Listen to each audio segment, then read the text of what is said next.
my god, hello. Hello, Twitch! Hello, future YouTube. Surprise! Thursday stream moment. Apologies if the audio quality of my mic is a lot different. I'm wearing a headset over by my PlayStation instead of over by my PC. So it might sound a little goofy.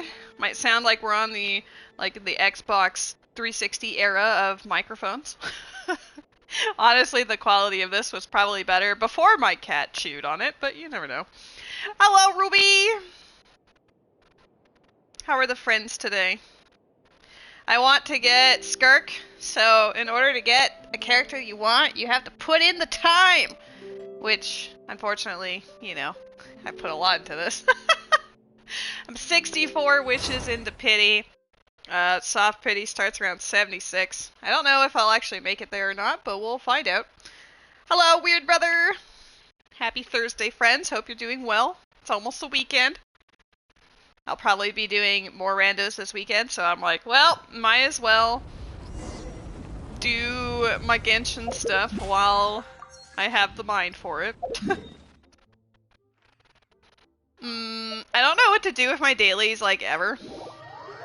I've kind of hit that point of like, alright, I just need to arbitrarily choose an assignment and that is what I will do. I'm not pre-farming for Skirk because if I pre-farm and then I don't get her, I will be annoyed. So instead, I've been working on random people to ascend to level 90. So right now, the random character of choice that I'm working on is Kachina, who I basically never use, but we're getting there.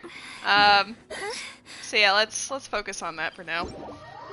I'm also using my friendship team, which, this is the new guy. I don't know how I feel about this guy. He's here. I wouldn't say he's contributing, but he's here. Oh no, my cat's judging me. Happy Steam Summer Sale, Ray. Oh, wow. Yeah, that just started today as well. I just got the notification for that.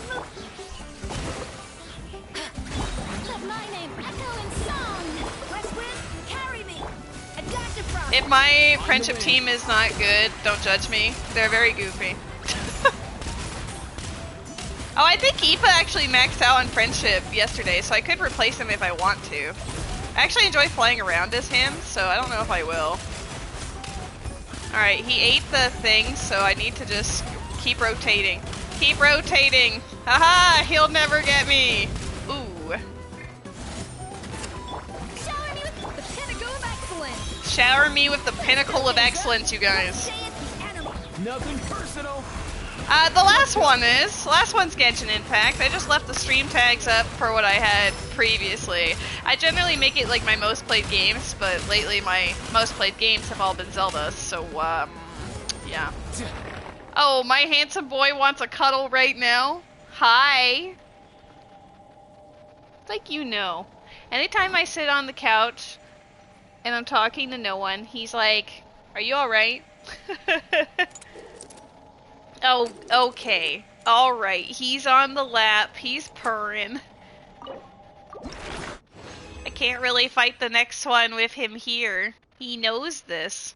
What a goofball. Let's see. Oh yeah, I did get Aoife's, name card just yesterday, actually. Okay, so we've got 5 primo gems. We don't have much to work with here, chat. I don't think I secretly have anything else either, no. I have been doing, like, the events and everything to try to farm it, so I started this, though I haven't tried the higher difficulties, but I don't really care as much, because it doesn't give primo gems. I have done as much of this that gives primos as possible, I believe.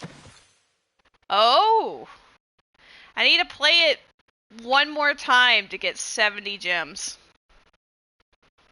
No primos, no interest. It is better for artifact farming, this is true. But that's if I care. I've also maxed out these, I believe. At least as far as what it would allow you to collect. Yeah. I kind of just wish that it would just keep going. I would farm the ever-loving heck out of this because I enjoy talking to them. But I also enjoy getting primos for doing so. There's 60 for doing this in the next 12 days, which is why I'm currently doing this. And yeah, I did the test runs, but I haven't done the actual Archon quest or Skirk story quest. You logged into this game for the first time in 6 chicken butts. Oh, did you enjoy the fact that when you did the cutscene for the Stygian Onslaught thing, did you enjoy that both Paimon and Kaching were new VAs talking to each other? And then Yelan was also there, but muted. Why you have to be cute and comfy now? He literally never chooses to cuddle with me, and now I'm like, I can't play my video game. I only have a cat. It can only be cat. I'm trying to stall. What if... Always want a snack. We're gonna play one-handed. Let's see how this goes. Alright, get his ass. May the Archon protect you. Surprise baptism. Can you guys tell I'm playing one-handed? Oh no, he got hurt by that. Come here, you little rascal. This might not go very well, guys.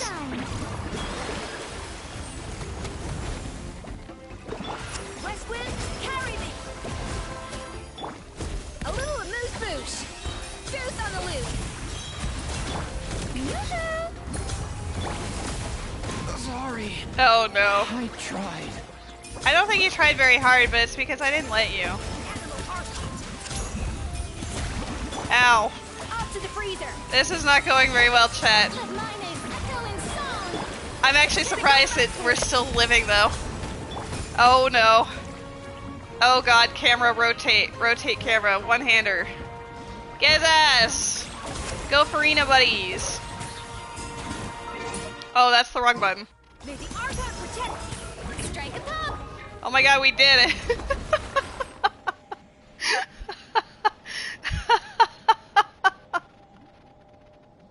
Hi, buddy. You did this to me. Oh. I'm so glad you're here. Even worse is he's being so cute. I'll probably have to keep fighting them one-handed. Unless we can make, instead of Aoife, because we don't really need him in the party right now, let's try to find another character that you basically just shoot to win. AKA you throw them out and then it does the thing for you. It would be really good for that. I mean, probably someone like Fischl. Yeah, it requires pressing the button 3 times, and that's a lot of effort. We've conducted the science. Playing Genshin one-handed is not optimal, but doable.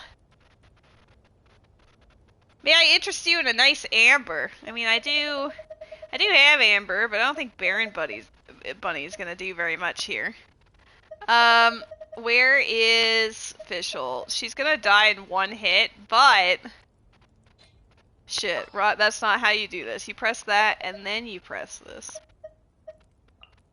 Oh, he's leaving me. Guys, I'm allowed to play the video game. How you doing, books for days? Yeah. I guess Aoife can stay then. Well, if you really want... I know Aoife would do a lot more work than Amber, but if you really want Amber... Here. Where's my Amber? There she is. Leave it to me. Oh, leave it to me. Can I see? Let's at least give her like a war bow or something. Who's got the war bow? I also could just give her like rust or something. Is that Aloy that has that? Give me that. Alright, get ready.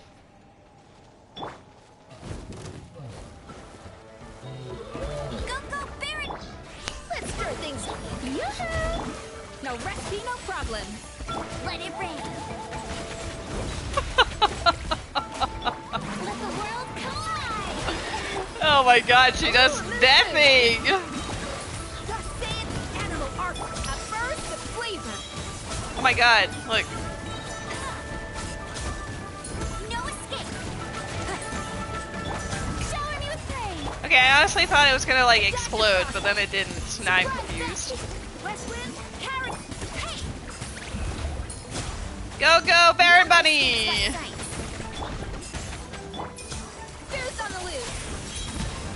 I think that vape damage was pretty bad, actually. Uh-oh. Uh-oh.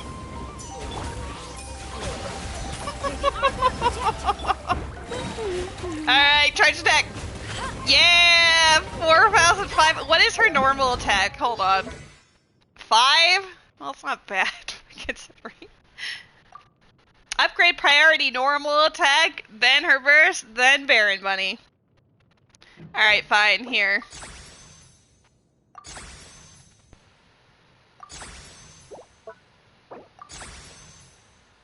Just for you.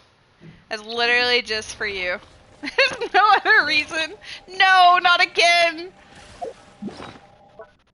Guys, I have this problem with these video games where somehow I just end up with max, and then having to go through is just a nightmare. Like, clearly I was farming a certain set, and then... Is there just... Is there an artifact set that I know I'm never gonna use?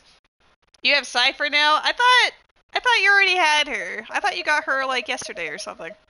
Yeah, I don't have Cypher, and I don't think she's gonna come home to me before she leaves, but Skirk ironically has a bit of a better chance because I'm closer to Pity. You're the one that got Cypher? Everyone's gonna get Cypher. This is why you should never play this game. Yeah, it's just constant. Oh god, I have too many. I mean, clearly I've been farming these, so I should probably... But they could be useful. See, this is my problem. Everyone else is like, oh, it's easy, just fucking delete them as they come up. And I'm like, I wish it was that easy. Here, we'll see anything that's like defense or like boring. I probably... Yeah. Should I do the method called, not looking, and then just arbitrarily pushing the buttons? I just know that they'll come out with a character later that ends up mattering, and then I'll be mad.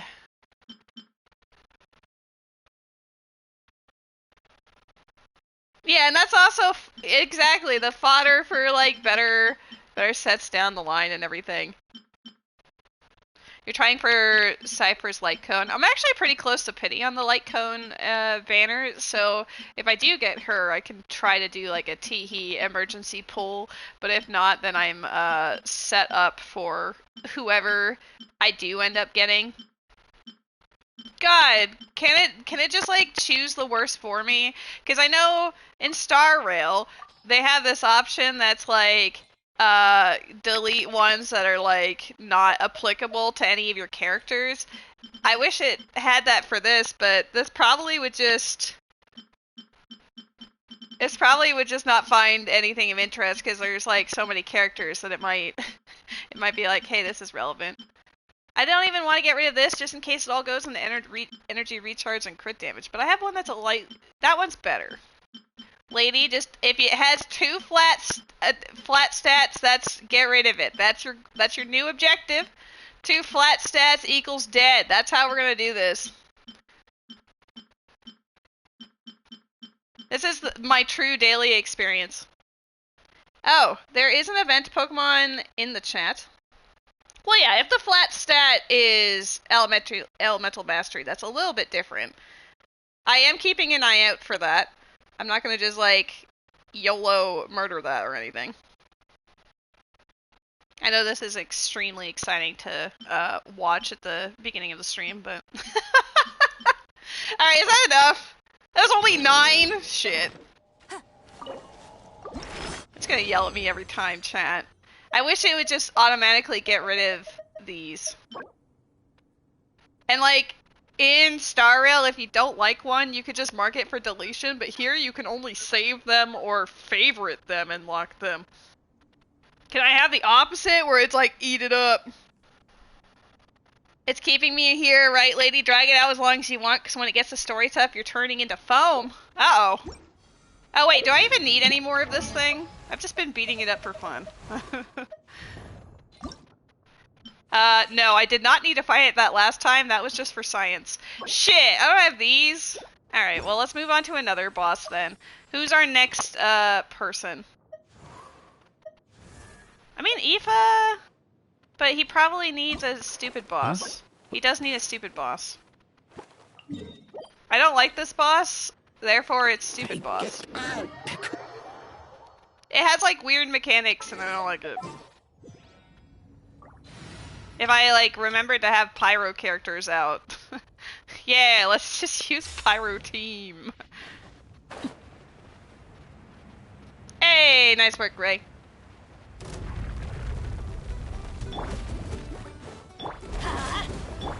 Into the wind. Hey, you're not allowed to miss. You're toast!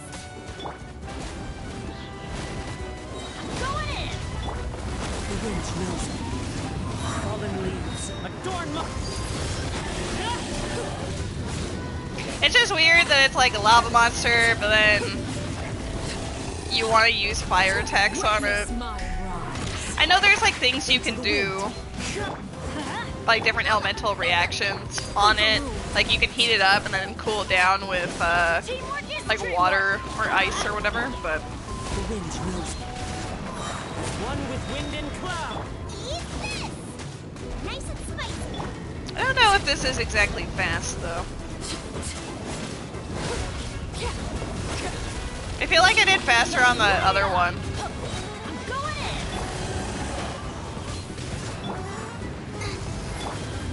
This is where transfixed. Yeah, because now it's resistant to pyro, and then it blows up when I do that. Yeah, I need to set up the team better for this, I think. Teamwork is trick. Booba, get them! You're toast! I can't believe he doesn't have his thingamabobber. Into the wind. I don't want to fight this boss. This boss annoys me. It's not hard, it's just annoying. We should see how the friendship team does. Though I do need a better fire applicator than Amber, sorry to say. Yeah. Reporting for battle. God, that's not a great combo. Woo!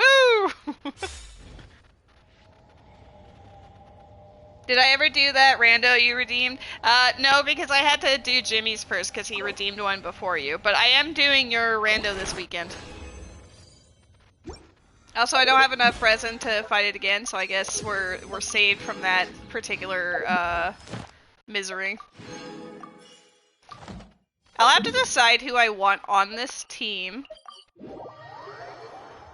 From the OG Pyro Archon to the fraud. For real. Maybe I'll keep it, whoops. Maybe I'll keep it on Aoife, actually, because he has really good, like, movement options. Add Astra. Thank you for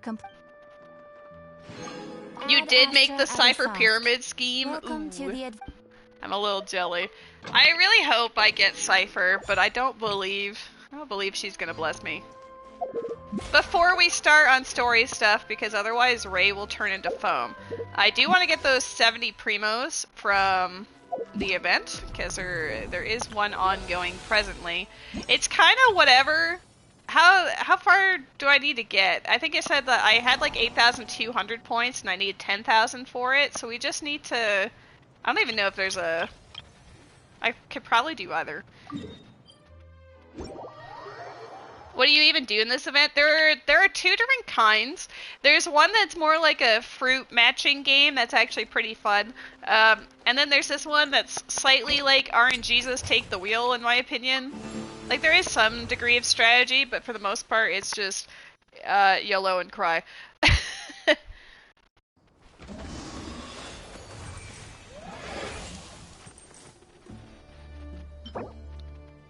Sometimes you get really good things, and other times you do not. We started with a hydrofungus and a slime.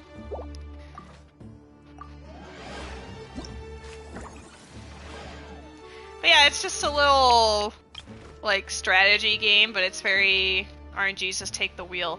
We could just right away make this a level 2, so let's do that. I think we have all ranged.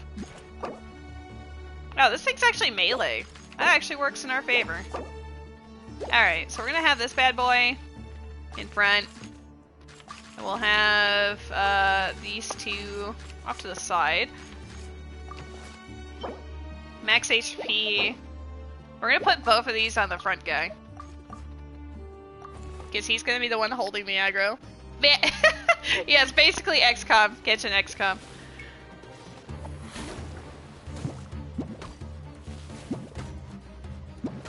The slime, that, like, yeah, the animo slime is so big we couldn't see what was happening. Go team!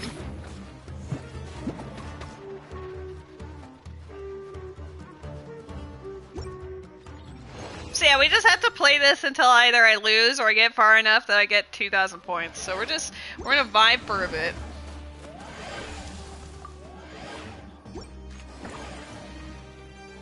Companion shop. Maybe we'll go on like a slime rampage. I don't normally pick slimes. I normally just do like the Natland Saurians, but I think it'd be fun. Maybe we can try something new. Let's get ourselves a pyro slime. We'll pop it over here. And then, what did we get? Healing effect received. We're going to give this to... We're just going to stack it all on number 1. Number 1's got all of the aggro.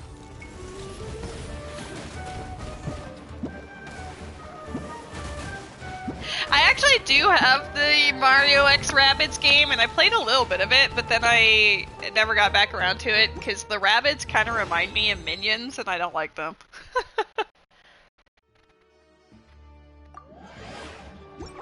I showed you my pyro slime, please respond. Damn. What would you do if your companions were to one day turn on you or even betray you? Why are you doing this to me? When you do a rando of 2 different games at the same time, it's called an archipelago, right? No, archipelago is the actual, like, means of connecting the games together. Like, it's a very specific, like, not only a generator, but also a site that can, like, host the servers and everything. Because you could, theoretically, do different randos on a different server, or, you know, something else could host it. But Archipelago is the one that, has the framework to make it all possible. Otherwise, I think I would just call it a multi-world, to be honest. Hey, she joined us. But yes, if you want details about the archipelago, I can always link it to you at any point. This one is harder, question mark, but it has a doohickey. Zelda plus Dark Souls, yes. Let's see. Let's upgrade our animo slime. We have a water fungi that's healing. I don't have enough points for anything else.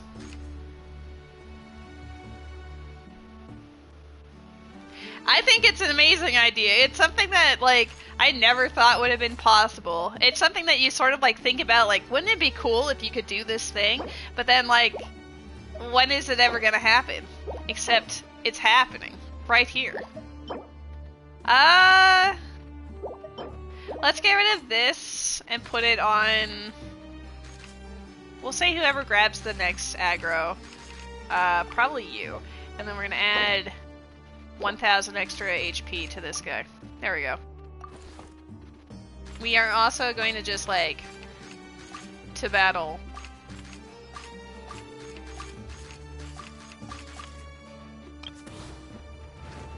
We living in the future. Get their asses! Dude, that one electro fungi is a big brain. It's so OP compared to everything else. It's level 2, it's got all of the items stacked on it. Give me get me, I'll give you in return. I don't want to throw my friends down the... Here, have $3. Well, you gave me defense and attack and minus defense. Alright. Go feed the puppers! Thanks for dropping by. You the best, Ray. Okay, we can have an upgraded one of those. I think it's possible to get level 3, right? I just have to keep buying the one that I need.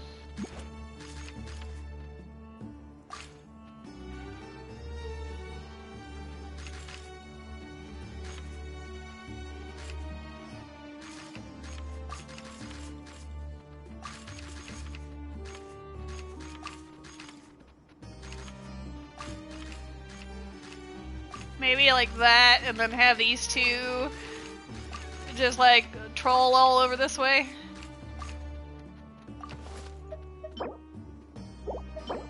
Attack plus 500 both times.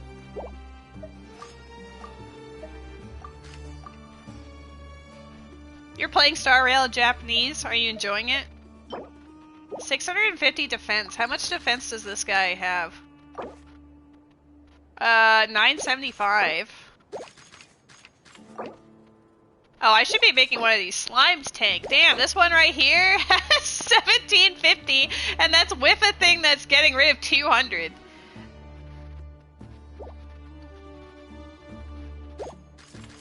Mighty sounds hotter in Japanese. I mean, sometimes that's all you need, I guess. Here, let's make the slime super tanky. Can I draw the aggro a bit? Hey. Maybe it just it recognizes game, you know? Well, now it's facing my... Okay.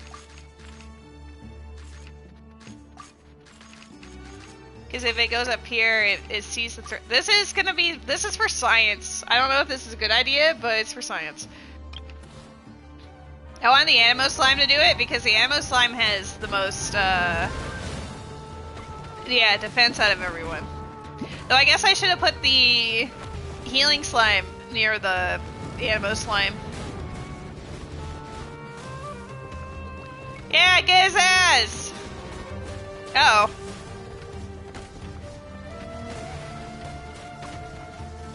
This is surprisingly going very well.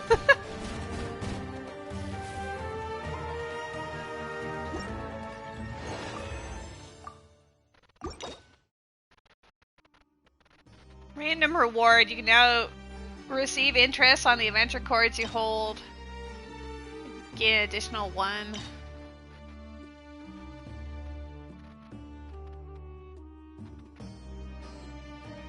Well, let's say random reward.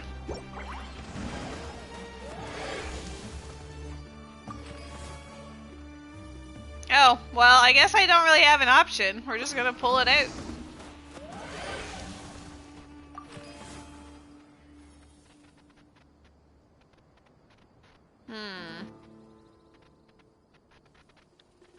Lose 1 random level 1 fungus piece.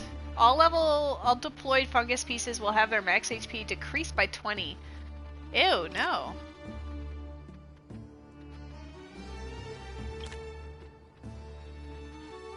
We're just gonna give him a Saurian because we don't have those. There's a Pokemon in the chat. Oh, insufficient pieces? Oh, whatever. Just give me money. I don't want to, like, ruin... I don't want to ruin the current build I have. This is gonna be for extra fire. Ooh, we do have a Pyro Slime. Bam. I don't think we have any Hydro. We could have, but I said no. I mean, we technically do.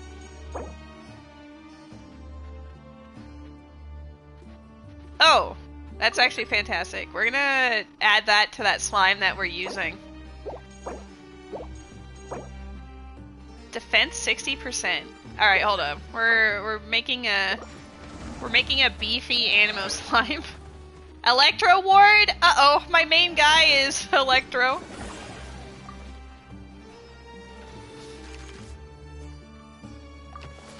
Okay, number 1. He's got defense 650, but then we can also add that. So now he's got 3,236. We gotta get rid of this this one here, I think. Yeah, we'll get rid of his ability to do like good attack stuff because no one cares. Instead, we're going to add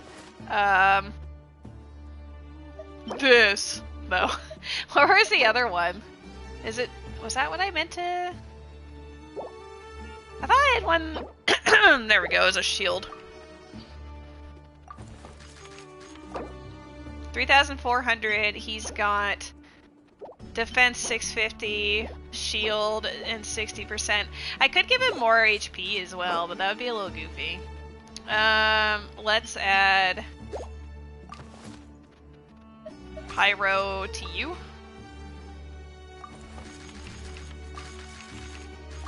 Just move them over. We need... Why are they all... Damn it. Well, we're gonna buy one of them. Oh, hell yeah. I don't know if you need to get like all of them at like level 2 to like fuse them together. That's probably what's happening. We have a Pyro Slime, so let's buy one of those. I guess I'm just hoping that the Pyro Slime does the work, because the other ones can't really. Here, you gotta go after this guy. This little cute buddy is gonna heal him.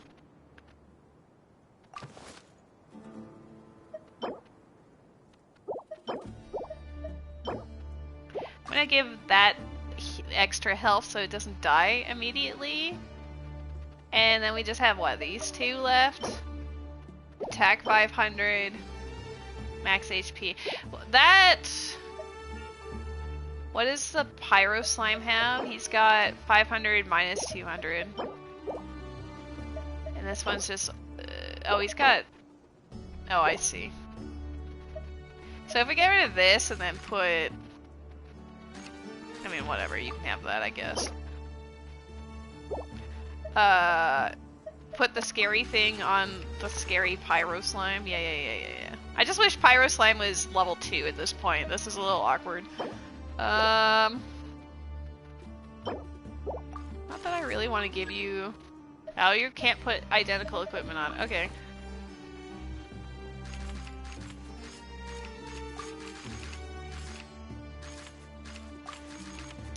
It's not like I really want to... This guy is not going to be able to do anything, so we gotta... Are you rotating? Okay, he's over there, so as long as we keep him looking that way. Maybe I'll put the whatever on this guy. Lamau. Let's see how this does. Hopefully Pyro's good enough to break the shield, otherwise we might lose here.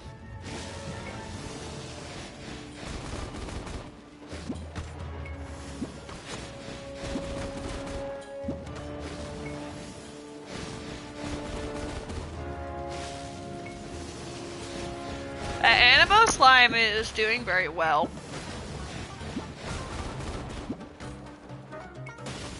Dude! Uh-oh.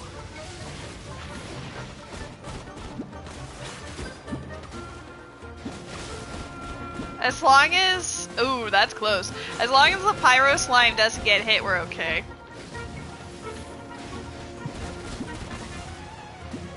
Alright, we've done it.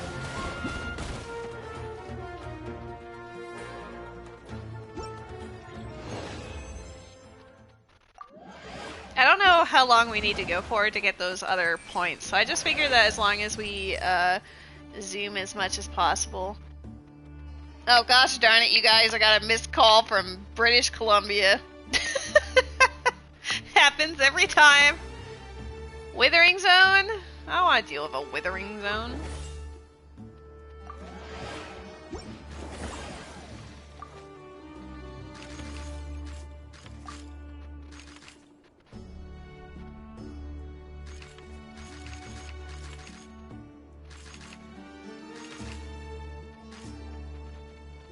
Not to say that I want them all to aggro that guy, but I kind of do. Let's see. We can make our slime swole.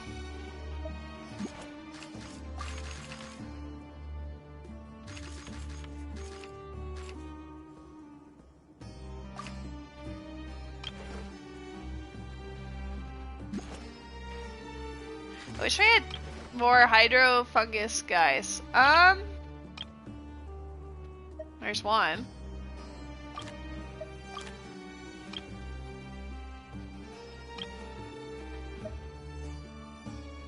None of those help.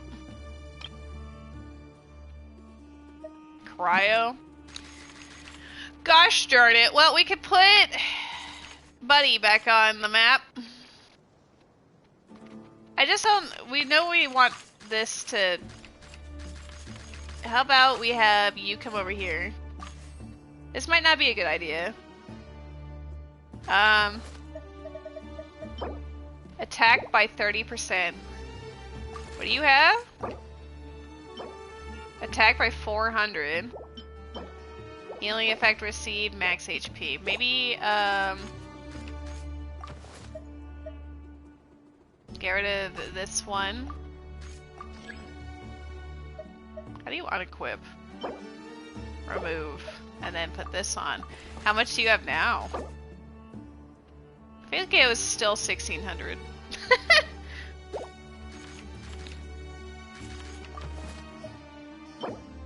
Attack by 400.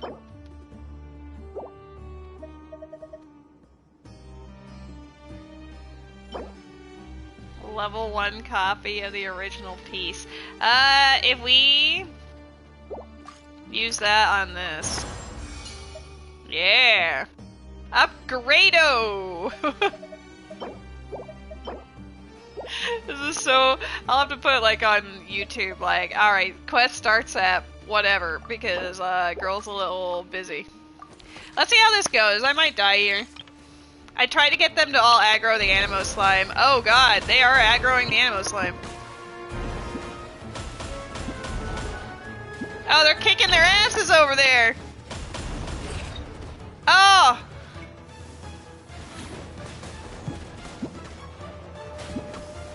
Oh my god, Animo Slime is perished! Oh! This is our first loss.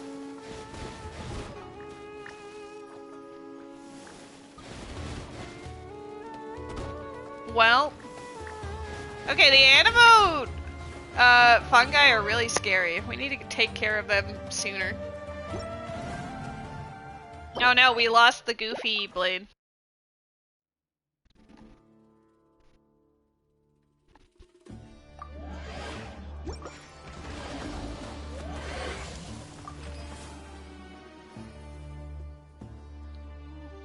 Well, I can only...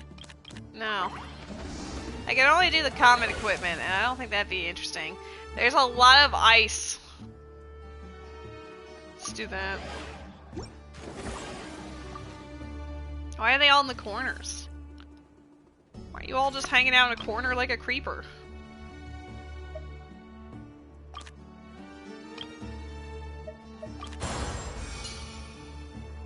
Okay.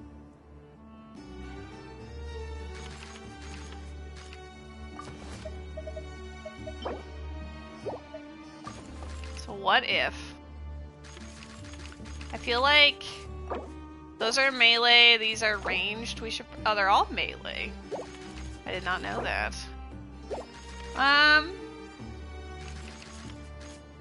We could have a situation where it's like... face off against this, and then we have...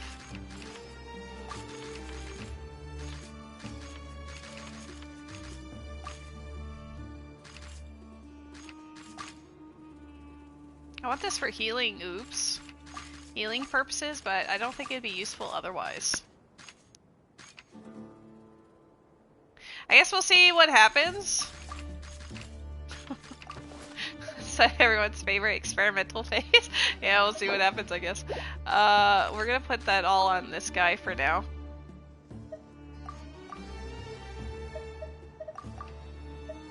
Oops, I stole one. Famous last words.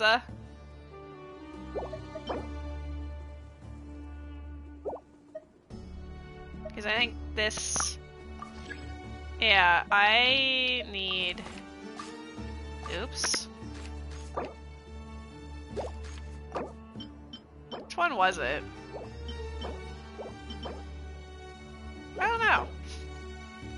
really need that. I don't know, it doesn't really matter. Let's just add 500 attack. We'll add that to the other one that's here.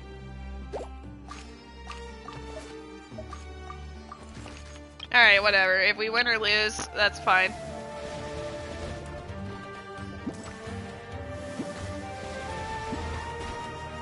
Dude, the fire slimes take so much damage.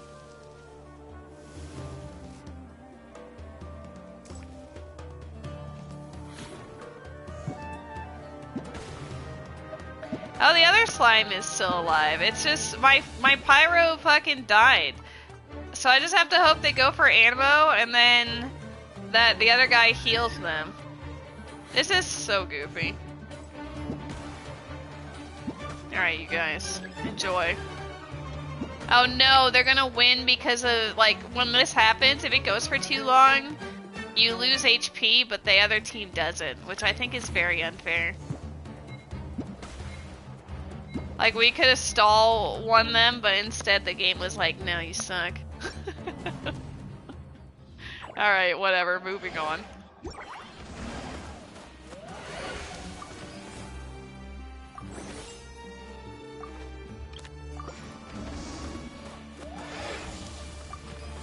Hi, buddy! There's a 60% chance to trigger an additional attack that deals true damage. What's this one do? Hi, buddy. We're just gonna buy it and YOLO. You're back to cuddles, are you? You back for some cuddles? Deadly skirmish? Oh, we're gonna die! Isn't that great? We're gonna die! Here. I forgot which one had the pieces. We are going to put you in front. Why is that one still facing? Hello? This is like the stupidest thing ever. I bought a thing. Okay, we're gonna put this on, I guess, our spinny guy. Hi! I'm never gonna get to the plot, because all I see is you. Oh, I love you. I love you, baby boy. Good boy. Thank you. I appreciate the cuddles. You taught me I can fight a boss one-handed. I'm teaching Alua what she can do. That's so bad. Oh, okay. I will play left-handed. That's all right. Oh, that's not all right. What do you think, buddy? Thank you. Thank you for the kisses. Let's move this one out of bounds. Move this into bounds. You good boy. We're just gonna pray. It's not gonna go very well, but we're gonna pray. There is a Runeragus in the chat. I don't know what that is. There is a Pokemon in the chat though. I don't have any balls.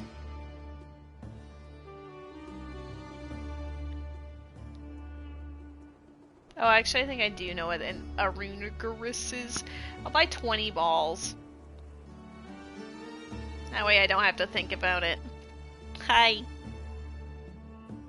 Oh, how am I supposed to play the game when you're just here to purr and cuddle and lick my hand when I try? Okay. Yeah, I'm just trying to play with the controller one-handed again, and he's right next to the controller, so when I go to touch it, he just keeps licking my finger. He's grooming me. Alright, check inventory. What is this?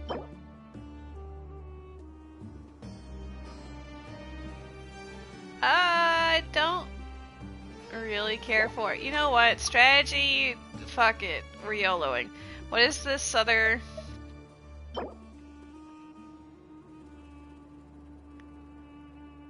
this slime has these. The only thing that might be useful is that. Oh, he's got this on him too. Attack 30% would be really nice. I would like to put that on the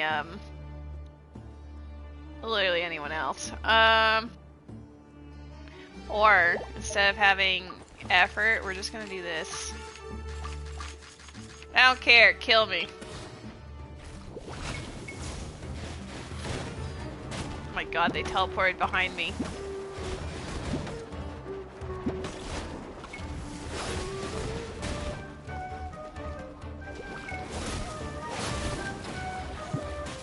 Some of this is RNGesus, but some of it's strategy, and like, my strategy right now just involves LOL, time to go.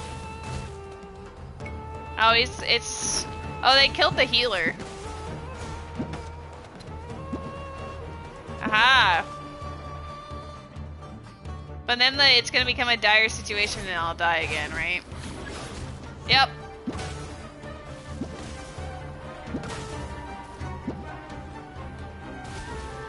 I don't know how I feel that I keep dying to the time counting down rather than the enemies actually killing me, you know?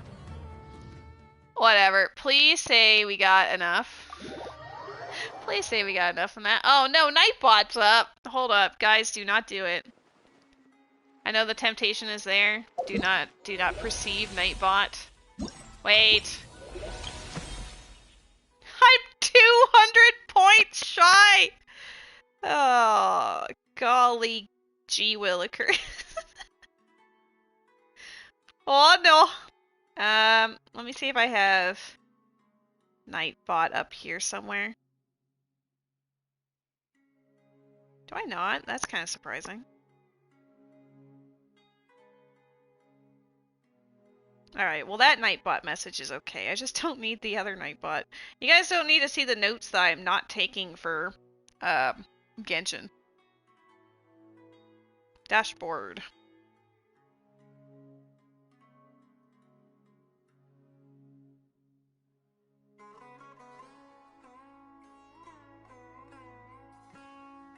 What is it doing? Okay. It's kind of awkward to interact with this on the phone. Enabled, disable, toggle. Goodbye. Alright, perfect. I'm not gonna bother with that right now.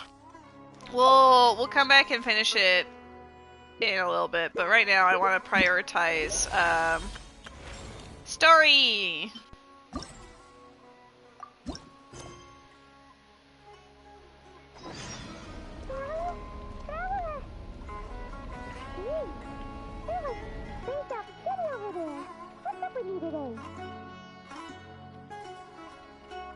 You feeling okay? We've been traveling all over lately, so maybe you've come down with something. That's it. We're getting Baiju to check you over. Is Baiju actually gonna have his voice? That's the real question. I don't know who I want to have on this team. I guess I don't also need to play with the friendship team. We could just like teehee. Teehee. We did my dailies. I don't need to hang around with Dahlia and whatever. The only thing is that those characters do have really good mobility, but I can be a chef. Chef girl!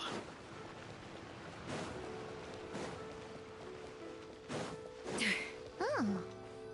Baiju isn't in his shop. Oh, you're looking for Dr. Baiju. He's resting today, but he said to send any patients to the back room. Ah, okay. Thanks. We'll head on through. We're being sent to the back room.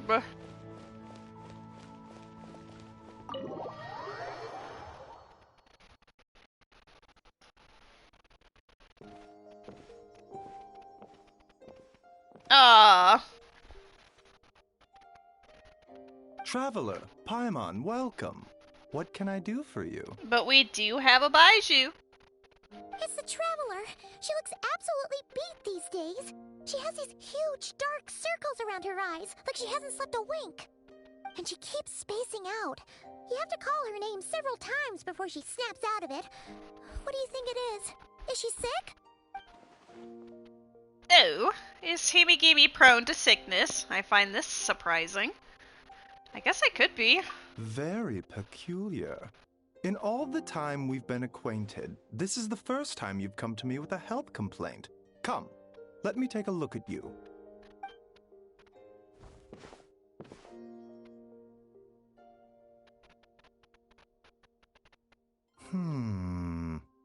Okay, Paimon does not like that expression, Baiju. It's not serious, is it?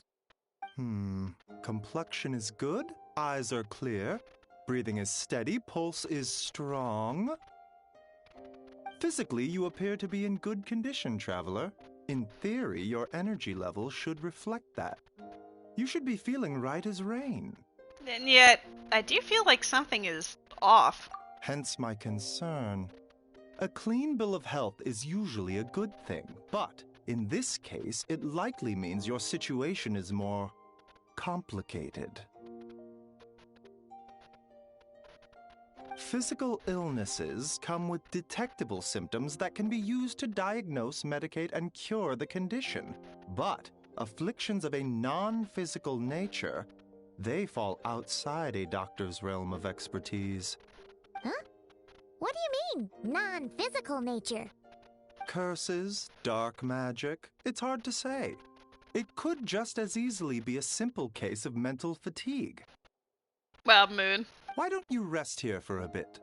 Whatever it is we're dealing with, clues to your condition are sure to reveal themselves in time. Once we know the root cause, we can administer the right treatment. My cat is just loafing in front of me watching this. I've seen my fair share of mental afflictions. To start with, some calming incense, a good night's sleep, and a good meal will do you a world of good. In the meantime, Changsheng and I will review the relevant literature for afflictions that present with mental fatigue.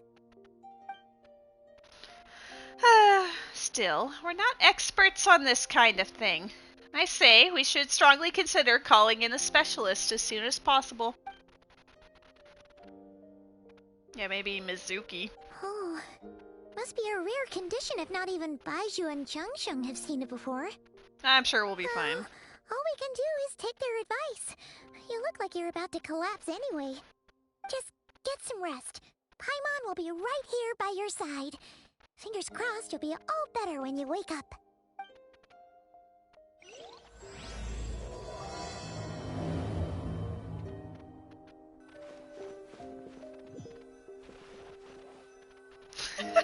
We call that working overtime, yeah, honestly. It's nice to get to see Baiju, though. It sounded delightfully spooky. Where am I? There's a thick fog covering my field of vision. I don't know why, but I said thick, and then my brain, as I was reading, was still going thick. This feels more real than a dream, but too chilling to be real life. My breath freezes in my throat before I can even exhale it. It feels like my soul has been wrenched from my body and thrust into this strange and unfamiliar space. Whichever direction I look in, there's no end in sight, and worse than that, I think there's something in the fog, following me like a shadow. If this is a dream, how long till I wake up? And if it's not, then where in the world am I?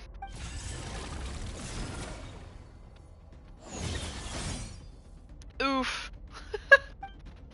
What in the... Something just pierced through the fog and stabbed me in the back! But there's no blood. There's a strange light coming from the wound, and I see this familiar-looking spike retreating back into the darkness. Deep inside, it feels like a part of me is missing, and now another wave of fatigue is washing over me. Man, she's having a rough go of it, huh?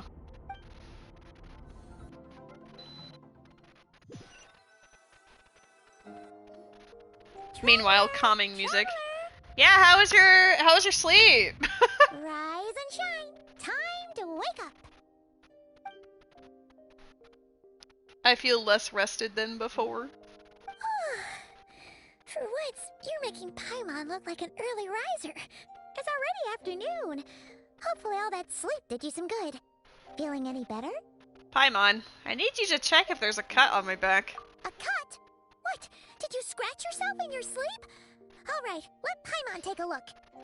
Godspeed, books for days. I believe in you. You've got 5 days. Nope, nothing there. Wait, did you have a nightmare? Okay, don't panic. Paimon heard that dreams tell us what we need by showing us the opposite. So, if you had a nightmare, maybe all you need is something to cheer you up. Come on, Paimon will treat you to something yummy. It's 4 now. Yeah, I guess when I looked at it, it was like 5 days to the hour or something.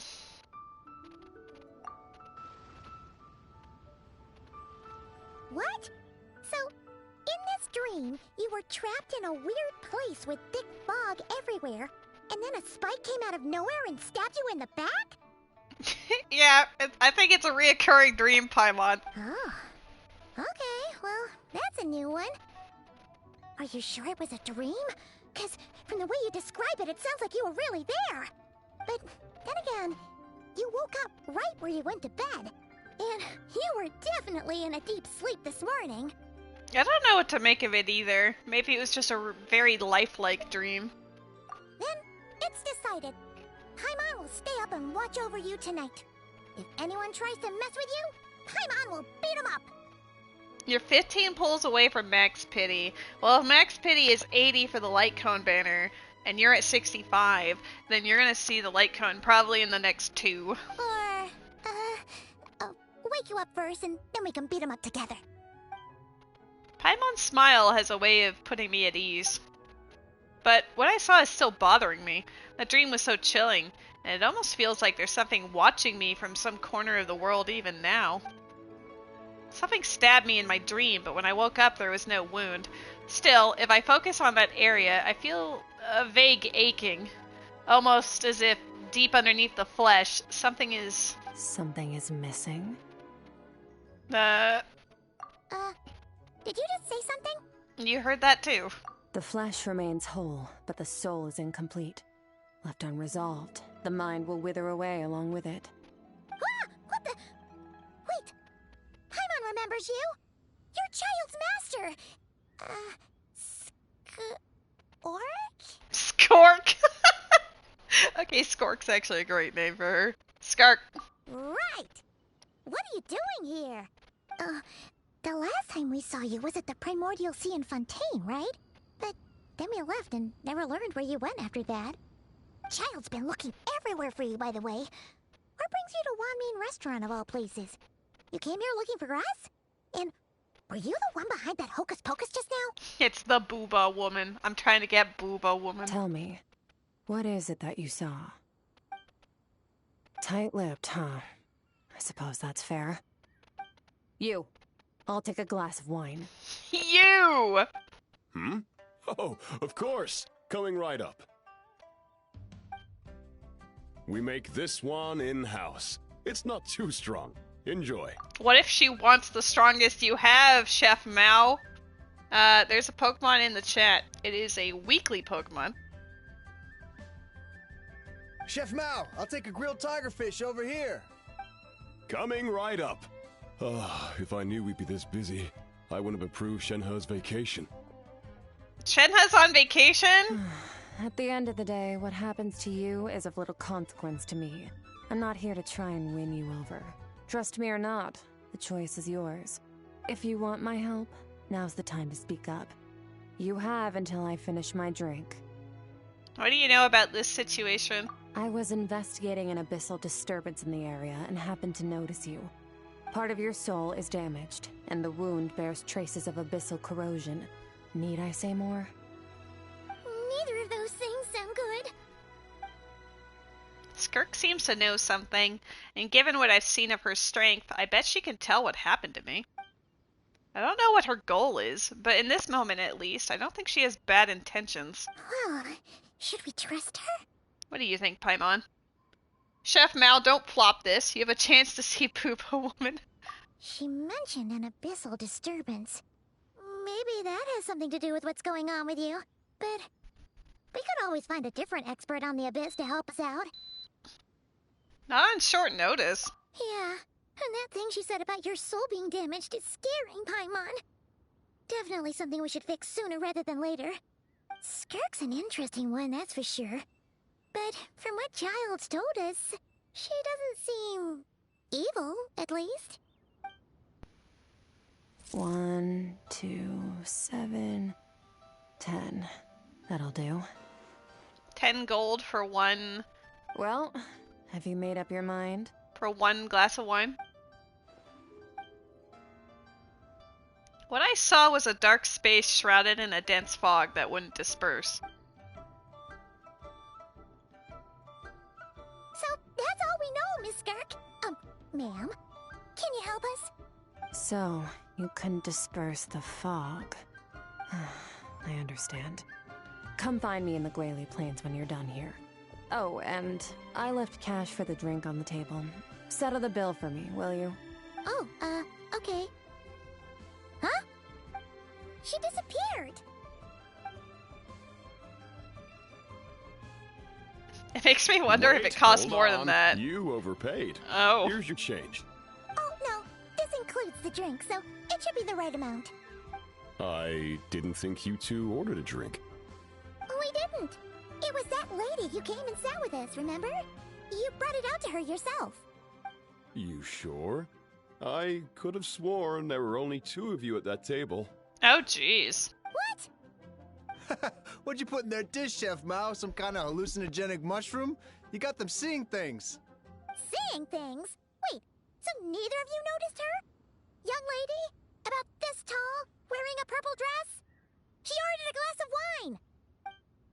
Oh, now you mention it, that vaguely rings a bell. And it looks like I did open the wine jar, so it must have just slipped my mind. In any case, that settles your bill. Come again soon. Interesting. Chef Mao, check please. Coming! I'm coming. Okay, what was going on there? It's like they didn't remember Skirk being there at all. Even Paimon was half convinced we hallucinated the whole thing. But that Mora she left for us was definitely real. Oh, this whole situation is giving Paimon the creeps. But anyway, she told us to head to the Gwali Plains, right? Let's not keep her waiting.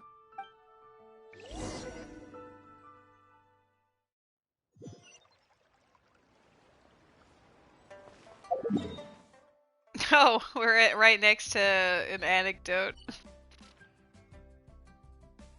Goodbye, Kirara. I'll do the anecdotes in my own time. I've already gotten all of the primos for checking the first 16 or so, so the rest will just be for my perusal. Oh, fun. Whoa, what are all these Rift Hounds doing here? Puppies! Huh, looks like they're collecting something. Oh, Puppies! let's go check it out. Hi! Hello! Handsome boy. Yoo-hoo!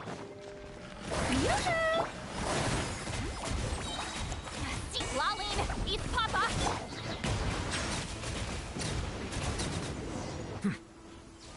My god, Farina almost died. So, this is what they were collecting.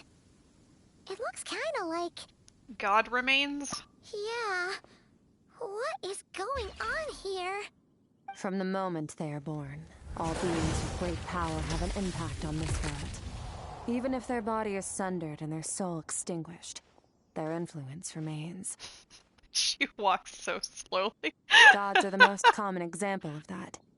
The remnants of gods who fell thousands of years ago remain buried deep within the earth, carrying within them a warped will and a dark curse. Together, these remnants form what you call God remains, and it appears that some of those sealed here were dug up and removed. There are traces left, but they're fading fast. What are you doing? What kind of shampoo do you use? Nothing. Just wanted to make sure you were, real? She's definitely not a ghost traveler. Paimon poked her, and she's solid. After you left the restaurant, the other diners acted like you were never there. Your life hangs in the balance, and that's what you're fixated on? Strange set of priorities. boy. It was just a trick to avoid being perceived. If someone notices me, those memories are erased. Simple as that. Unlike you, I have no desire to establish a connection with the world. The weak and the lowly have no right to remember me. They're lucky they only have a few missing memories to show for it. Jeez. Now, can we please get back on track? Okay. Where were we? Right. The god remains. So, basically, there's now less of them here than there used to be, right? Isn't that a good thing? In our experience, god remains are 100% bad news. A lot of terrible things have happened because of them. Maybe it's a good thing by human standards, but power doesn't come from nothing, and it doesn't just disappear for no reason. The remains aren't just gone. They were taken. Like, part of my soul was taken. Very clever, Traveler. You aren't the only one who had something taken from you. There are victims like you everywhere. The only difference being, you can speak, and the remains cannot. So it went unnoticed. Something similar happened in Sumeru. Within the span of one night, countless consecrated beasts were slaughtered, and a large amount of the god remains buried in the desert went missing. Of course, god remains are just one of the targets. The culprit is chipping away at sources of power all over this world, including the Stella Fortuna above. Wait, you mean... the stars? Mm-hmm. 42 of them have died out in the past few months alone. In khaen'riah, people believed that powerful individuals have corresponding Stella Fortuna. Even should that individual fall, their Stella Fortuna would not disappear, but gradually evolve into a new constellation. Yet now, stars are disappearing from the skies entirely, and it's not hard to deduce what's happening to the power they contain. Something has been leeching power from this world like a parasite steals nutrients from a host. And now, it's no longer satisfied with the remains of the dead. It wants you. This time, it only took a fragment of your soul. But next time, there's no telling how far it could go. Oh my god, hi! Hi, wifey! You're not going home till late today, so you're just stopping by really quick. I love you too! Thank you for dropping by! Why me? Why me? No one knows. All I know for certain is this. Getting back what you lost will not be easy. Considering how much power this entity has stolen, it must be a god-level being by now at least. But that's not the real concern. Souls are fragile things, and yours could easily be crushed if you go up against it. So you're gonna help us, right? We're going to help each other.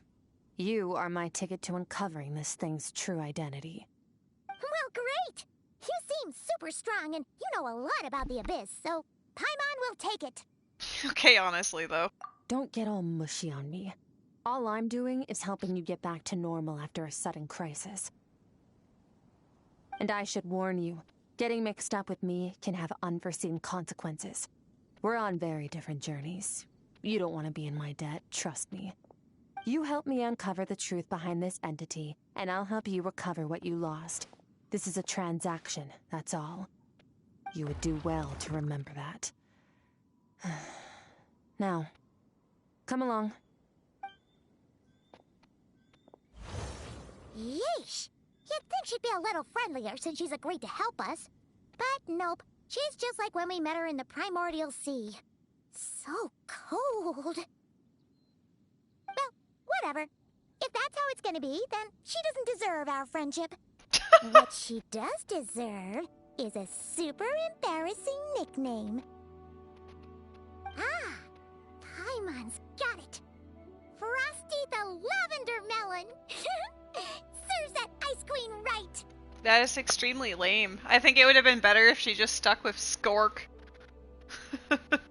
Anyway, the important thing is that we get that piece of your soul back. So, let's follow her and see what sort of plan she's got.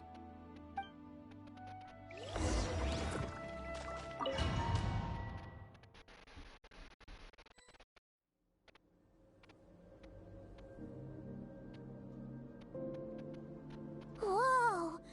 This place is bigger than Paimon expected. Where are we?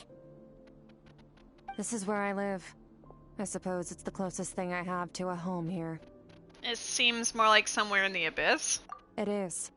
I brought you here because time flows differently in this place. I don't know how much Ajax has told you, but when he fell into this space, I mentored him for 3 months. In that time, only 3 days passed in the outside world. Ajax? Oh, right! That's Child's real name! Yeah, Paimon remembers him mentioning something like that. So, a month here is equivalent to 1 day in the outside world? That should mean we're safe from that power-hungry soul snatcher for now, right? Yes, well, I didn't bring you here just to show you around. In the outside world, the Traveler could be attacked at any moment. But coming here has bought us quite a bit of time. Now, we just need to figure out how to investigate that place you saw. The one full of fog. Both your description and the abyssal disturbance I felt point to that space having some connection to the abyss. It could even be a domain similar to this one. The thief who stole that fragment of your soul is hiding there. But the abyss is a chaotic and turbulent place. If we want to pinpoint their location, we need to see what that space looks like without the fog. Abyssal power can grant a special form of sight. Have you ever wielded abyssal power before? No, not that I'm aware of. Okay. Do you plan to learn? For now, no. I'm kind of at odds with the abyss. That tracks. All the information you have suggests the abyss is something sinister, and that abyssal power is a wild and dangerous force that always spells disaster. And you're saying that's not true? Depends on your perspective. Floods and hurricanes take countless lives too. But if one day you gain the power to control them, what was once a calamity is now just another tool in your arsenal. I'll respect your opinion, though. Just means we have to turn to the second best option. What's this? A little abyss crystal that contains my power. Wear it on your head, and we'll be able to perform dream mirroring when we fall asleep. Dream mirroring? It means experiencing whatever the other person is dreaming. Everything they see, think, and feel. Since you haven't studied the art of using abyssal power, and have no plans to jump in the deep end right now, I'll have to do the investigating for you. With dream mirroring, every time you slip into a deep sleep, I'll see with my own eyes whatever scene plays out in your mind. Then, I can guide you through the dream environment, and we'll take back what was stolen from you. Huh. You make it sound so simple. So all I need to do is wait? Is there anything you need me to do? Tough to say. This is an unprecedented situation for both of us. Even assuming we do manage to find where this entity is hiding, like I said, getting your soul fragment back won't be easy. To play it safe, I need to give you some special training first. Wait, you're gonna teach her some of your martial arts? There is an event Pokemon in the chat. It is a Flaffy. Does that mean the next time we see Child, we have to treat him like our senior? Do as you want. For my part, I don't see you as my disciples. You're already a pretty good fighter. All I'm planning to do is build on your current skills, and train you for the specific scenarios that I think we might face. But that's enough talk. If you're ready to do this, then come with me. Time might be more lenient here, but that's no excuse to waste it. Oh, she moves fast. Paimon can hardly keep up with her. So, special training, huh? Kind of a rare opportunity. With your skills, there's not a lot of people qualified to train you. The last time something like this happened was probably anti-Raiden Shogun training, right? Oh, feels like a lifetime ago. It was indeed years ago, Paimon. Skirk seems pretty strong too, though.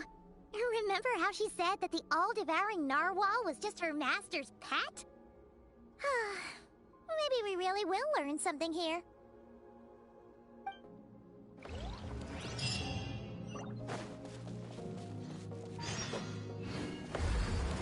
I hope it isn't like goofy, run around, dodge, whatever. The moment they said anti-Raiden Shogun training, I got nervous. Ready? Bring it on! Your training will be split into 3 stages. Testing your blade work, elemental abilities, and reasoning skills. We'll start with blade work. You're no rookie in this area, so I won't bore you with the basics. During your long journey, you've no doubt sparred with a lot of talented sword fighters. Consciously or not, you'll have picked up all kinds of techniques from them. You bet! There's Kaya, Master Jean, Kuching... Oh, and Kazuha, Ayaka... Yeah, we've met sword masters like you in every nation we've been through. You sparred with a bunch of them too, right? Nice to know it's all gonna come in handy now. Don't get too smug. In sword fighting, techniques alone are not enough. You need a cohesive system to bring it all together. A style or school of fighting. To use the human body as an analogy, your style is your skeleton. The foundation, the framework. Techniques are the muscles and other flesh attached to the bones. This is where your strength comes from. Improving your sword fighting is like growing that body. If your frame got bigger and taller, but you didn't add any muscle mass, you'd be weak and flimsy. Then again, if you packed on pounds of flesh without a big enough frame to support it, you'd end up bloated and unwieldy. Understood. So what's the next step? You need to do some introspection. Take a good, hard look at your past experiences and figure out which parts of what you've learned are just techniques, and which parts can be used to form your own system of blade work. Only then will you get the full utility out of all your thoughts and observations along the way. Only then will every strike you deliver make perfect sense. Wait, is that it? Paimon thought you were gonna teach her some cool new moves. Like when you went swoosh and opened a tunnel to another place. One day, you'll reach a new level of power where you realize that even that's as basic a trick as any other. But right now, our sword styles are so wildly different that teaching you mere techniques is pointless. There are no shortcuts in the pursuit of power. Failure is your best teacher, and rigor is your coursework. That's all I have to say. Time to make a start. Train until you're satisfied with yourself. Now focus. Like 5 Destroy the seconds. crystal columns as swiftly as you can.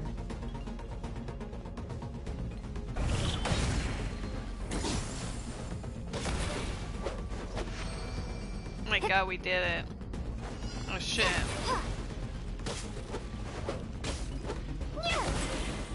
Oh, this is making Paimon's head spin. Hang in there, traveler! 900?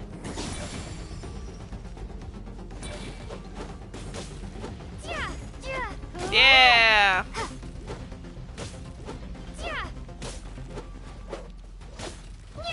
my god. Can I have a cutscene do it for me? Thank you. Ask and you shall receive.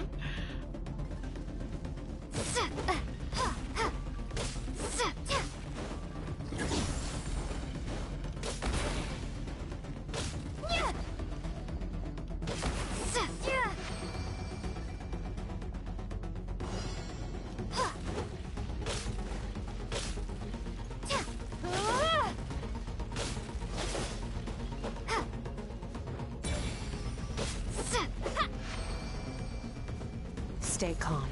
Use your head. You have to keep it together.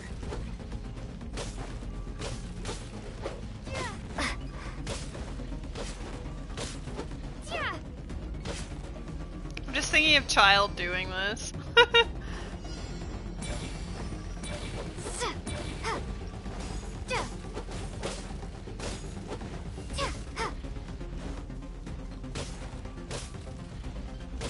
My stamina is like super low.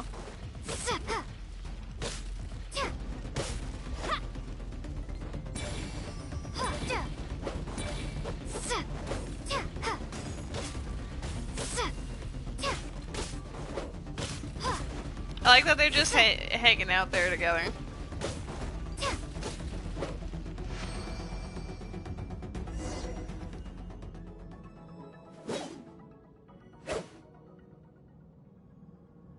Amazing. This is transforming my whole view of sword work. I'm using the same techniques as ever, but now they're having different effects. It's as if I've unlocked a hidden door in my mind, and there's a wellspring of strength on the other side. In my mind's eye, I'm seeing images of the friends I've made in Teyvat. Theirs are the sword styles and techniques I have come to know. This moment will be frozen in time. Oh my god, hi Rose. Oh my god, you came in and it was like OMG and it started up for you. I have it set that it just randomly turns on at 70 degrees, so it's not like, you know. Oh, you're saying that? Yeah, it literally came on as you opened the door. It's probably because, like, the temperature changed maybe in here. Consider a moment of true mastery that you've witnessed in another person and ask yourself, what lies beneath the surface? Books for Days says, hi Rose. What's their state of mind as they maneuver their weapon? Now take that and practice it right away with speed, skill, and strength, over and over, until your hand is one with your mind. This is the only path to true growth. Step on up! Dance with the waves!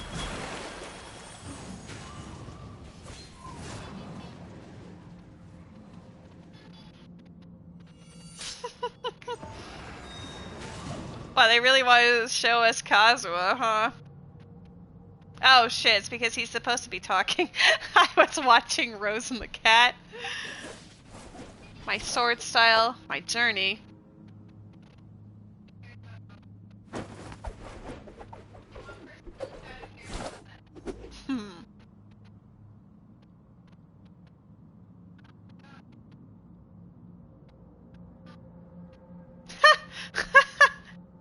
Okay, Paimon, I see you. That's funny.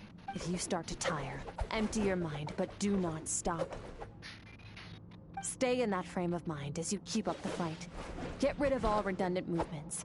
Imagine your sword is an extension of your own body.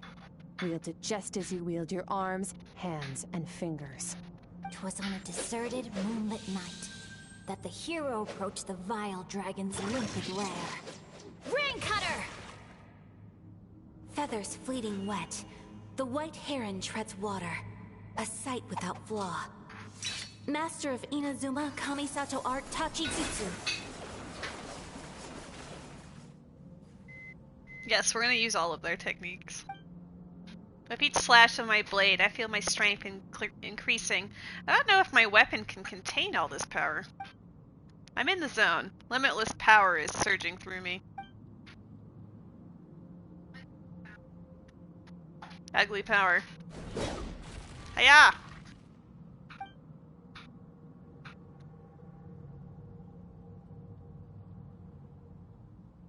Huh. Looks like you've made some real progress. That concludes your training session. Awesome! Paimon knew you could do it! How do you feel? Exhausted. I'm fighting to keep my eyes open. As you should be. Time flies when you're training hard. You've actually been going for several days now with no rest. Yeah, meanwhile Paimon's had a whole bunch of naps. But you were so focused, she didn't want to interrupt you. Go get some sleep. I'll be doing the same very soon. Let's hope you see that foggy place in your dream, so I can get this investigation over and done with.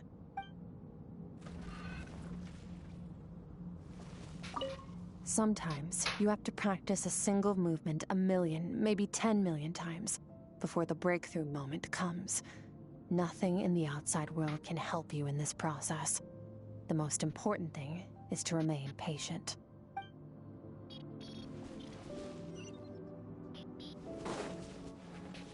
He's a very handsome boy.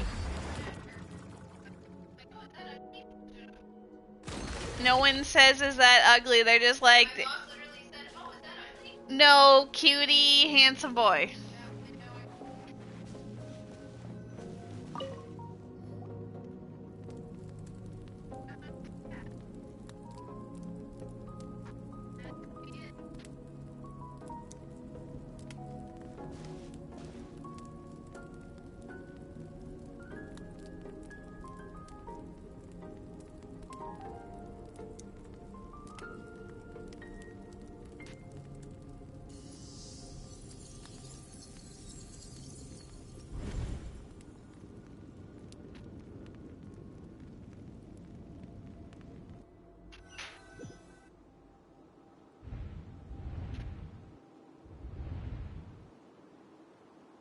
my god.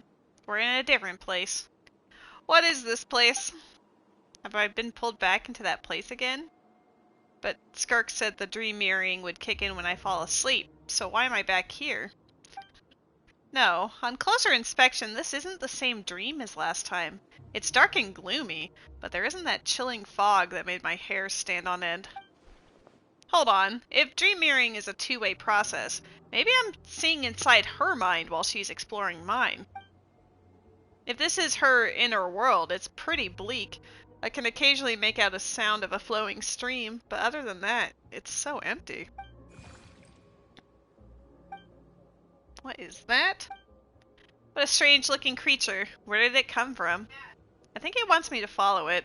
Might as well see where it leads.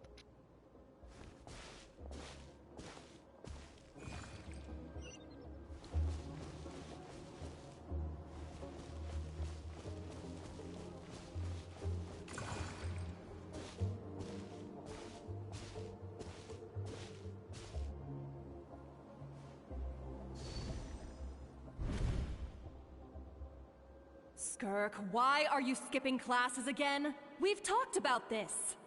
'Cause he's a crabby old man, and he's a boring old man. I don't like going to his classes. Excuse me. You shouldn't talk about your teacher like that. It's very disrespectful. All right, let's not get into a big fight about this. Skirk's learned what she needs. There's no point forcing her to sit through more classes if she doesn't want to be there. But I'd still love to hear about what you got up to yesterday. Why don't you tell your dad all about it? I went diving, and I saw this huge fish. I never knew they could get that big. It looked kind of dumb, though, with that stupid big fat head. I tried to shake its fin, but it just spat water at me. Oh, and today, I'm gonna go to that prairie up north. There's supposed to be this giant bird there that can spit fire. I bet if I climbed on its back, it could fly me all the way to the stars. Then I suppose your old dad should get one as a pet too. Otherwise, how are you gonna hear me call you for dinner up there in the stars? When it's time to eat, I'll come back on my own, Zilly. Anyway, gotta go. Bye, Mom. Bye, Dad. Cheerful male voice sounds Put on a like coat James at Charles. least. You'll catch a cold. I'm talking to you, young lady. You spoil that child, you know. Ever since that merchant ship arrived, she practically lives outside. Always going on about exploring the beyond one day, whatever that means. Ah, let the kid do what makes her happy. Besides, we both know you're all bark and no bite. Come on, our little adventurer's gonna be hungry when she gets back. Let's get started on dinner.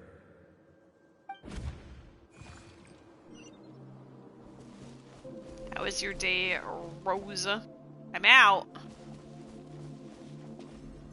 Wet. The weather's wonderful today. ...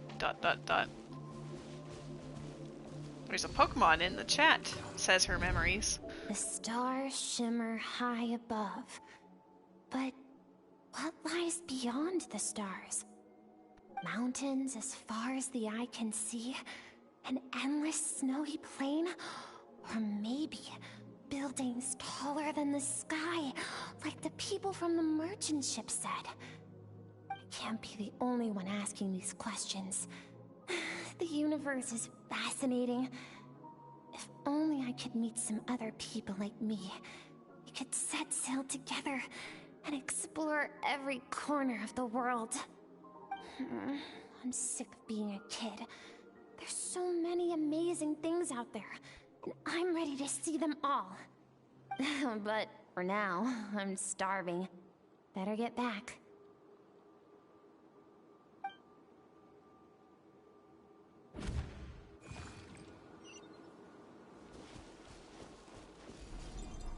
Huh? What's over there?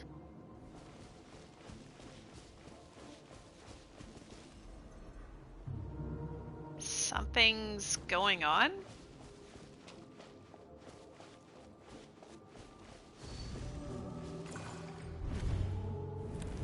Don't let a single one of them get away!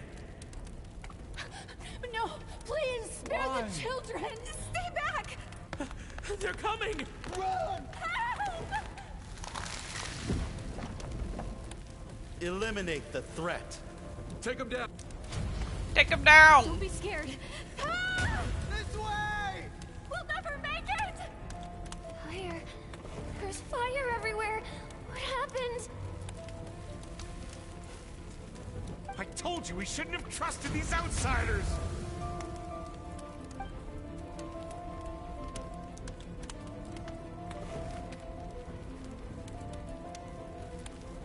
Yeah, right? Why are we doing this? What did we do to deserve this? I feel like it'd be more impactful if they were like actual character models. We welcomed you with our finest food and drink. Showed you the best our home has to offer. Gifted you cloth dyed by our own hands. And this is how you treat us? Run! Save yourselves! Captain, Zone 3 is clear and we have Zone 2 surrounded. Begin extermination. Remember the orders from upper command. No one is to be left alive. Rest assured, sir. We have enough munitions to annihilate these savages and burn their entire civilization to the ground. Good. The only ones who put up a real fight are that man and his wife, correct? What's their status? We shot the man in the ankles and the wife broke her wrist attempting to fight back. They won't be doing much more fighting. They're holed up in their home for now, but they won't last long. To prevent them from making some kind of last stand, we're planning to clear out the other zones first so we can send a bigger squadron to surround them. I love that man and his wife, right? It's great, cool. Well, well.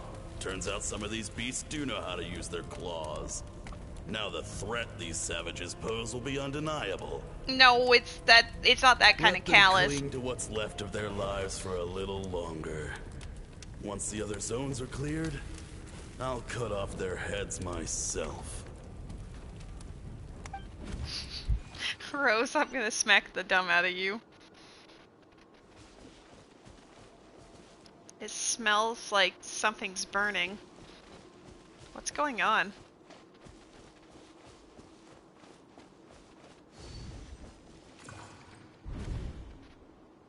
Dad? Mom? Skirk, you're all right? Thank heavens. I'm so happy to see you, sweet girl. But you need to go. It isn't safe here. They'll be back any second. What happened? You're bleeding a lot. Dad? Mom?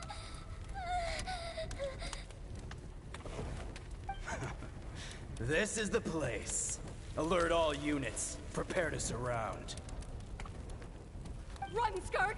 Run as far away as you can. Don't trust anyone. Your dad and I, we're not afraid to stare death in the face, but we need you to survive. My clever girl, so curious. You're already so brave. I know you're going to grow up to be such a positive light in this world. Whenever you miss us, just play this song. Remember, life is a gift.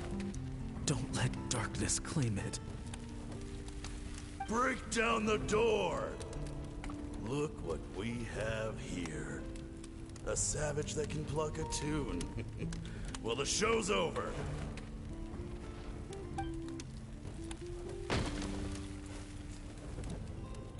You! Stop singing! Shut it! I said shut it or I'll make you! Fine. Have it your way!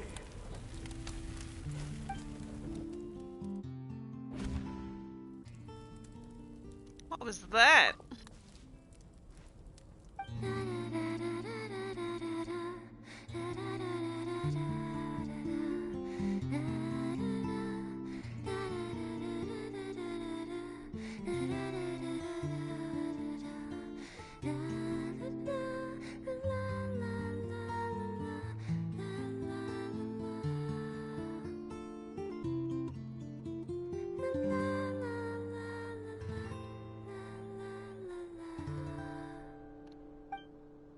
Oh, you're awake.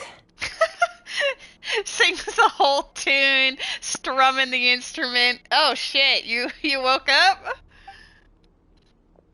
I found a few clues while you were asleep, but it's only a start. Now, time for the second stage of your training. This time, the focus is elemental energy. Come find me when you're ready to begin.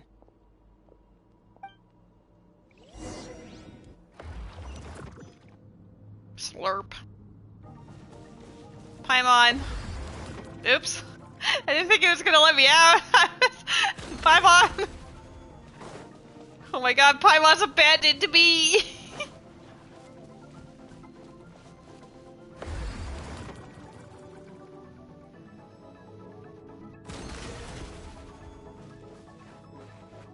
She just tossed Paimon out of here. Man, staying in the abyss feels so surreal, don't you think? No. No day and no night. It's like time hardly exists. If we weren't careful to keep track, it feels like we'd have no idea how long we've even been here. Well, except for the fact that Paimon still gets hungry like clockwork. You go do your training. Paimon's gonna grab a bite. You go do the hard work. I'm gonna eat. I'm ready to start. The way I see it, the pursuit of power is divided into 3 stages. The first is mastering the use of standard weapons. Next is learning how to harness natural energy. And after that, you're free to challenge even higher dimensions.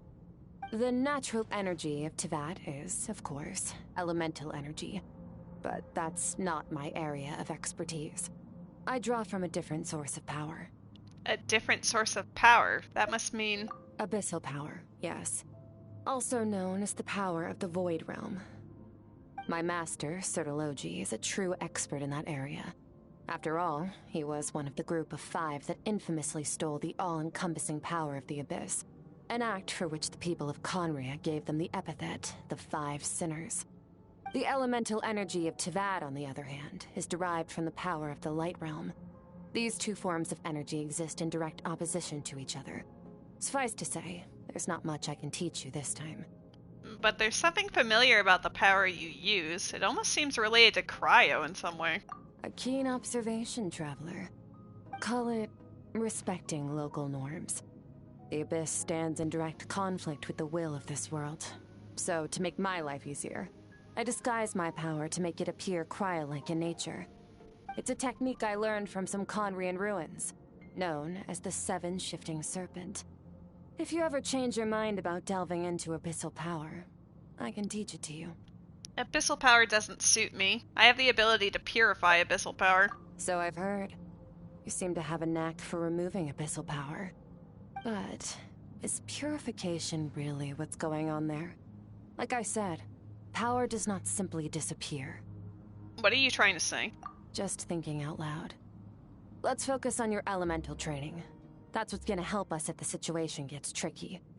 True growth comes from adversity, but only if you make the choice to pick yourself up again every time you fall. So, it's time to push yourself to the limit, and then keep pushing. This is the only way to advance at pace. Use the power of Animo to clear the field as fast as you can.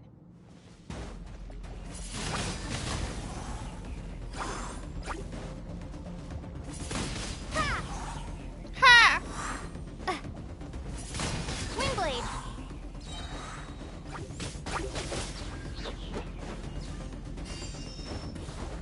Yeah. I didn't even remember what Animo Traveler was like. It's been that long.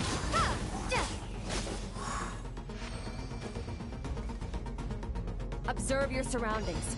Look for things you can use to tilt the scales of success in your favor. Prepare to be blown away.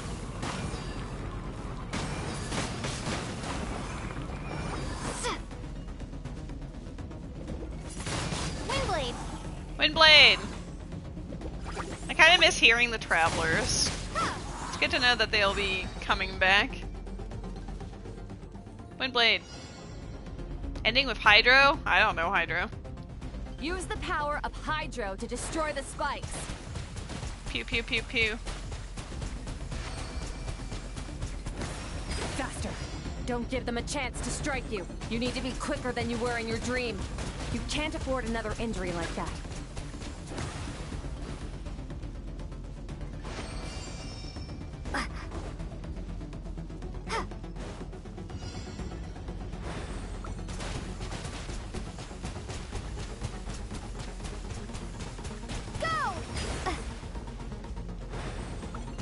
Oh.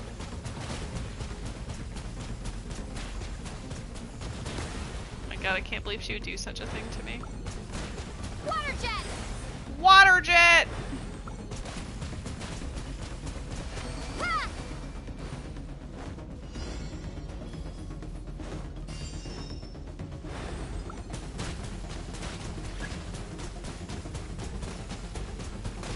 Water jet!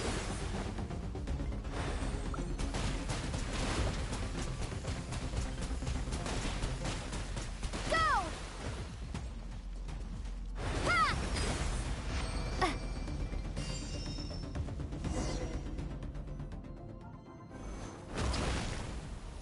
Along my journey, I've gained different elemental. Oh no, she just skips it even without the auto? Damn, girl. Hold up. Along my journey, I've gained different elemental abilities in different lands, but I've never trained them all at once like this. You need to understand what makes you special. The ability to wield elemental energy without a vision and switch between the elements at will. It means your aspirations need no approval from the gods. Your power is not bound by the rules of this world. So be bold. Do not be afraid to chart your own path. Graceful as the wind, tough as stone, nimble as lightning, flourishing like foliage. I can feel the power of the elements flowing through me, sometimes as peaceful as a flowing stream, other times surging like a raging river. If I close my eyes, I can almost hear their voices, but it's not like some wild beast battling me for dominion. It's more like saying hello to an old friend. Lady is the real traveler. I mean, this is my traveler.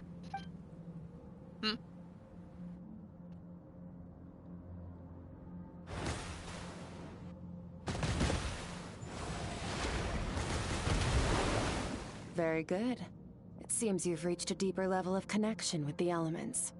How long has it been this time? I'm exhausted. Long enough for you to lose yourself in your training, which is a good sign. Relentless practice with the elements has drained all your strength, but it's also what allowed you to make progress. Get some rest. When you wake up, we'll proceed to the final stage of your training. If you wish to master the elements at a fundamental level, you must see the entire natural world. Nature in all its places and forms. That is part of what it means to be a traveler. There is an event Pokemon in the chat.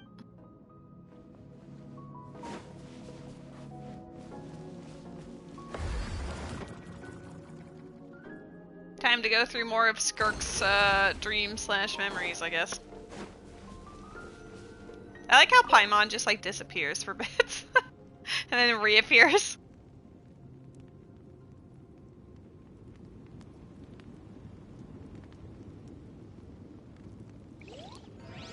Falls asleep sitting up. This place again. Did you bring me here? Who are you?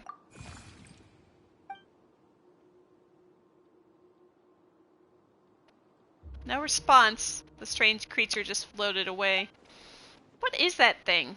What is it doing in Skirk's inner world? And where is it taking me this time?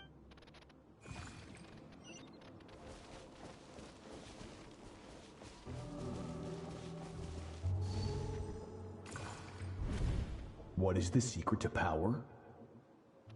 Longing, hatred, self-preservation. No, it is fear. The fear of losing those you love. The fear of watching your home burn. Fear of loneliness. Fear of death. Fear is the source of evolution. It forces humanity to adapt to their environment and overcome hardship. It is in the process of prevailing over our fears that we surpassed first ourselves and then the rest of the world. That fear is now part of you. It calls on you to evolve. And it is time to answer.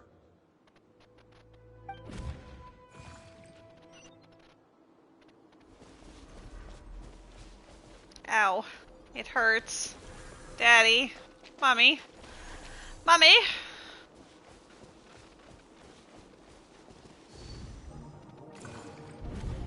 Any minute spent missing home is a minute wasted. Practice your sword work instead. Do not make me tell you twice. But, Master, I can barely lift the sword anymore. If I keep going, I feel like my wrist is going to break. So it has not broken yet. Then pick up your sword and keep practicing until it breaks. I want to hear the cracking and splintering of bone. Yikes. After all, bones can always be reset.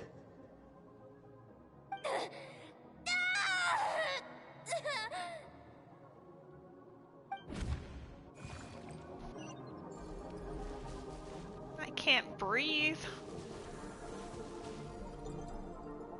Everything's gone black.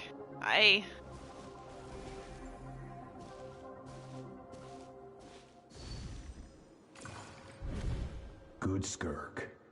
Once again, you survived. How do you feel? Cold and pain. These are signs that you are adapting to the abyss. Each time the flesh is torn and the spirit crushed, each time you claw back from the brink of death, you become stronger. I now understand why these people sought to destroy your homeland. Your potential goes beyond even what I could have anticipated. Yeah, her master is awful. But you still have much to learn in your pursuit of strength. Your mind is rife with distractions. From now on, I shall show no mercy in your training. You must learn to shut out all the pointless emotion, crush the self that makes you weak, and become master over your physical form. Get up, Skirk. Wipe the blood off your face. Cut away the rotten parts of your flesh. And mend what is broken. Then take up your sword. So he was showing mercy before? Yeah, apparently. Yes, Master.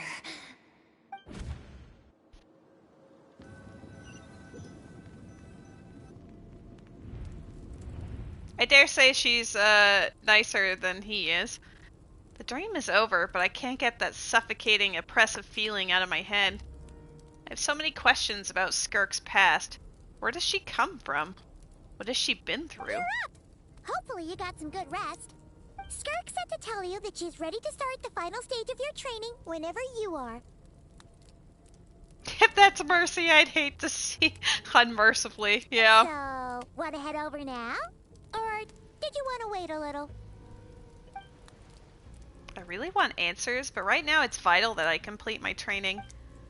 Once that's done, I'll find a chance to talk to her.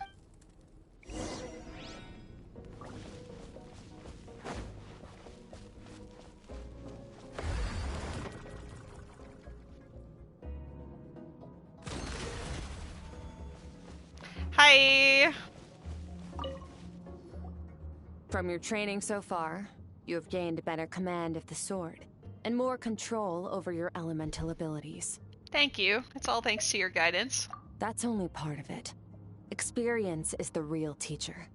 Your journey, the friends you have made, the dangers you have faced. These have taught you more than I ever could. Now, it's time to focus on how you react under pressure. You must be able to think rationally, even in unpredictable combat situations. To simulate this, I'm going to attack, and you're going to block. Ready? Yes, give me your worst.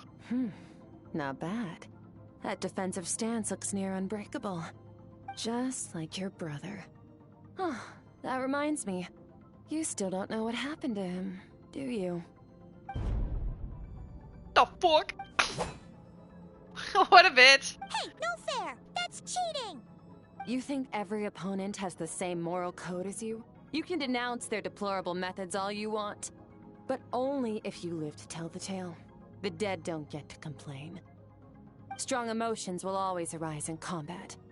Anxiety, anger, fear. But a true warrior is never at their whim. Only when you are free from the influence of emotion can you make the right choice, no matter the situation. Are you describing yourself? How amusing. Almost sounds like you think you know me.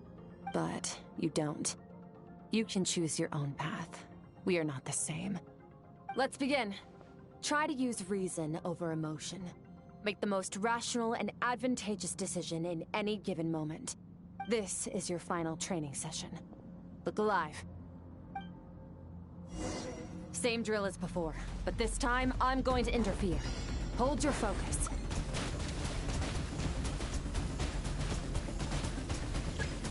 Water jet!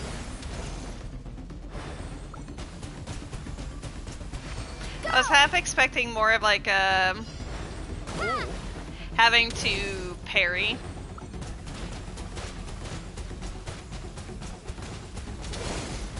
Go!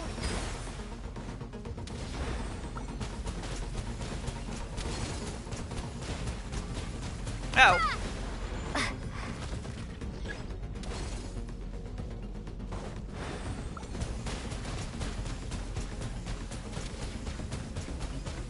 My range doesn't go that far. Oh my god, I did it. I'm so cool. Oh snap, I appreciate the raid. I'll get the proper shout out and say hi in a moment. Sorry, I was very invested in, you know, trying not to get absolutely smacked. Oh. She doesn't need me. It's fine, right? We're chilling. I hope you had a good stream. I'm going to imagine you were likely also playing Genshin Impact.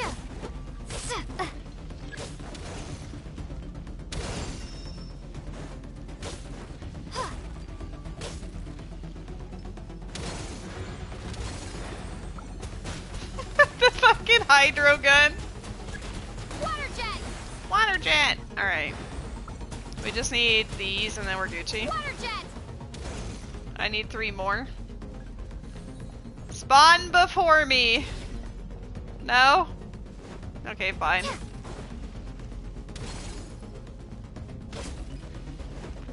Hello? The timer's gonna go out!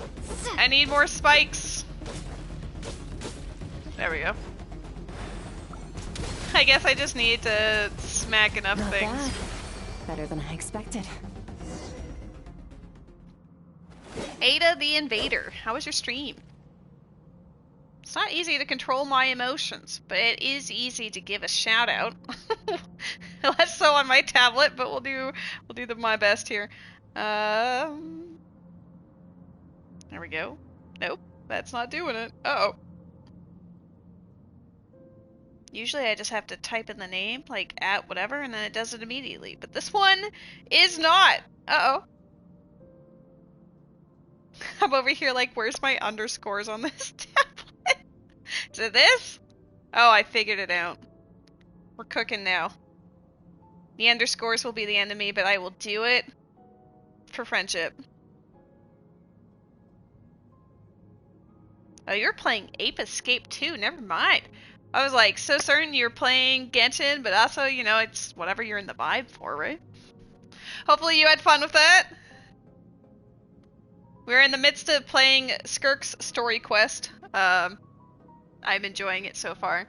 And after that, I might do the main plot for this update. Plot twist!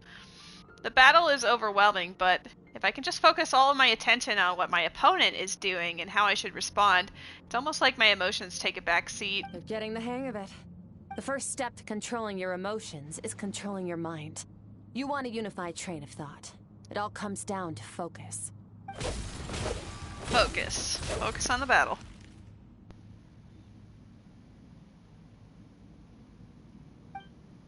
I think it's working. I can choose to tune out anything that isn't relevant to the battle, but I think I'm still pretty far from having full control over my emotions.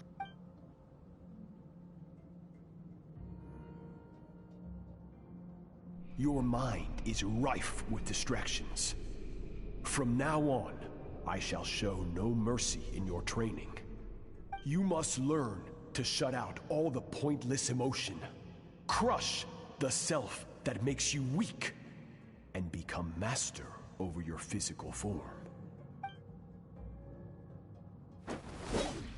Skirk went through this kind of training too, didn't she? How merciless does the training have to be to make someone substitute all emotion for pure reason? Stop. Let's pause here. One look, and I can tell your mind has wandered. That's to be expected. There's a limit to how long a human being can concentrate on one thing. Staying calm and focused sounds simple in theory, but in practice, it's more demanding than sword work or elemental abilities.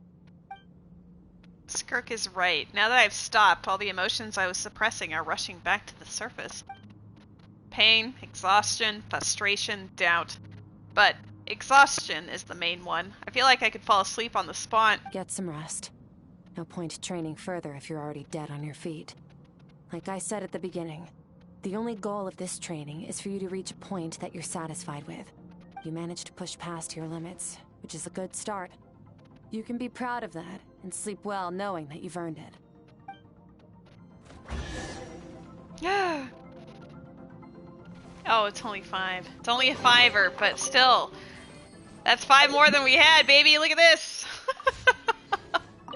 Warriors will train day and night to perfect their skills. But when the battle comes, their fate may be decided in a matter of minutes. One mistake, one moment of hesitation, and just like that, all their blood, sweat, and tears were for nothing. You need to push yourself to perfection, or you might not even live to regret it. We're probably gonna get like one wish out of this stream. It'll be wish 65, and I don't suspect it will happen if you catch my drift. This is still for... yeah. We'll tackle that one later. We might get lucky and get 2. Maybe 3.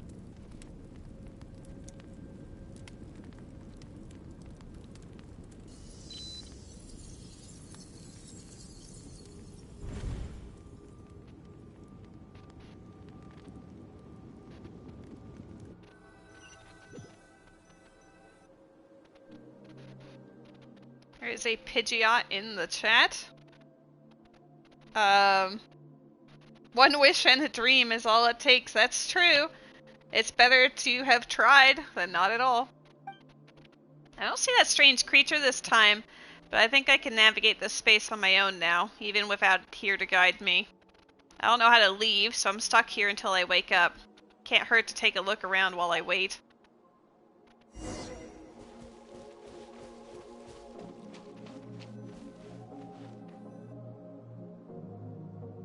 Skirk is amazing.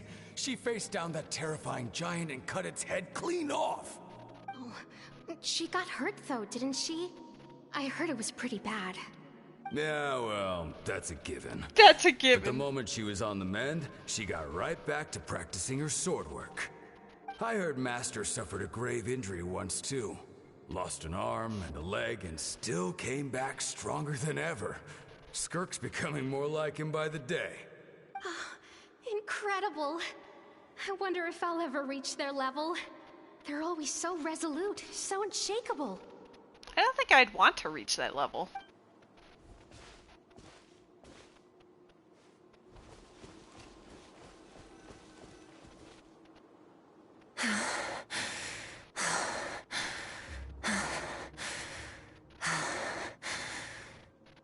Pathetic. You're not even trying. You're so much weaker than you think. Skirk, have you become a positive light in this world?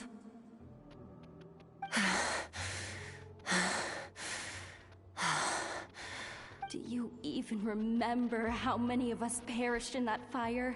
How many bodies were left to rot on the scorched earth? Yet you alone live on. Keep your gaze fixed on your blade. You don't deserve to rest. I have so many questions. I just want to jump in a spaceship, explore the whole universe, and get answers from the stars. I just need to wait till I'm grown up. Then, I can do anything. Now, you must bid farewell to who you were in the past, and become someone stronger. Run, Skirk, run! Only death awaits us here. Keep running, and don't ever look back.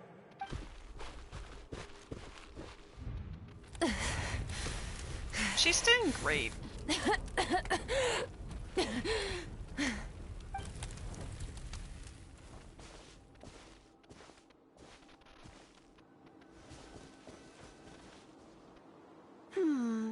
Let's see here.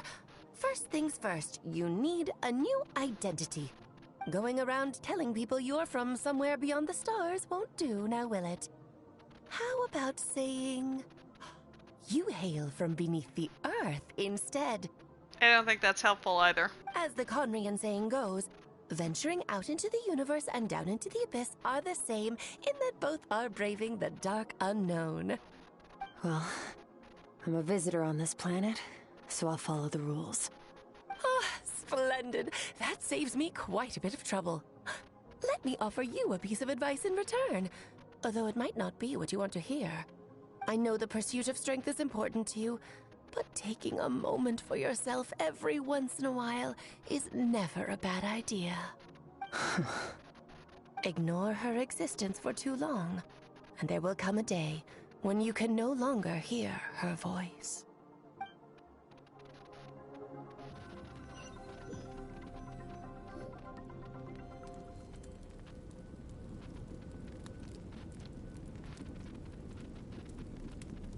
Now I want fish. Huh? The dream is over. I can hear the crackling of a fire in the distance, and there's a fragrant aroma in the air. Mmm, grilled meat. You're awake! You must be starving, right? Ta-da! A barbecue feast just for you! I am a little hungry. Of course you are! That's why Skirk and Paimon got this all ready for you. Dig in, before it gets cold. So you're best friends now. Ah, well, if you're around someone long enough, it's bound to happen. Plus, Skirk can cook. So, Paimon decided she can forget the whole Ice Queen thing. Paimon's not one to hold a grudge. You have pizza? What kind? Here's an idea. Let's save the chit-chat until after the meal.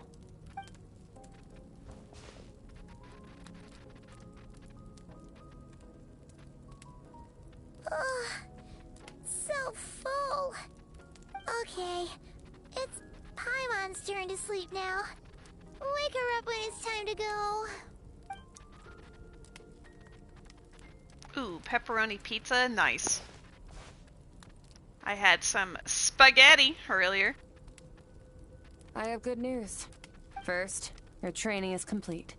You have what it takes to wield immense power. Now it's just a matter of putting it into practice. Continue to learn from your journey and hone your skills against formidable opponents. Second, I've located the culprit we've been searching for. Next, you just need to retrieve the missing part of your soul, and our business will be concluded. Thank you. That was a lot faster than I expected. When Ajax trained with me, he once told me he was bursting with questions. So I allowed him to ask me 3 of them before he left. You and I may never meet again, Traveler. So if there's anything you want to ask me, now's your opportunity. Just like Ajax, I'll answer 3 of your questions. After spending time in Skirk's inner world and witnessing her memories, there's so many questions I could ask, but the most important one is, are you really from Tivat? Okay, not the angle I was expecting. What makes you ask that? I'm sorry I didn't tell you earlier, but while we were dream mirroring, I think I saw your memories. This is the first time I've seen Skirk break her composure. I guess this really took her by surprise. I knew that was a possible side effect. Closed off my mind to you for that exact reason. Even with the dream mirroring, you should have seen nothing but endless darkness. So Skirk didn't share those memories with me on purpose, and in fact she tried her best to keep them from me. Wait, speaking of endless darkness, on my first time there, that was all I saw, until that strange creature appeared. Whatever. Must have been a flaw in my execution. I shouldn't be too surprised. Due to some recent circumstances, my self-control has been lacking as of late. Since you've seen what you've seen, there's no reason to hide the truth. All I ask is that you keep it a secret. No, I'm not from Tivat. I'm from a different planet. And there was a time when I journeyed through the stars. A lot like you in some ways. Hello, John Peepee.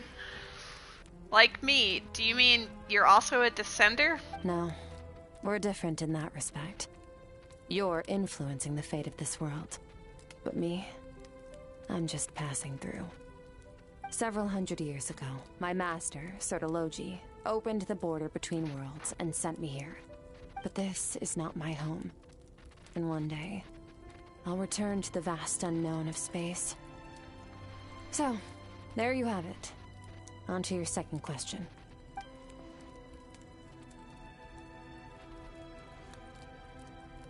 What is your goal in coming here? To become stronger. For certain reasons, I need to bridge the power gap between me and my master as quickly as possible. But first, I need to understand the source of his strength. To do that, I need to follow in his footsteps. Walk the path he once walked. And somewhere along the way, I'll find out how to defeat him. That is my sole focus and purpose. Okay. You have one question remaining. Skirk's goal is to defeat the Foul. I can hear how serious this is for her. I wonder what those certain reasons could be. But given how quickly she blazed through that answer, I doubt she wants to talk about it. I have one question left. What should I ask? You make it sound so easy. Ever since the incident I experienced there, I've never stopped searching for Master Skirk and that unknown abyss. But it's been years now, and I've still found nothing. Huh? Maybe I should take this opportunity to get Child some answers. Well, your last question? You know Child is looking for you, right? Are you going to let him see you? Ajax. His situation is different than yours. Before you ever crossed paths with me, you'd already encountered many formidable people, studied their techniques, and developed your own skill set. So, during your training, all I had to do was build upon that foundation. But Ajax was so young when he came to me. A complete blank canvas. Children can't help but imitate their role models. In the long run, that would only hinder his growth. Once Ajax has enough strength in his own right, I will allow us to meet again. Until then, let that motivate him to reach his full potential. That was a calm and calculated answer. It's like she was talking about something entirely mundane. I don't know why, but I'm not buying it. She makes it sound like the decision has everything to do with Child and nothing to do with her, but what does she actually feel about it? The Abyss is completely silent. This domain must get lonely after a while. Not to mention, she said it's been hundreds of years since she arrived in Tivat, and even longer than that if you account for how slowly time passes in here. Unlike you, I have no desire to establish a connection with the world. The weak and the lowly have no right to remember me. They're lucky they only have a few missing memories to show for it. In all that time, she never established a connection with this world. Was it really just because she looks down on the weak?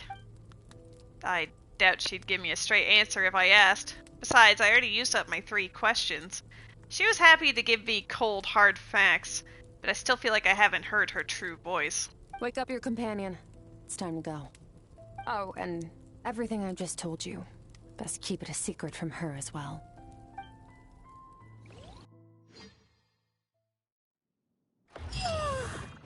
Time to go. Oh, finally. Where are we headed? Boosh, that way. Just follow me. Shit. Can you say it again? Just follow me? Nope. Alright. We had a great chat. I always hate when that happens. You fuck around and then it's like, oops. Cuts off everything else. You're only getting the most complete lady experience.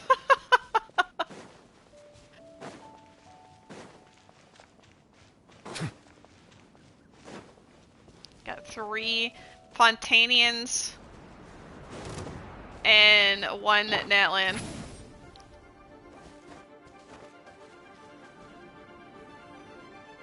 Wait, this is near the chasm, right? Yes. If we enter from here, we'll be able to reach that place from your dream. You have some experience with abyssal domains by now, but still, this is someone else's territory. Best to proceed with caution. Don't worry, Paimon's an expert at hiding behind other people for safety. Okay, that's actually funny. Oh, but, that means you need to stay safe, traveler. I will. Let's teach this thief a lesson. All right. Remember your training. Time to put it to use.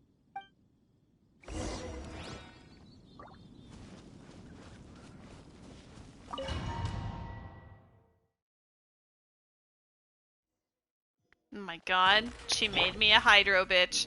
Alright, is it still my traveler though? But, oh. No. They're kind enough to see that if you fuck it up. I don't even know what Hydro Traveler does. I literally never played.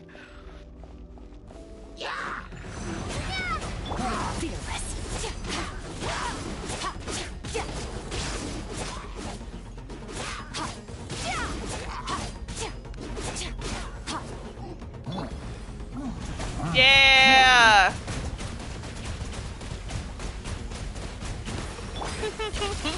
Paradigm shift.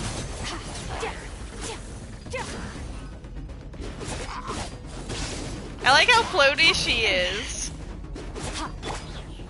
I feel like this is not the greatest showcase for her though, because like I know you need like different elemental reactions to trigger her little doohickeys.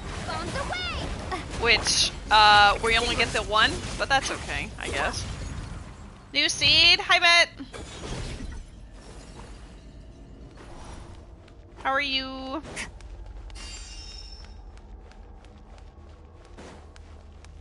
You're right. Maybe I should be streaming a rando instead. Damn.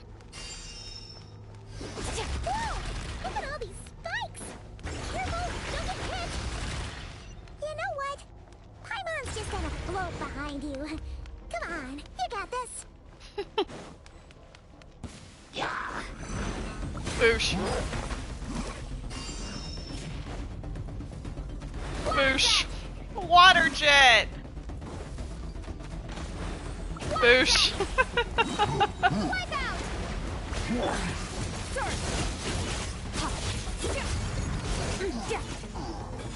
Hey, what are you two doing here?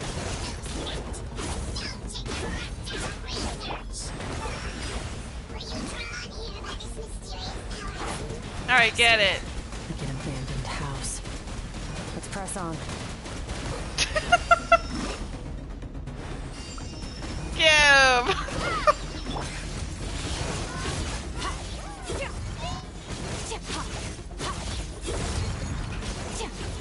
She is very fun to play as. There's a Mr. Mime in the chat, friends. How have you been met? Any sign of, shiny yet? Or are you still doing the Safari Zone event?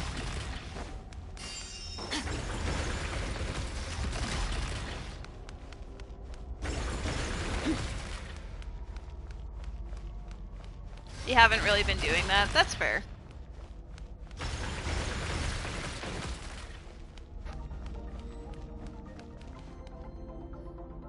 Oh, looks like this is a dead end. Did we make it to his hiding place? Ugh, this fog is making it impossible to see anything! This should be the place where you were attacked, Traveler. The missing part of your soul should be nearby. Can you sense where it is? If I close my eyes and focus on the John Pee-Pee that... No, I'm kidding. Focus on the light that came from my wound back then. Yes, I can sense something, and it is nearby, but I can't tell the exact location. Spaghetti! Nothing exact, but I know it's nearby. Our opponent must have covered his tracks just in case. Otherwise, you should have sensed it much more strongly. If it happened before, you probably would have been doing more, but it started at a point where you've just been really tired and busy with other stuff. Aw. Hold on! Look! The spikes are back! Stay calm. Let's hold back a little. Give our enemy some wiggle room so we can see what we're dealing with. If you're too reckless, we might be playing right into his hands. Our enemy took part of your soul for a reason. It's likely he integrated it into his attack somehow. If we're smart about this, we can track it down.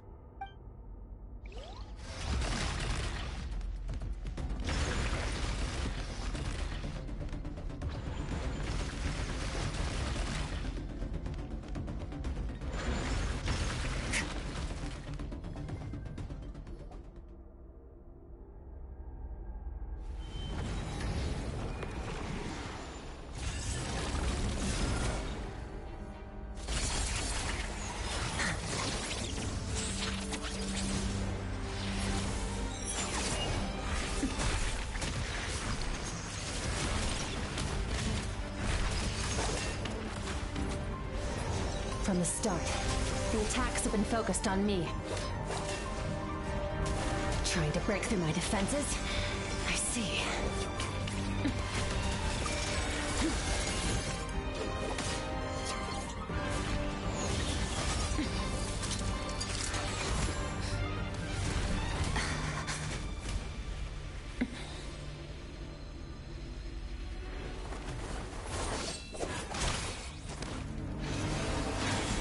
Slurp.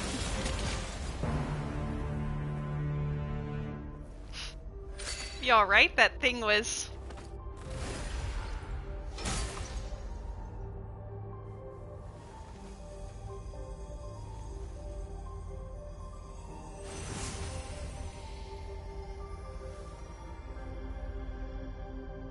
There. I got it back. Traveler! Skirk! What happened? It looked like Skirk just got... In the Gwali Plains, you asked me why this enemy chose you as his target. Now, the answer is clear. It's not just the fact that your strength is impressive. It's also because of your ability to, as you put it, purify abyssal power. Whatever that actually means. The fact is, that ability allowed him to do something that should have been completely impossible. Namely, break through my defenses and steal my power. So you were his real target? He was after you from the very beginning? No. He couldn't have known I'd come to his domain. He only stole your soul fragment because he knew the value of its power. I doubt he expected it to come in handy so soon. Call it fate, if you want. I believe that's the term they use in this world for arbitrary coincidences like this. In any case, it works to our advantage. Once I realized what he was using that power for, it gave me the chance to get back what you lost. But you... I'll cope. Well, done gorging? Good. Time to answer some questions. How did you get the power of the all-devouring narwhal? The all-devouring narwhal? Oh, of course! Paimon knew that spike thing looked familiar. It looks just like that narwhal's horn! I highly doubt you acquired that power through your own strength. Tell me I'm wrong. You're desperate enough to scour the land for god remains and whatever vestiges of power you can find. That alone proves you wouldn't be able to defeat a creature like that. Which leaves one possibility. You know my master, the Foul, Sertologi. The Foul? Who dares call him foul?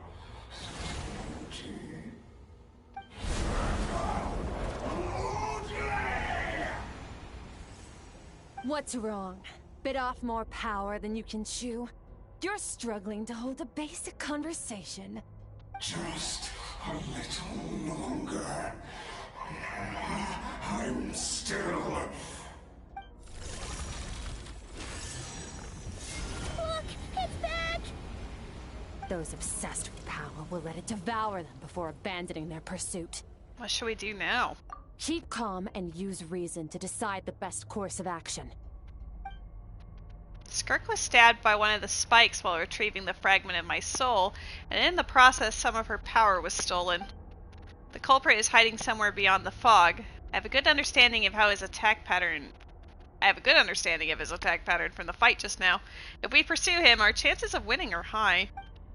But Skirk's breathing is weaker than usual. If we attack now, I can't guarantee her or Paimon's safety. It's a hard decision to make, but I think we should get out of here. Wise decision. Final victory doesn't always come after a single battle. You've got your soul fragment back, so we both got what we came for. Let the enemy draw breath while he can. It won't be for long. Get us out of here, Traveler. You'll need to lead the way this time. The cope. Yeah, I'll cope. Yeah, it was pretty funny.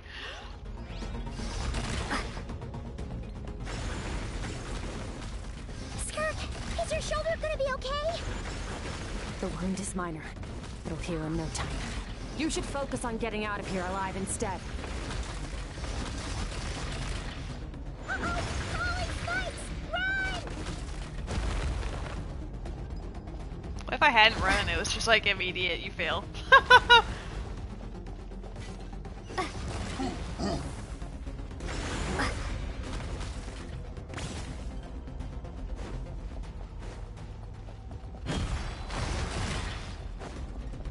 Watch out!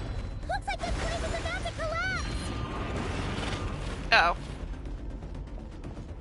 That one, is it because they're on top of it, or does it just wait for you?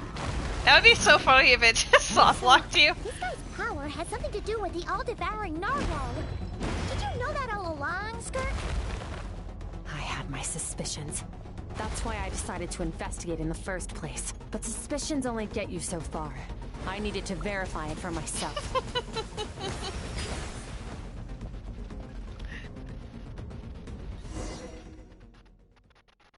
Neener, neener. You can't get to me.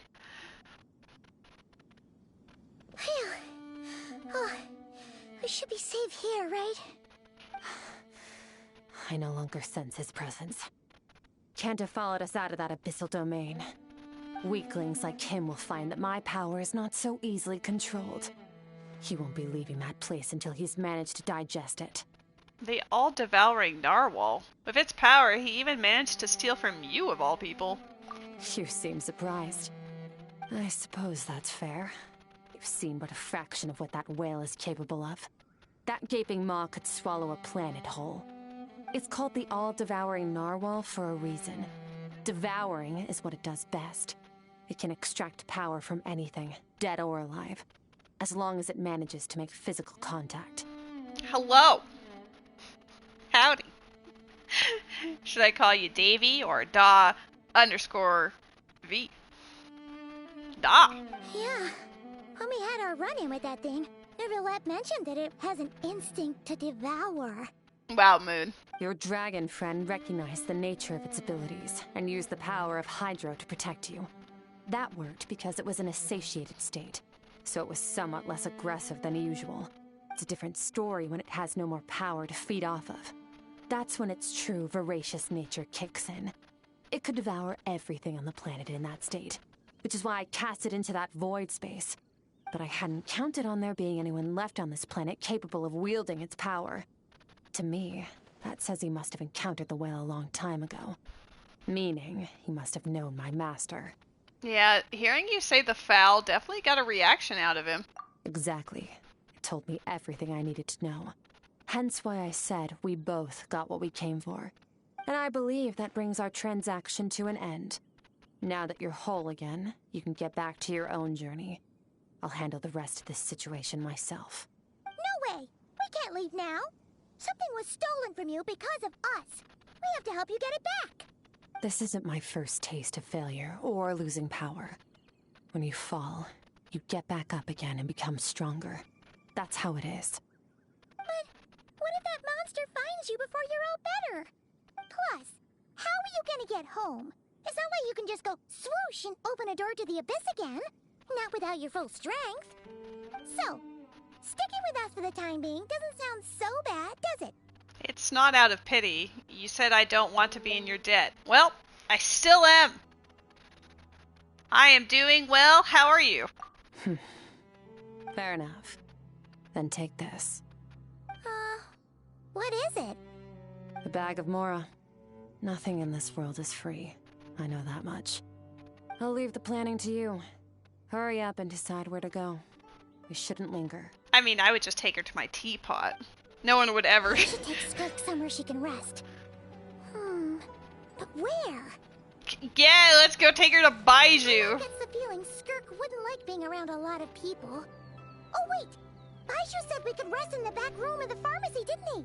Let's head there! Yeah, honestly, I would just take her to my teapot, realistically. He'll know something about Master. I'm sure of it. Next time, I need to be ready. How's the shoulder? Fine. It was just a scratch. It'll take time to recover my strength, of course. But adapting to situations like this is nothing new for me. Not like this, books for days. Your outfit looks different. Oh, this? It's a star crystal suit. Abyssal energy is scarce in Teyvat. Wearing this helps me access it more freely. It stores concentrated abyssal energy that I can draw from on the go. When the energy runs out, it reverts back to its original form. Let's go. Found somewhere to rest. Well, lead the way then.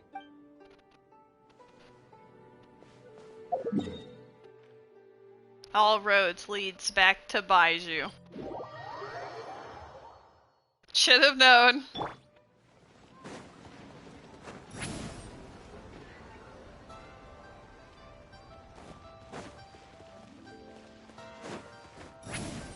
Oh. That was about to be a problem.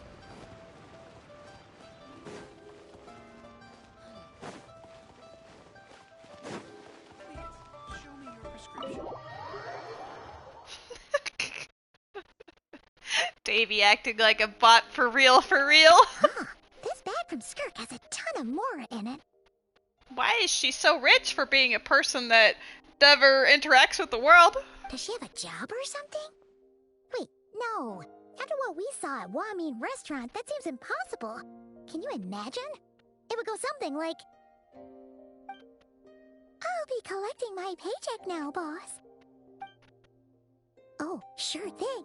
Wait, who are you? Have we met? Can't hold a job if you make everyone forget about you. So, what did she do to get all this Mora? Why are you talking about this right next to her?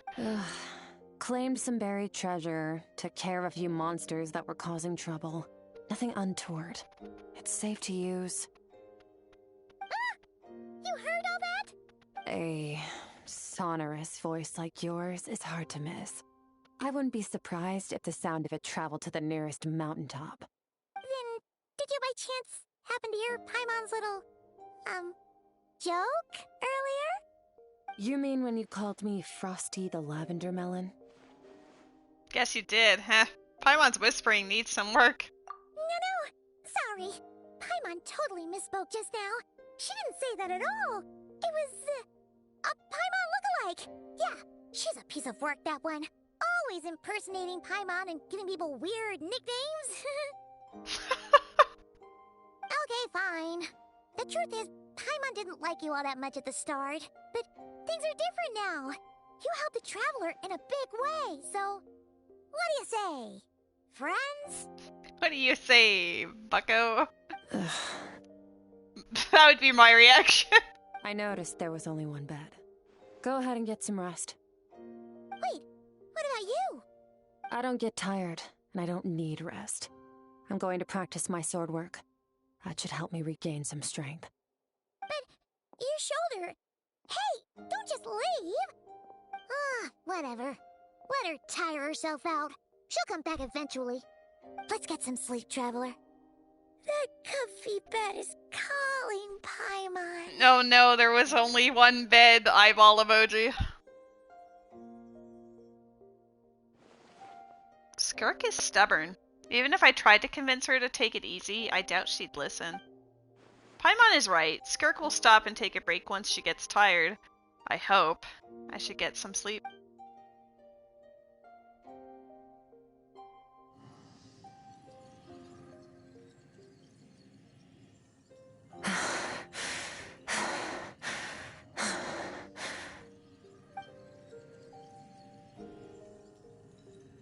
Skirk? Of course she's acting like she didn't just get stabbed in the shoulder. Huh? Something seems off with her, though. Quiet. Who's she talking to? There's no one around, unless... Do you even remember how many of us perished in that fire? How many bodies were left to rot on the scorched earth? Yet you alone live on. Keep your gaze fixed on your blade. You don't deserve to rest. Run, Skirk. Run! Only death awaits us here. Keep running, and don't ever look back. Right, in that dream I witnessed, Skirk was training alone, but there were disembodied voices talking to her.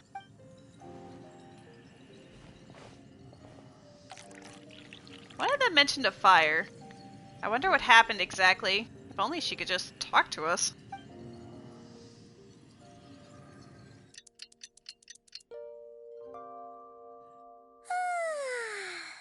Getting an early night's sleep is the best. That bed was so comfy. Wait, Skirk? Have you been sitting out here the whole night? The bed's all yours if you want it. Recovered your strength yet? About 60%. Maybe 70. She's got a display for her own battery. Whew!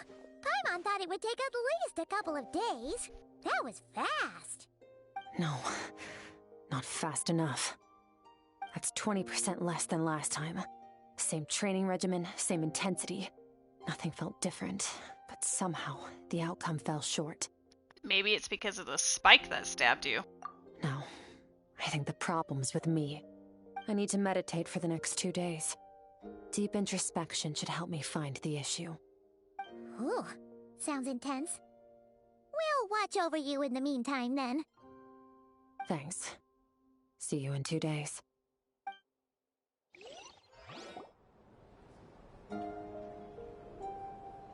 She just floats there to meditate.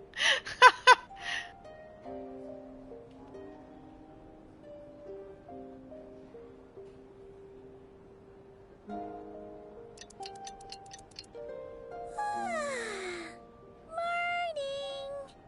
Skirk is still meditating, huh?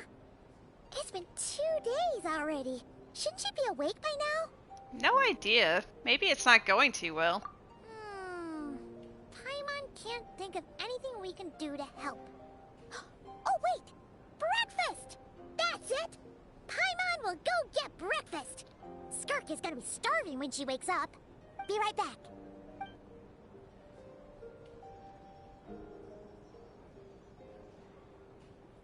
Skirk looks so serene, almost like she really is asleep.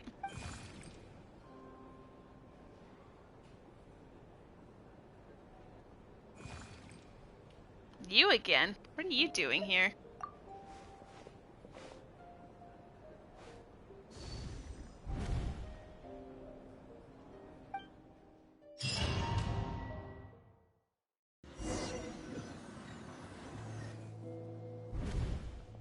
This place feels familiar, but where am I exactly? There are towering cliffs, withered trees, and a strange river flowing from the horizon all the way here, but it's broken up several times along the way, with a waterfall at each break point. On closer inspection, the color of the water is changing. The closer I get to the lower portion, the darker it becomes, almost as if... Did you bring me here? Then that must mean this is... That's right. This is Skirk's inner world. Think of it as the threshold between the soul and dreams. This isn't your first time here. but what you remember is probably a space covered in darkness. I only managed to illuminate a small portion for you back then. It talks, so you can speak. Actually, it's my first time talking to someone like this. I only managed to break free and bring you here because the injury weakened her power. I guess that's why I can speak again, too. Call it fate, if you want. I think that's the word they use in this world for lucky coincidences like this, right? I mean, that's a cute little mirror. The fact that Skirk says it's arbitrary coincidences, and then she, like, this strange creature says lucky coincidences. Now, before I take you to her, I gotta ask. You're the first outside visitor to ever come here, so what's your impression of this place? Why are there so many cliffs and waterfalls? Oh, you noticed. Could you not? This river represents Skirk's strength. Strength accumulates over time. It is the summation of a person's lived experience. So this river is where all the fragments of Skirk's life should converge into a single stream of memories and emotions, flowing forward as one. But as you can see, this river has been severed numerous times. It's because Skirk doesn't like who she was in the past, when all she sees reflected in the river is a disgraceful shadow of who she was. She cuts through water and rock with the sword of reason, severs her connection with the past, and begins anew. Wait, that reminds me of something. You must learn to shut out all the pointless emotion. Crush the self that makes you weak, and become master over your physical form. This isn't my first taste of failure or losing power. When you fall, you get back up again and become stronger. That's how it is. I see. So it was Sertology who taught Skirk to replace all emotion with reason. And since then, it's been a constant process of abandoning, refuting, and erasing her past self. I suppose that's the secret to her strength. But it's such a sad thing to think about. What has she been through? Why does it have to be this way? The answer to one mystery invites another question, I see. Let's follow the river upstream. There among the cliffs, among the memories etched into her heart, lies the truth of it all. Soon, you'll understand everything.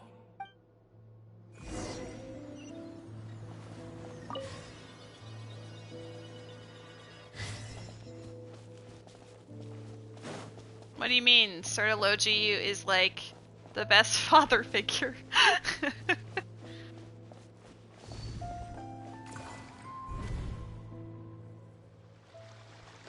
This looks like a coastline. Huh? I recognize the drawing on the sand. Wait, isn't that the picture I drew for Paimon? Why is it showing up in Skirk's memories? I've always thought that. Even when falling leaves don't come from the same tree, they can still form bonds of kinship when they meet. Like meteors, you both made a journey through the stars. Both travelers who have landed on a planet that is not your home. Yet, when she first noticed your presence, although she hesitated for a moment, she still chose to walk away, indifferent as ever. Why? If I think about it, it's not surprising at all.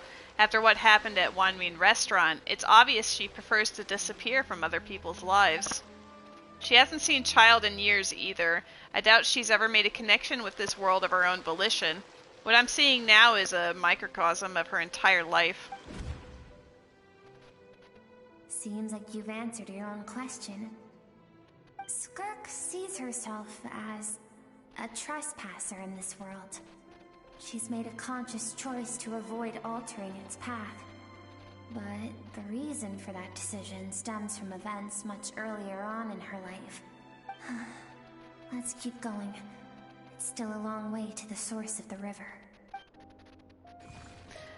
You can beat up Sertology and I will record it on a camera for you.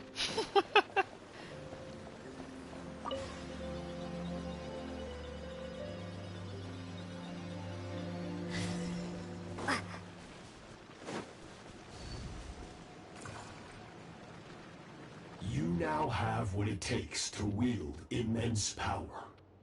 From this day forth, I shall teach you no more. No one can become a worthy warrior through imitation alone. I have given you fangs and claws. Now, you must learn to hunt. You wish me to travel the world beyond on my own, Master? Indeed. Make new friends. Embark on your own journey. And piece together a new future from the shattered remnants of your past. We will still have contact through the Abyss. But know this.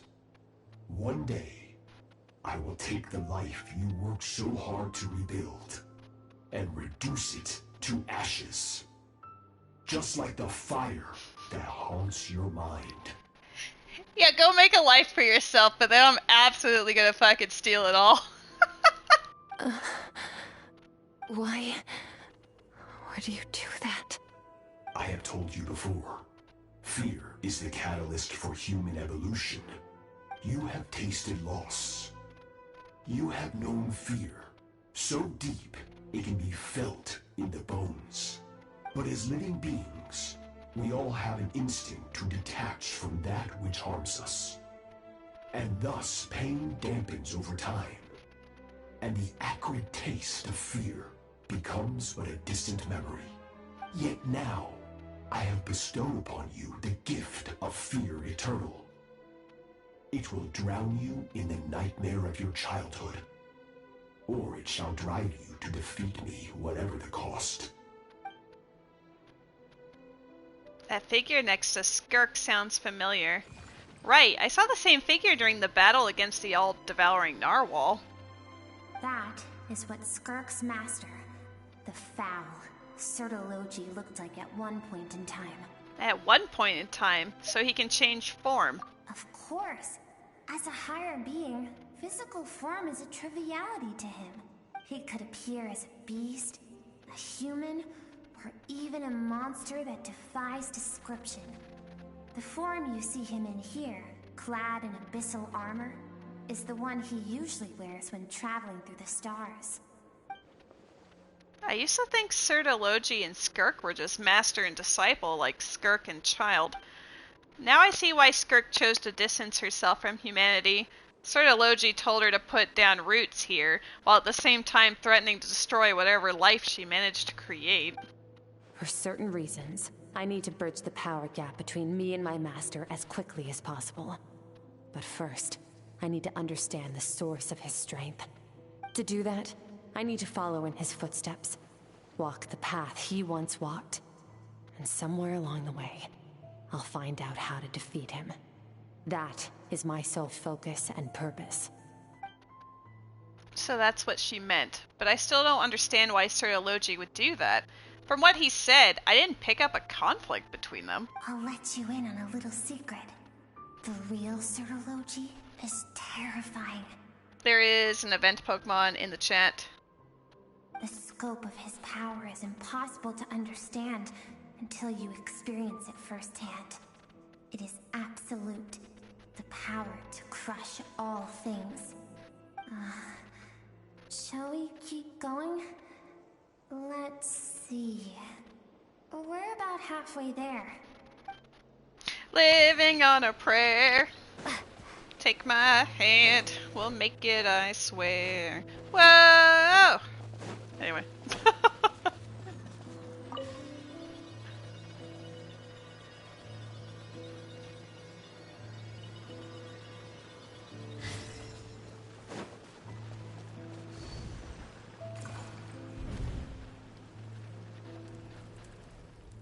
My god, we get to see her when she's young.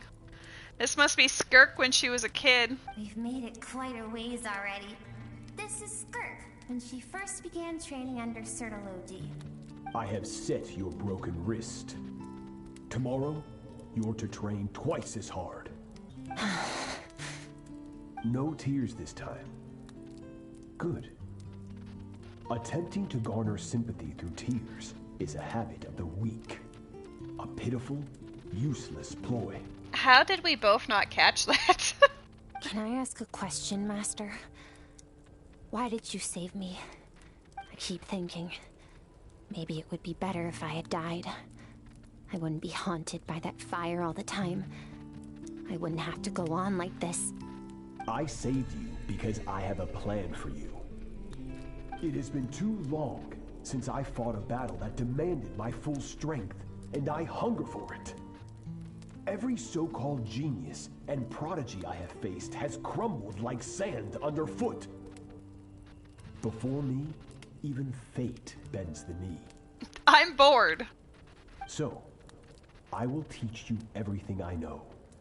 Train you by whatever means necessary, in the hope that one day, you might surprise me.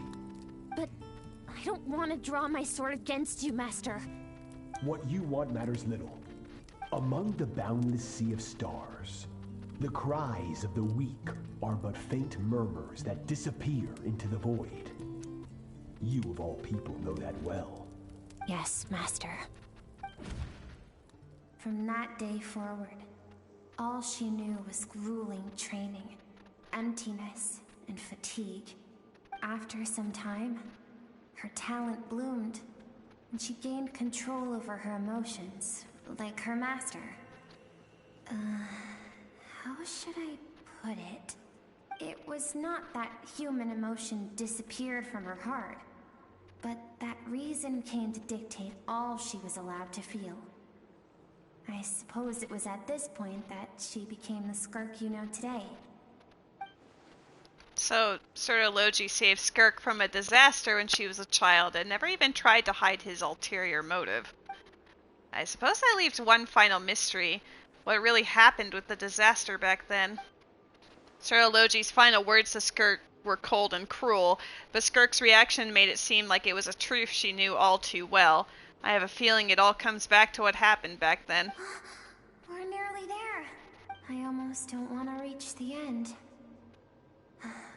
Well, shall we? This is the final stretch.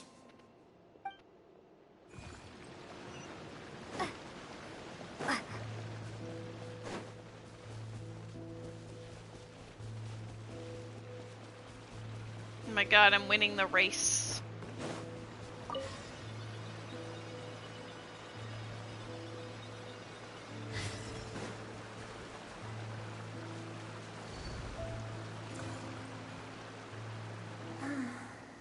These are Skirk's happiest memories. What a simple and carefree time it was. Wisps of clouds dotted the sky. The sun bathed everything in golden light. And when song filled the air, not even the shyest of flowers could resist swaying along. This might sound like curse, but in this particular image, she looks like Paimon. This is Skirk's homeland. She was so curious about everything as a child, always skipping school to go exploring instead. There was so much to discover. The treasures at the bottom of the sea, the secrets beyond the stars, and that merchant ship packed with adults wearing those strange clothes. Yes, the ship. That was the beginning of the end. Looks like March 7th a bit. Yeah, the hairstyle definitely attributes. It was a spaceship. When it arrived, the people that disembarked wore smiles on their faces and spoke of friendship. They claimed to be merchants from a neighboring planet, looking to establish trade. Yeah, Paimon was my first thought as well. Slightly older, or at least a bigger body. Skirk's parents, her relatives, her neighbors, everyone welcomed the newcomers with open arms and allowed them to explore the planet. To them, the visitors were guests and should be treated with hospitality. No one had any idea of what was to come. Several months later, an army of unknown origin arrived without warning and carried out a ruthless campaign to destroy everything and everyone on the planet. Skirk had skipped school that day, like so many times before. so she was not caught in the immediate wave of destruction. But when she came home that day, only fire and ruin awaited her. Countless people cried out to her for help. People she knew and loved. Friends and relatives. The little girl who lived next door. The shop owner with the bad leg. The bad-tempered teacher she had made fun of just that morning.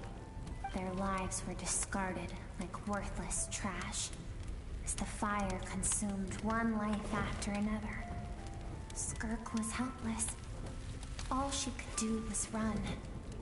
And so she did. She kept running until an unexpected figure crossed her path. If Sertology hadn't been there in that moment, the fire would have claimed her life too.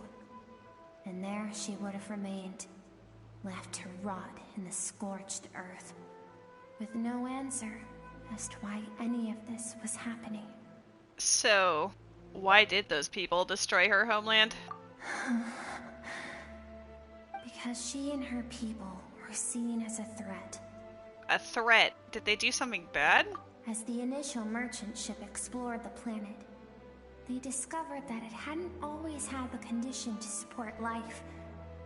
Yet there was evidence of human activity, even during the periods of extreme heat or cold in the past. Further research revealed that, over time, the people of this planet had evolved the ability to adapt to any type of environment or energy source. For that reason, the outsiders viewed them as a potential threat, and decided to eliminate them before the threat could rear its head.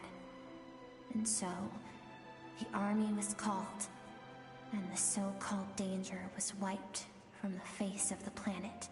Just because of speculation. All those innocent people. Senseless, isn't it? Deemed a threat because of a gift they didn't even know they had. Perhaps it was their own innocence and kindness that doomed them. But in the end, that was lost to the blaze as well. If those with power get to decide good and evil, then all you can trust in is the sword in your hand. And so, before death could claim her, she ran. She ran and never stopped. Now I see why Sertology's threat is such a terrifying prospect for her. And now I see why she distances herself from the world. No one wants to relive their most painful moments.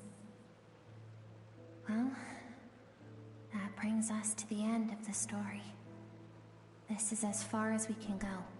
Skirk is waiting over there. For both of us. Let's go to her. It's time to fulfill my purpose. And my greatest wish over all these years.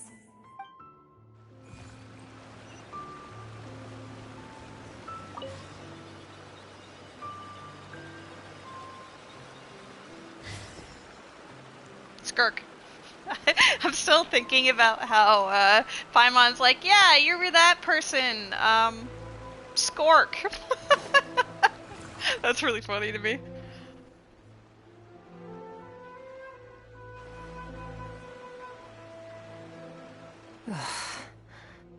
So all this, just so you could bring her here?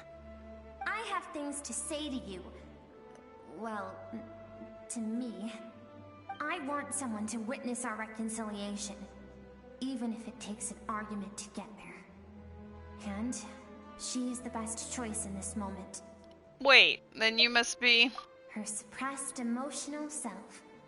The version of herself she keeps locked in the recesses of her mind, stifled by reason.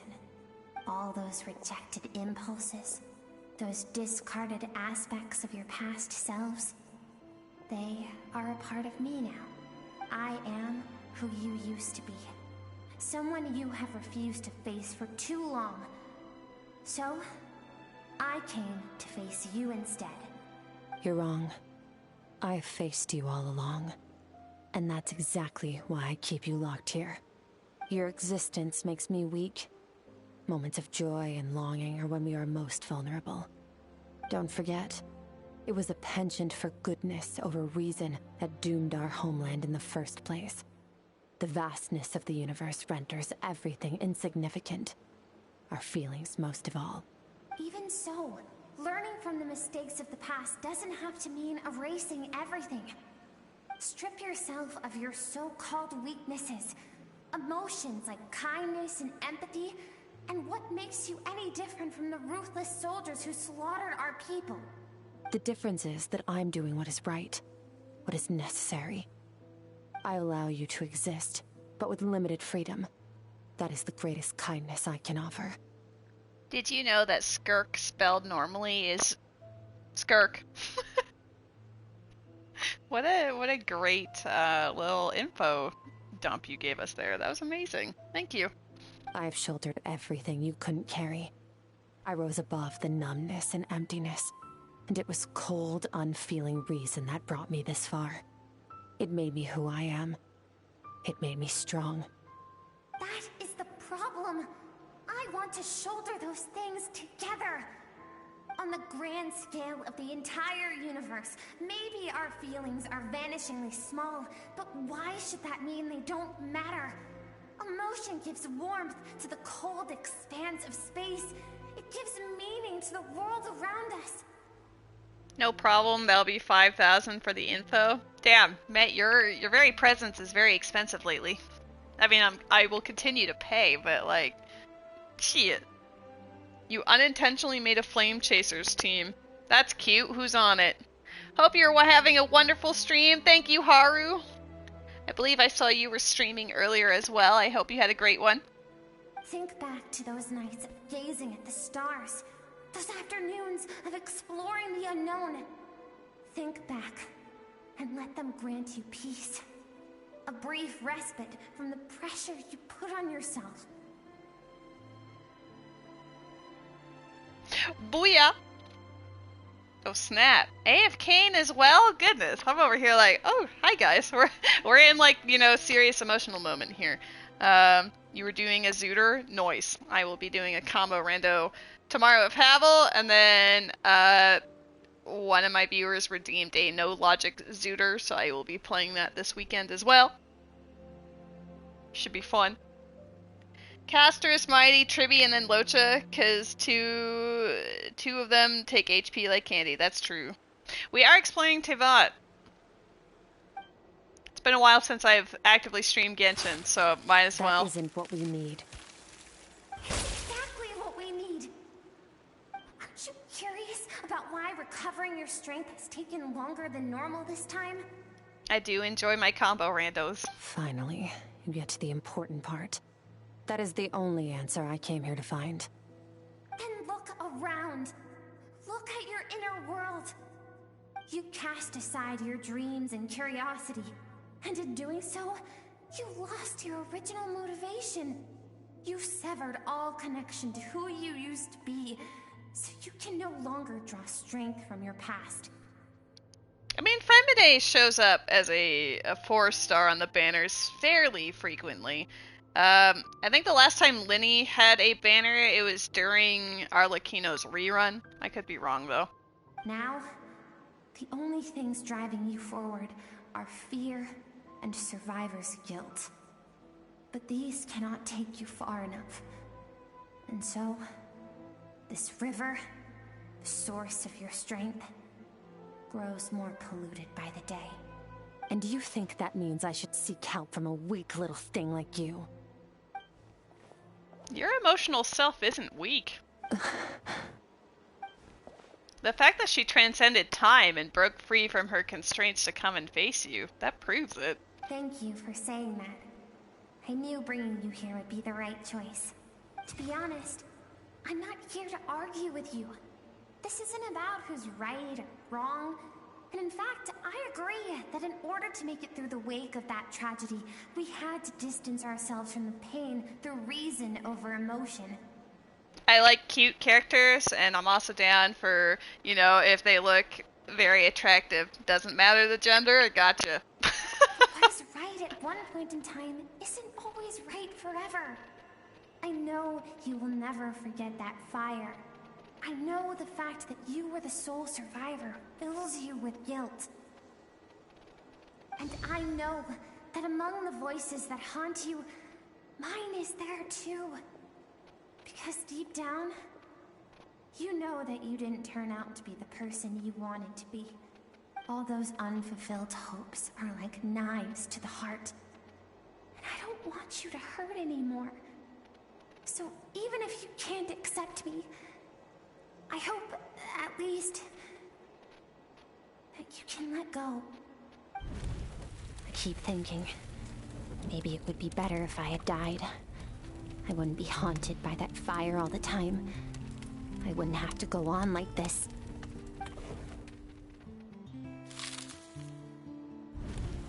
Your dad and I, we're not afraid to stare death in the face, but we need you to survive.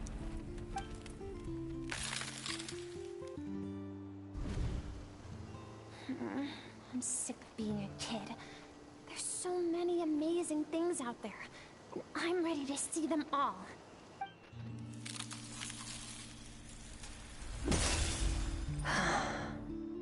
Me when I'm trapped in the ice of flashbacks. Yes, always remember the song that your father played to you as he perished.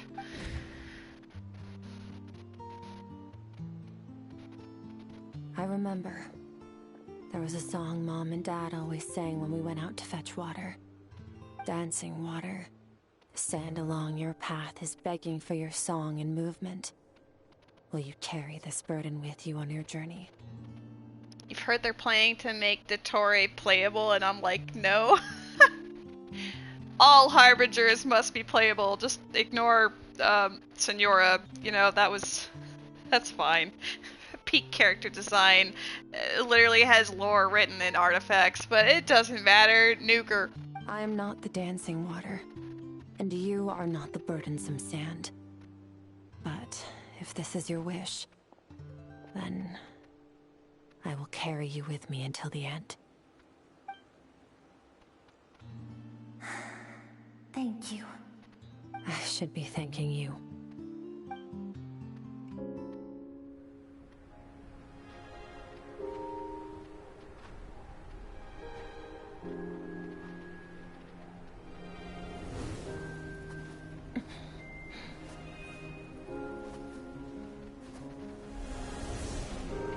Run, Skirk, run!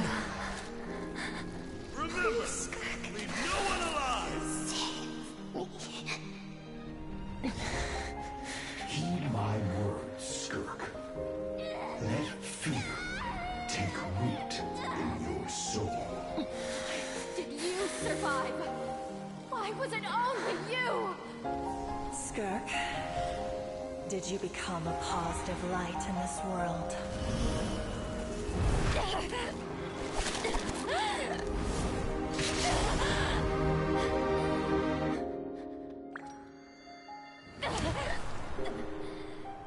Hey, this doesn't have to be the end.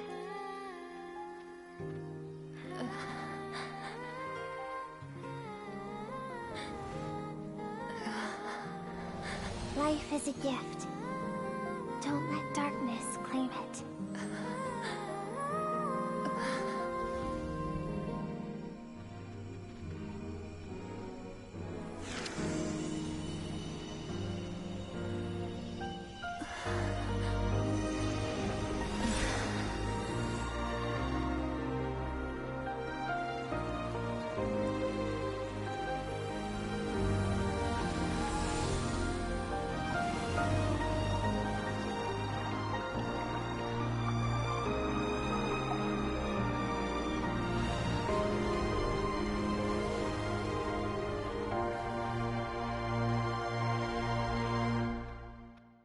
She's at 100%, you guys.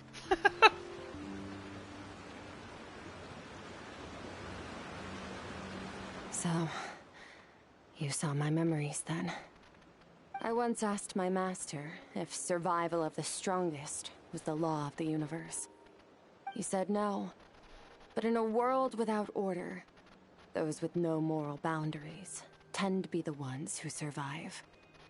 You never got far in Genshin, mainly playing Star Rail, but you've noticed in both games the majority of female characters and some males all wear some variant of heels. That is true.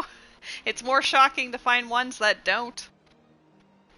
She's fully charged, guys. Let's go. Now kiss her. But that isn't true strength, Met. Power is not a substitute for doing what is right. That's why, after hearing his answer, an idea came to mind. An idea that, one day, I would create a new world order. One in which there would never be another tragedy like that fire. One in which power was not the law of the land. But that means I must defeat him. Because my master, Sir Logi, is, at the core, a defier of all rules and order. Sounds like you have your work cut out for you. Yes. And not just because of the gap in our abilities, but also because I have no reason to see him as an enemy. Although his decision to train me was not made out of kindness, he did everything a master should. He saved my life, taught me the sword and the principles of strength. And for that, I respect him. But he intends to face you in battle one day. I know. And it's not something I want. But Master never goes back on his word. I have to treat everything he says as a promise. He's no longer into that. But he sends me messages through the abyss every now and then. Most of them are simple greetings, or an answer to one of my questions. Every time I hear from him, my heart skips a beat. And I wonder if this is the moment where he'll finally appear before me and tear down everything I've built to pieces. Maybe that means I do live in eternal fear, just like he said. Yes, I respect him, but I'm also afraid of him.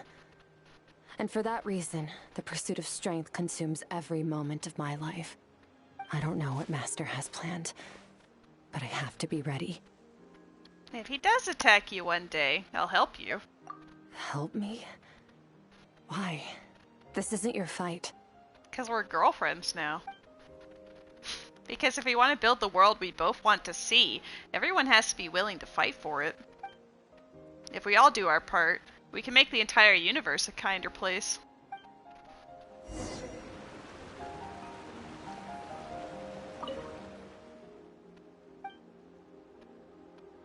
Don't leave yet. What if we want to just admire the scenery?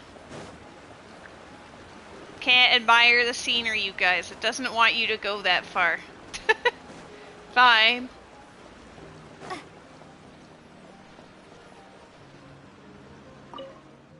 We had a soul baby. Paimon's got breakfast ready, I hope.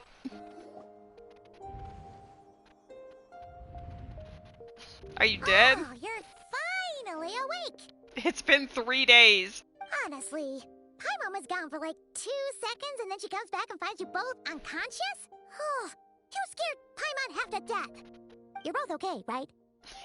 Y'all right, though? What does it look like? Looks like your strength is back. You look stronger than ever. Only water from the source can cleanse the rot and filth that flows from the past into the future. I taught you to incorporate the experiences from your journey into how you fight. I suppose what happened today will become an inseparable part of who I am. Okay, so Paimon feels like she's missing some important context. And you may continue to not have the context go away. Is this the new VA? Yes, it is. Paimon has a new voice actor, and so does Kaching. But Kaching's not in this plot. She is in the event that's going on right now, but I've already seen the cutscene, so I don't think there's any way of instigating that for the stream. But whatever. Paimon brought back tons of delicious snacks. Let's dig in.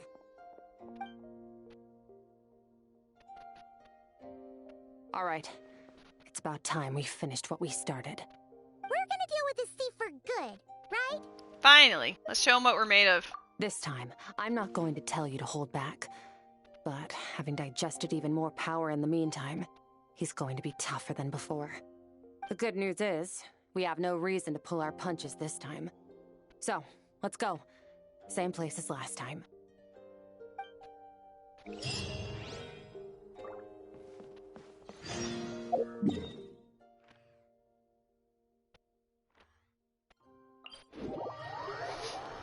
I'm enjoying playing Genshin again. I go through stages of like burnout where I don't know what I'm doing with it, and to be honest, I am sort of in that stage again because I fought so hard to get this hoe on my account. And was she worth it? Absolutely. But in order to make it happen, I lost my mind. I did every story quest that was available at the time, obviously, except for Skirk, who we're playing right now. I did all of the hangout events. Every single one of them. Great, cool, right? And have all of this done, whatever. I 100%ed this stupid game. Just for this chef bitch. I wanted my chef girl. But as a result, my world is very barren, let's say. So I'm looking forward to when they have a new region that I can explore and collect goodies and save up for whoever. Obviously, I would like to get Skirk, but if I don't have enough resources to make that happen, then that's just what's gonna happen, I guess. We are at 64 pity, which is pretty surprising to be honest, but we're trying my best here. The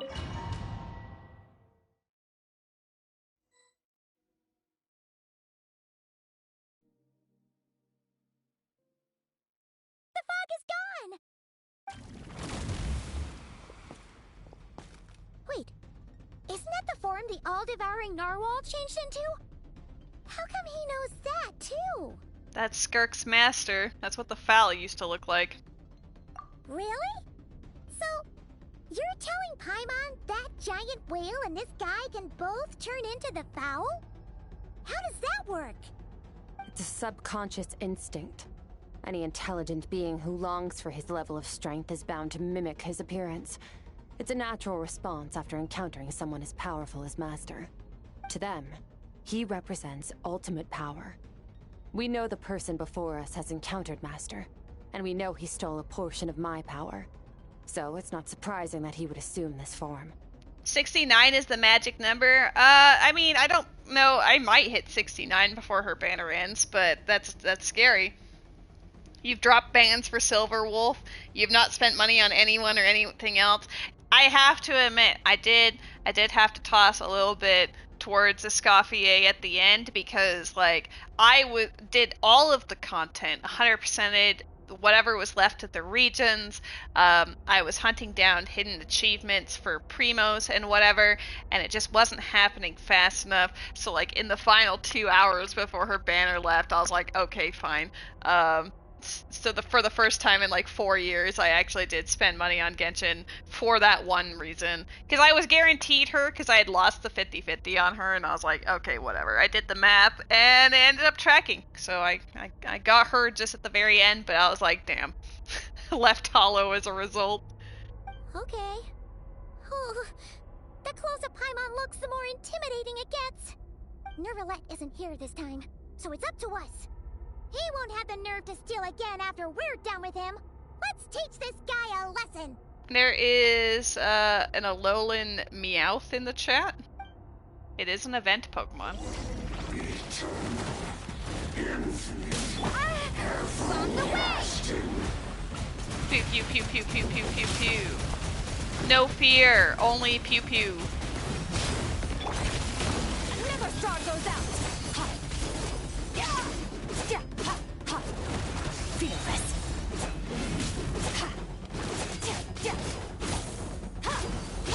I do love how floaty she is.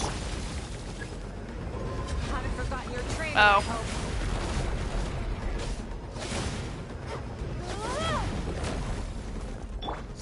Annihilate.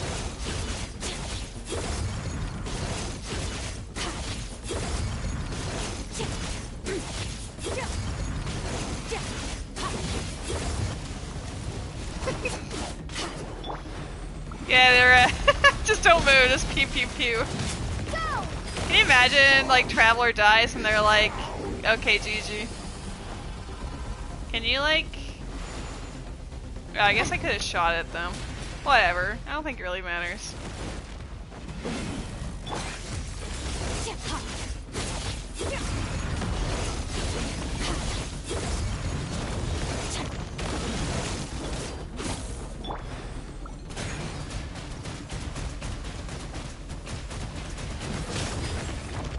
god, I can't believe you're gonna kill the Traveler.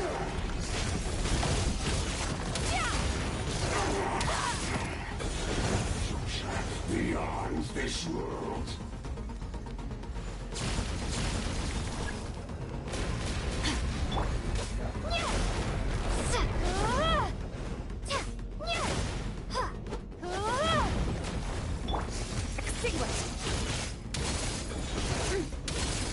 You just overgrinded for Cypher. I've been trying that as well, but I don't have really much in my game to do there either, aside from the main plot. So I guess if there's new areas, maybe I could do it.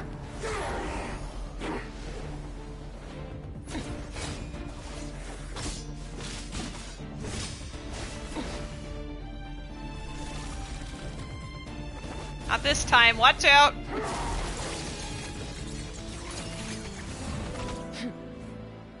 Haven't had enough of my power.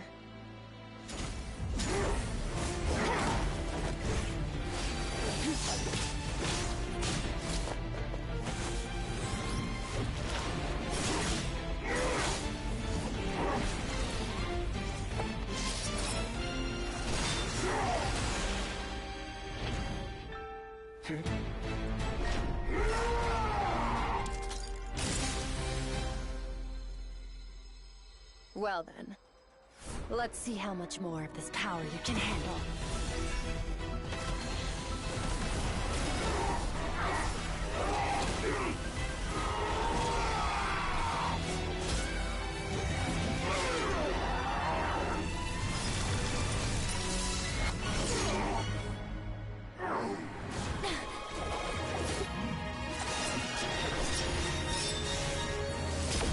Oh shit, she used our sword to do the finishing blow.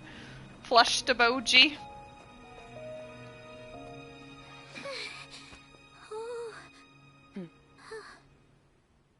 Can you believe Death Battle is gonna make Aang fight the Traveler? I mean, after witnessing this, I'm pretty sure the Traveler wins. Well, have you come to your senses? You saw that my body was at its limit. So, you deliberately channeled your power into me, knowing that it would destroy my shell from within. Such power. Such keen battle instincts. So, you must be... Skirk, Sertologi's disciple. How long has it been? How long has he been away from Tevat? Hundreds of years. Hundreds? Sorry. It's a lot to take in.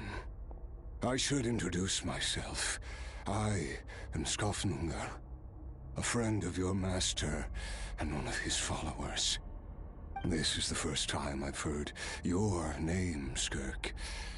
But hundreds of years ago, I knew you existed. And I knew you would come here. Hundreds of years ago? Sounds like you and Master have quite the history. Care to tell us about it? Hi, buddy. Of course. Hi. Might as well take advantage of a clear head while I can. The story starts a long, long time ago. I was born into a noble family in khaen'riah. As the eldest son, I was set to inherit our title. But I contracted an incurable illness as a child, and everyone gave up on me. I trained the sword harder than anyone else, defeated all of my peers. But it was all in vain. When other people looked at me, all I saw in their eyes was pity, or a strange glee in my misfortune. Even my parents were just waiting for me to die. Over time, my heart hardened, and I became aimless. That was the point where I met your master, Sertologi. We were similar in age, but different in background. He was born in prison, the son of criminals who had been sentenced to death.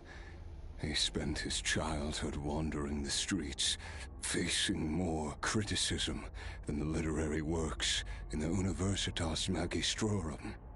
Yet, he always wore a smile on his face, as if kindness and malice were one and the same, and he could not see the difference. I still remember what he said to me when we first met. You need to fight to survive. Even if it's a losing battle, it should light a fire under you. How can you sit back like this and go down without a fight? That does sound like something he would say. He was the first to acknowledge that I was worth something, and he inspired me to keep going. When we sparred together, it was the first time I'd actually felt the thrill of combat. When I was 10, he stole forbidden research materials and managed to cure my illness. It was like there was nothing in this world he couldn't accomplish. When it came to the human form, he was always intent on pushing the boundaries of possibility. OMG, hi Jimmy! But somewhere along the way, I fell behind. My talents were nothing compared to his, and at some point, I realized he had pulled so far ahead, I was too embarrassed to even ask him to spar. Jimmy, how are you?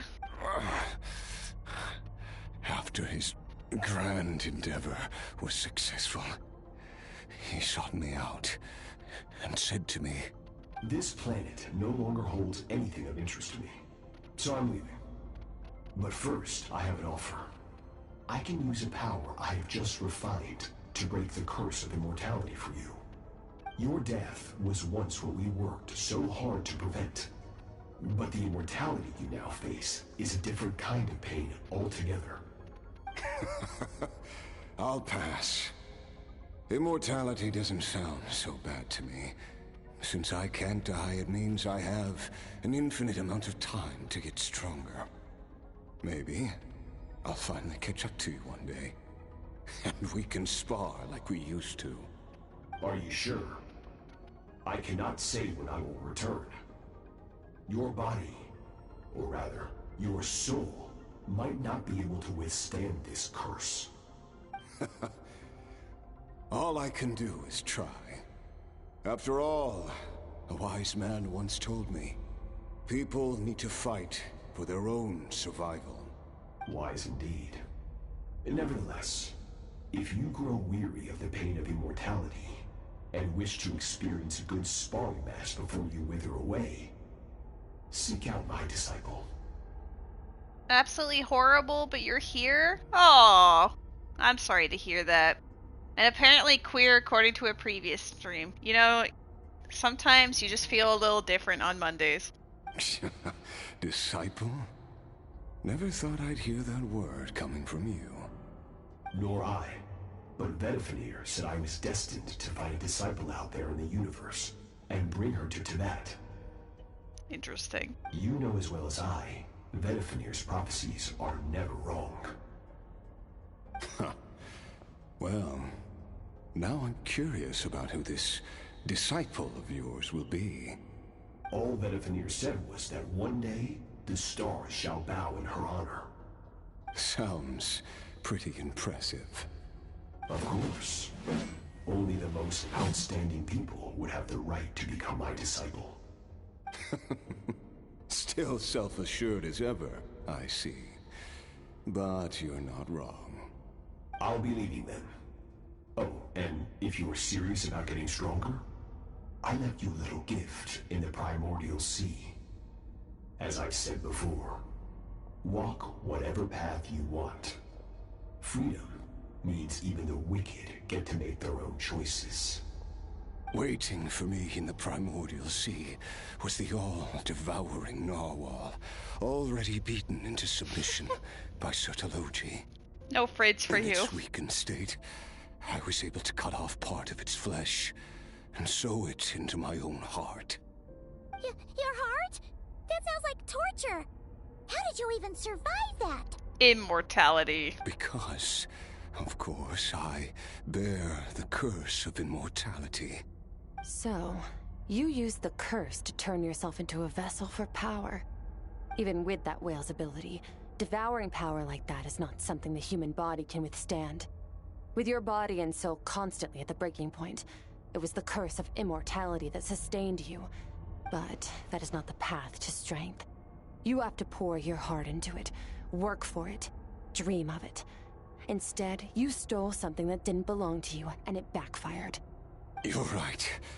I should have known better, but I had already pushed myself to my limits, and he was still miles ahead of me. So I had to take a leap of faith.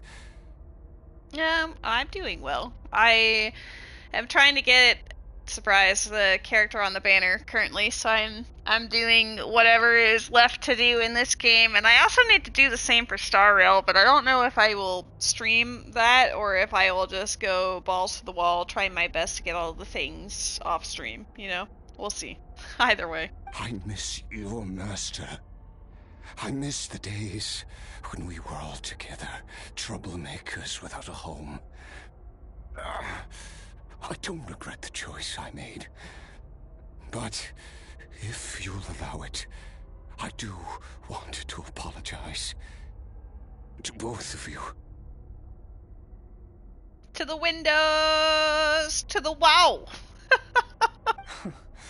After the beating we just gave you, I think we can call it even. You're an interesting one as well. Sertologi's disciple. That's a lot to live up to. It can't have been an easy experience. I know what he's like. He rules with an iron fist, using despair and fear to force you to catch up to him, all the while standing ever out of reach. We're like mountain climbers in the dark, never knowing how much higher we have to climb, or when we will see the sun again.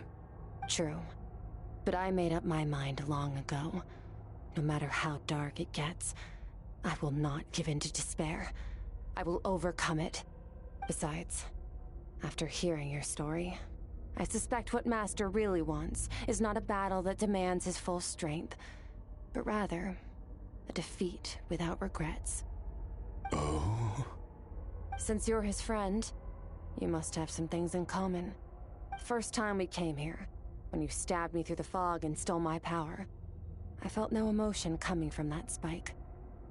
But when you had to devote all your strength fighting me just now, I could feel joy and passion emanating from your blade. Homestar Rudder. Yeah, I usually just say Star Rail, but either way. Event Pokemon in the chat. It was the joy of a researcher discovering the truth of the world. The joy of an artist uncovering a temple of wonders. Interesting. I'm certain I didn't express those emotions outright. Yet you were able to read them from my blade, like a glimpse into my inner world. You're right. That battle brought me an unbridled sense of joy, and my defeat brings me no regret whatsoever. Exactly. I think Master also craves a battle like that. One where his opponent forces him to use all his strength, unlock the extent of his potential, and transcend his own limits. A battle to end all battles. After which, all can come to an end. Including, perhaps, his life. For that very reason, good and evil are meaningless to him. He has one purpose, one goal: to complete himself. It's one of the secrets to his strength. L Squad! Perhaps you're right. Perhaps that is his call. What a battle that would be. Oh, to witness such a... Are you okay? Too many different kinds of power are surging through my body. The curse of immortality allows it all to coexist, but it does not remove the pain. I won't be able to hold on to my sanity for much longer. What a shame. I would have loved to witness that battle. Sertologi once offered to free me from this curse. Now, I must ask that of you, Skirk. Can you release me from the pain? I can, but not through death, if that's what you were hoping for. It's not a suitable punishment for your crime. As an alternative, I can take your consciousness, along with all the power you've consumed, and smash it to pieces. The impurities will dissipate, and under the curse of immortality, your mind and body will regenerate. When that process is complete, you will be back to who you were before, no longer tortured by powers you can't control. But it will be a time-consuming and painful process. The decision is yours to make. I accept. And who knows? Perhaps I'll wake up in time to witness your great battle with Sertologi. I have faith that you'll be able to stand against him one day. Though I know it'll be a long and arduous road. If we are climbers in the dark, it appears the dawn has finally broken for me. But your ascent continues. At least, it looks like you are not alone on your journey. I will reach the top of this mountain, no matter what it takes. And you, Skafnungur, will be my witness at the end of all things. That's finally over. Oh my god. Let's get out of here. Whoa, 10 primos! At least we don't have to make a mad dash for the exit like last time. Oh my god.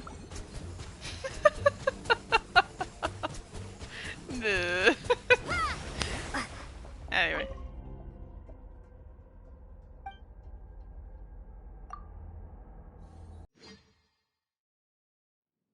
I'm a very serious individual, if you can tell. We did it! Ah, it's only been a few days, but it feels like forever. It's been a lifetime, Paimon. Once again, we've proved there's nothing we can't overcome. We're just that awesome. I didn't even break a sweat. Wow, you sound even more confident than usual. Guess you really have become stronger. Today sure went by fast. It's night already. Oh wait, that reminds Paimon. The stars you mentioned, the ones that died out, are they back now? Yes. The power Skafnungur stole has been returned. So, the stars have regained their light. Great! Huh, it's crazy that you even noticed their light was gone. There are so many stars in the sky. If a few disappeared, Paimon definitely wouldn't be able to tell. I suppose it's because I have gazed upon this sky for centuries. The false stars, hanging in the meticulously planned sky, glittering with rotten light. It's not real. And yet, it is for that very reason that I can look upon it and enjoy the momentary peace it brings. It's beautiful, I agree. I'd like to see what it's like up there. Even the most beautiful of bubbles has to burst. We will return to the real universe one day, whether of our own volition or not. Time marches ever forward. Even the innocent and naive will taste life's bitterness. Yet through hardship, we grow until we learn to seize the sands of time for ourselves and uncover our true strength. Though we gaze upon a false sky, its vastness and majesty is palpable. One can only wonder, what is it going to take for kindness to reign supreme in the vast expanse of the universe? Ugh, This is all going over Paimon's head. But if she knows one thing, it's that the Traveler always finds a way. Ever since we met, she has filled Paimon's days with happiness. No matter how tough things get, she always finds a way to make it better. If it's too big a job for one person, then we'll do it with two. And if two's still not enough, then three. We've met so many amazing friends and accomplished so many amazing things. As long as we don't give up, we can make any wish come true. I suppose when it comes to you, anything is possible. Well, I should be going. Now that my power is no longer isolated from my emotions, I need more practice to get used to it. When will we meet again? Hopefully when I roll on your banner directly after this story quest. I suppose fate will decide. Maybe we'll bump into each other on the street. Or maybe we'll reunite on a different planet entirely. Regardless, reunions and partings are but passing moments. More than anything, I hope that, at the end of this journey, wherever it takes us, we stand in a world reborn. One without war, pain, or forced partings. One where new life can bloom, even where there was once nothing but scorched earth. For this, we must all work to become stronger. Your two options are, of course, and of course, master. You know what? Let's do it. If that's what you want to call me, I won't object. Goodbye. Bye. Say bye, chat. Is it just Paimon, or is she being nicer than before? We definitely count as friends after all that, don't you think? Hey, what do you think about camping here tonight? There's nothing quite like sleeping under the stars. Come tomorrow, we can continue our journey. Oh, and since Paimon treated you to that super nice meal at Wanmin Restaurant, it's about time you returned the favor.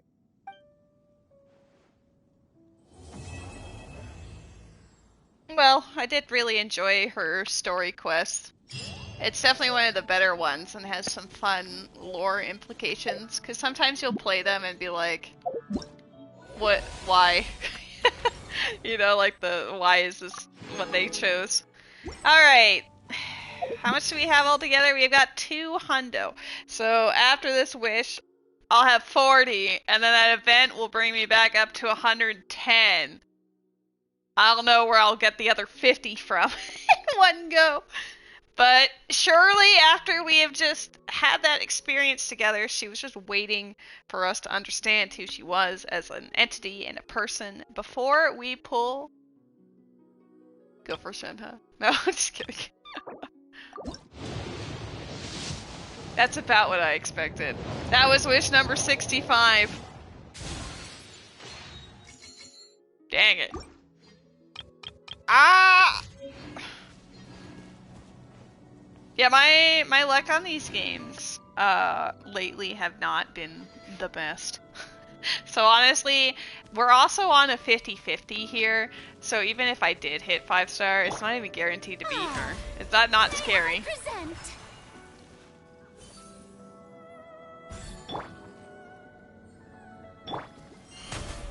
I wonder how long this one goes. This obviously gives us would give us another pull. Alright, well maybe I'll do like a quick little BRB to get myself a drink and stretch and stuff, and then we will do part 2, aka Space and Time for You. Though, I don't know if I want to do it yet. I don't know if they're voiced. Maybe I'll Google that in my BRB moment. Well, maybe before I do that, I'm gonna actually just search to see if the travelers...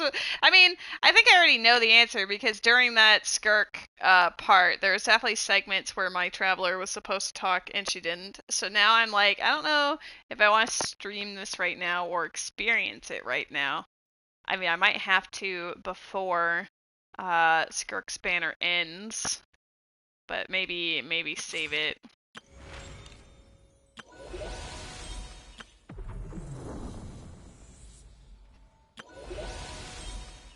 You're bullying the Titan with the 3 flame chasers? Nice.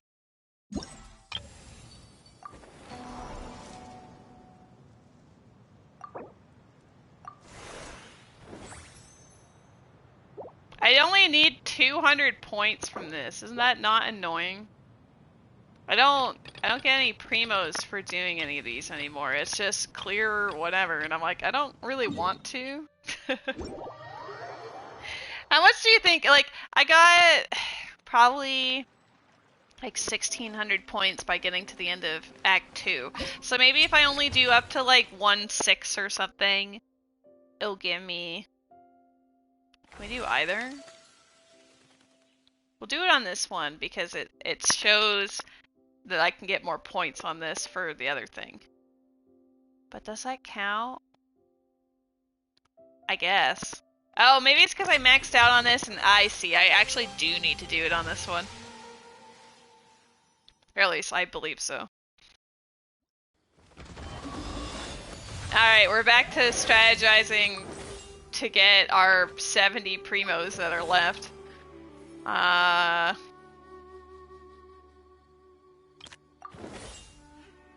We got health-based ones.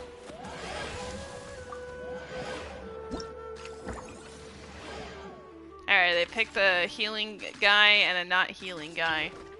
We can upgrade our little buddy.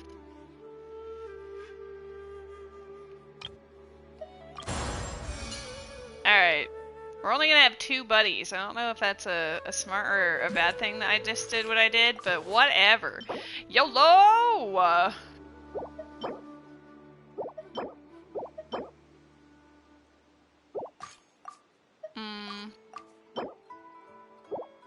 He loses 10% of attack. But I'm also, like, he's by himself, so maybe... I mean, that's pretty okay, right? We'll see.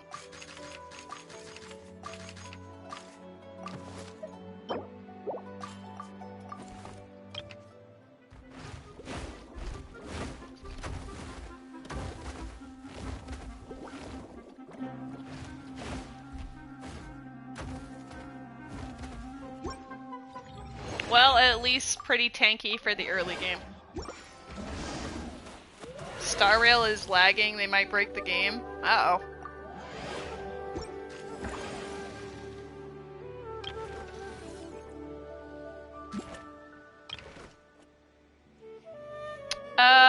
We have water.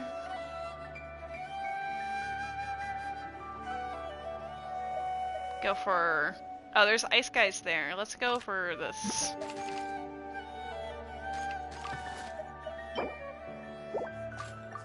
So much defense happening here.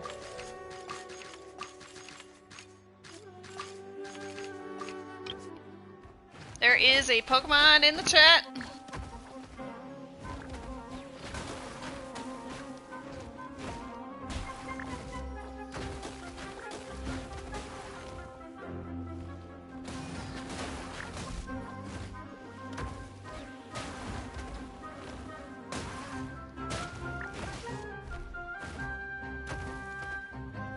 Matt, I need 200 points to get 70 primos. It's so goofy.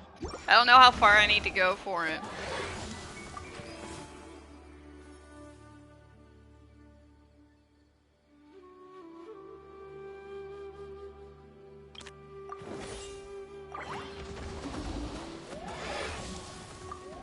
Ooh, a deadly skirmish just after I sent my best unit into the void.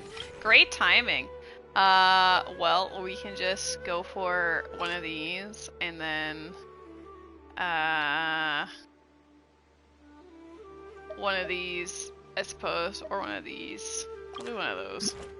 Yeah, this will be great. You know, it also took all of the... No, I don't think it took the equipment, did it? Maybe it did. No, this is what I had before.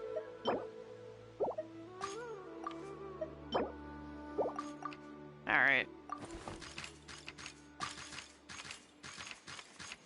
There will be a second one of you, and then you're healing in the back, and then you're doing that. Max HP is going to go to you. Alright, whatever. YOLO. Oh shit, get in the battle. You too. Get in there.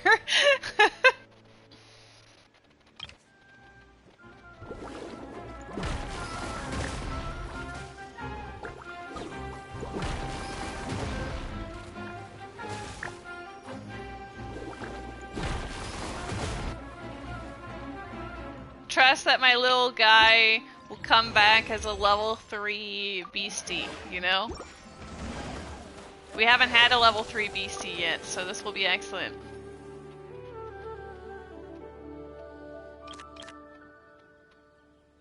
Well, Mal. Max HP by 50.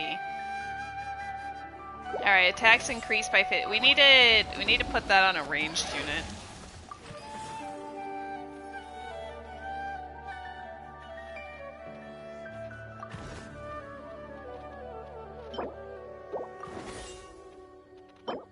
Okay, we take these. Pyro has advantage. I'll have Pyro. No one needs a Pyro.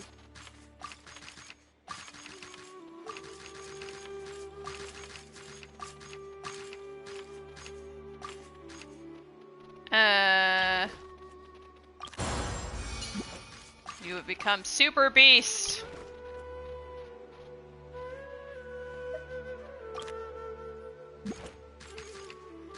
I guess we can have 2 healers in the meantime.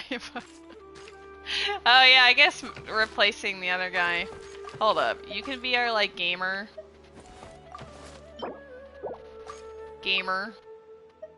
Suddenly you're gonna be like the OP. Oh, your attack is still balls. But I mean, it's better than whatever. HP by 1200. I'm gonna put it on this one.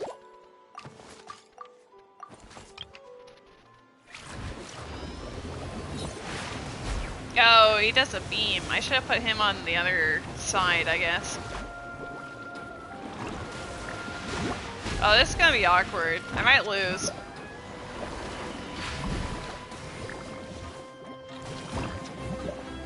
Can you, like, heal my guy? He's the only one doing any damage. Oh, one of them are dead.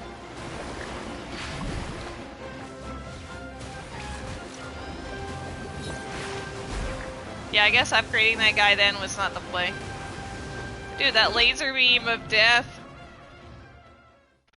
Oh, is that just where it ends? Perfect. Did I get 200 points? Don't care about the rest. Oh, perfect. We did it. Yay! Got 13 of those still. Okay, well now we're at 110. The only thing that's left that gives me doohickeys would probably be that. But I just don't think that the travelers are voiced, and that's a big shame considering. Like, I'm pretty sure they're confirmed to be coming back, but I don't think it's happened yet.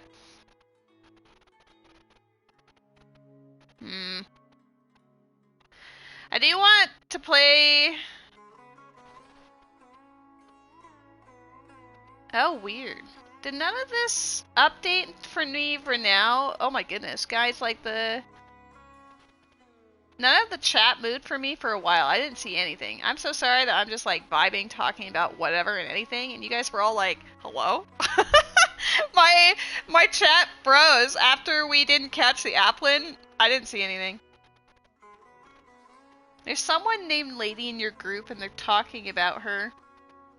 You hated that enemy? Yeah, I was able to do fine on the other versions. I think it's because I sent off that other built up Saurian.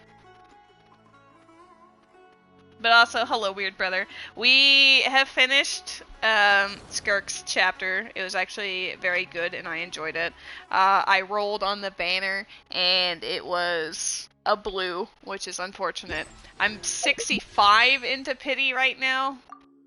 I don't know when my last purple pity was. You won't be able to see it, but I'll check. We're 8 into purple pity, so the next one could be a purple. And as long as it's not Dahlia, that gives me another wish. But yeah, the only thing I have left in the entire game that would give me any primos at this present moment would be the other story. But I don't know if I want to do it while there's the voice acting for them are gone, you know? Because I actually really like when they get to voice their characters. It's very rare. Unless they secretly added a new area in that land that I was unaware about, but I feel like I doubt it. I think the thing that distresses me the most is that you can't finish updating this tablet yet. Like, it says that it's maxed out in the current version. I'm over here like, let me have this! I could upgrade it 7 times.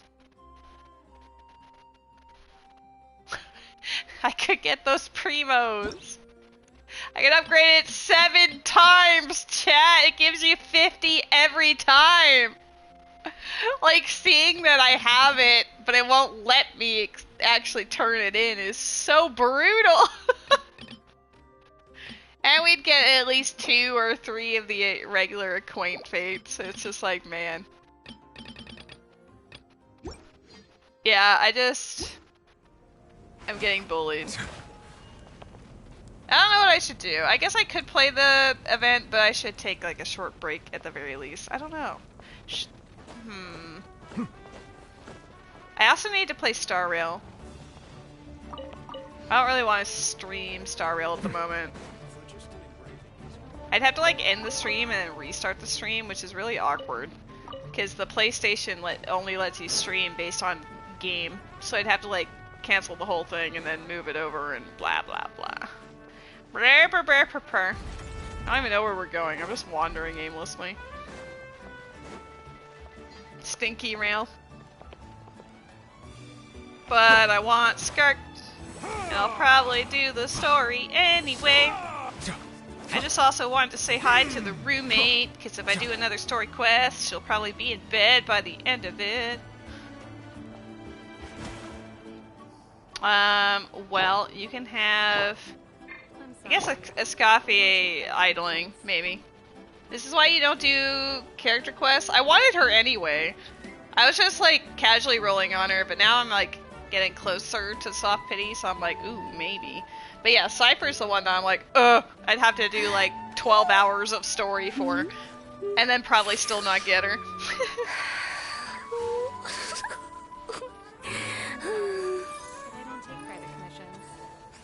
Alright, well, enjoy her like slurping and eating food and stuff, I guess. I will write BRB chat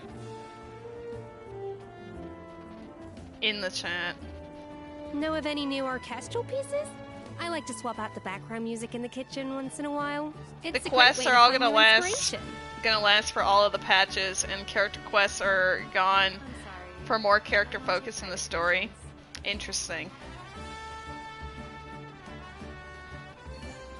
I mean, they were already kind of doing that with the Natland characters to an extent as well. Like, instead of being direct story quests, they were instead like integrated into their tribes, and it was more like a, I mean, there was somewhat of a focus on them, but it was also more on like the area that they represented. An important part of cooking is making sure the ingredients absorb the flavors in the dish. To that end, a chef must be able to wield a knife with the same level of precision as a surgeon.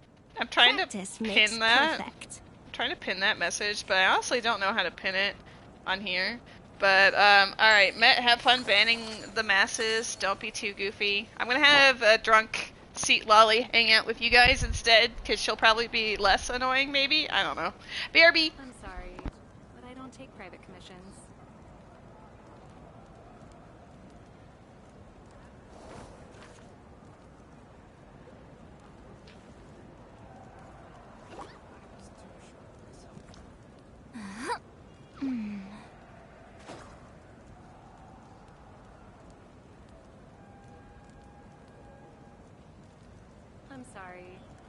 don't take private commissions.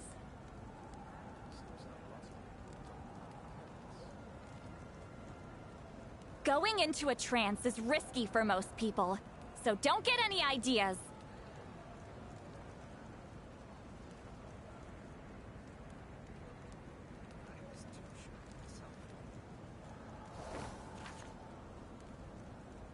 I'm sorry, but I don't take private commissions.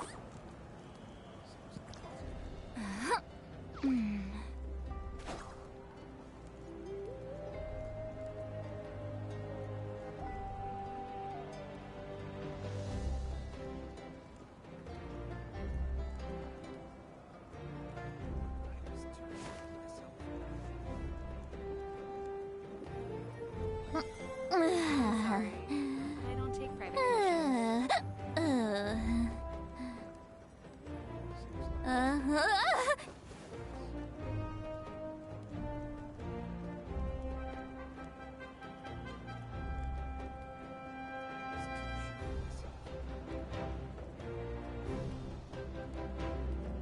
Here's to a life where the drinks keep flowing and the mora keeps rolling.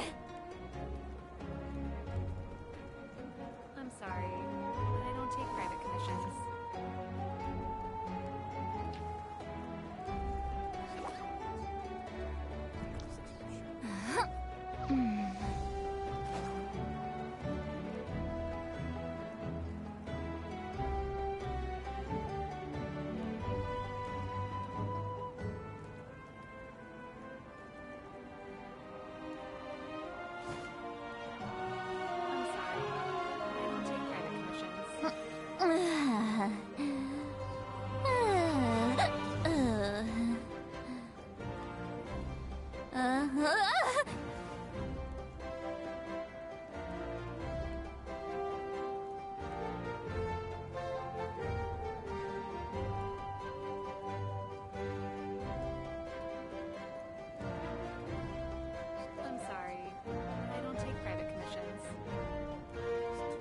Going into a trance is risky for most people, so don't get any ideas.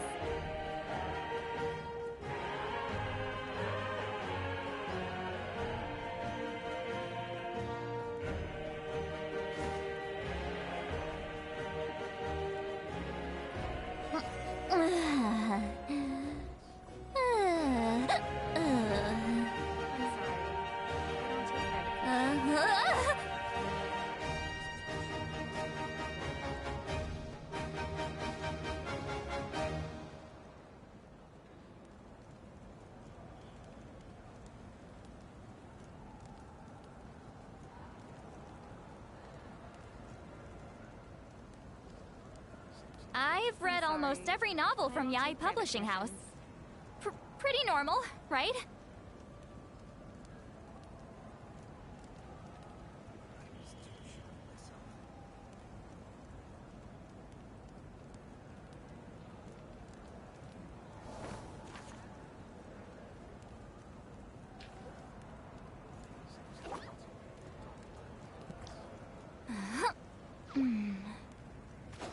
I'm sorry, but I don't take private commissions.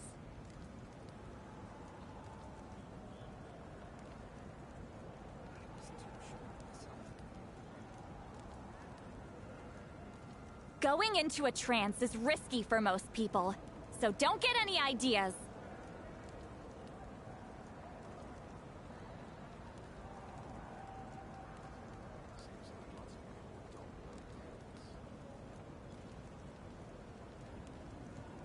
I'm sorry, but I don't take private commissions.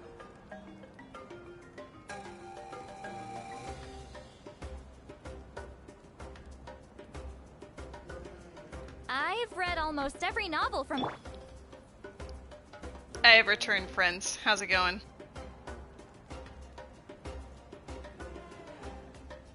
Met, could you unpin that message as well? I missed the... I missed the Zubat, but oh well. I was thinking about it, and like, completing this Archon quest gives you a wish automatically based on this, which is great.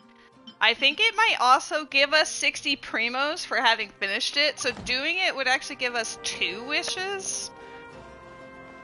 So maybe that's worth doing.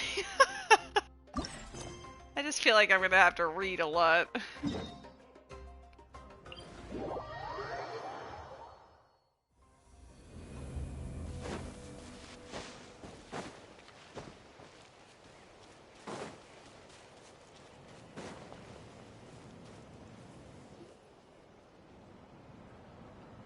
Oh, Tulani and Paimon. Fancy that. I didn't expect to run into you two here. Oh hey, Coach Yan-san. What are you doing here all by yourself? Just so you know, Paimon didn't come here to train. Paimon's not looking to sign up for any diet plan or bodybuilding class right now. Alright, got it. But seriously, what do you take me for? Some coach from hell? I'd never force a student into something they didn't want to do. That being said, a little aerobic exercise would probably do you some good. You could take over my patrol for a while. That would count. Rather than training, that sounds more like helping you out. Yeah. All jokes aside, you're right. I'm looking for some help. The Collective of Plenty is holding a bodybuilding competition soon, and so many people have been busy squeezing in their last-minute workouts that we've run out of staff for patrols. Oh, so you've stepped in to cover their work. But don't you have a last-minute workout to do too? I'm good. For one thing, I believe peak conditioning can only be achieved through consistent training over a long time span. Cramming in a workout at the last minute does next to nothing for you. But more pertinently, well, as you can probably imagine, I'm not able to compete in any of the most popular weight classes, and there's no real competition in my own weight class. Yeah, that makes sense.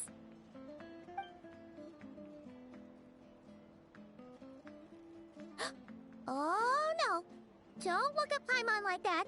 We are not the same weight class, and no way is Paimon competing against you. Traveler, let's just help with the patrol, alright? Otherwise, Yan-san's gonna make Paimon enter a bodybuilding competition! That'd be funny. Perfect. I managed to get you on board with just one look. Alright, Coach, we'll help you out. Thank you both. It should be pretty routine. Just keep your eyes peeled and make sure nothing strange is going on in the area. That'll free me up to check the other section. Let's meet back at the settlement when we're both done. Sure thing. Just leave it to us. We're experts at strolling and patrolling, don't you worry. It'd be so weird if the game ever showed Paimon walking on her own legs. Like, I think we'd all be stunned.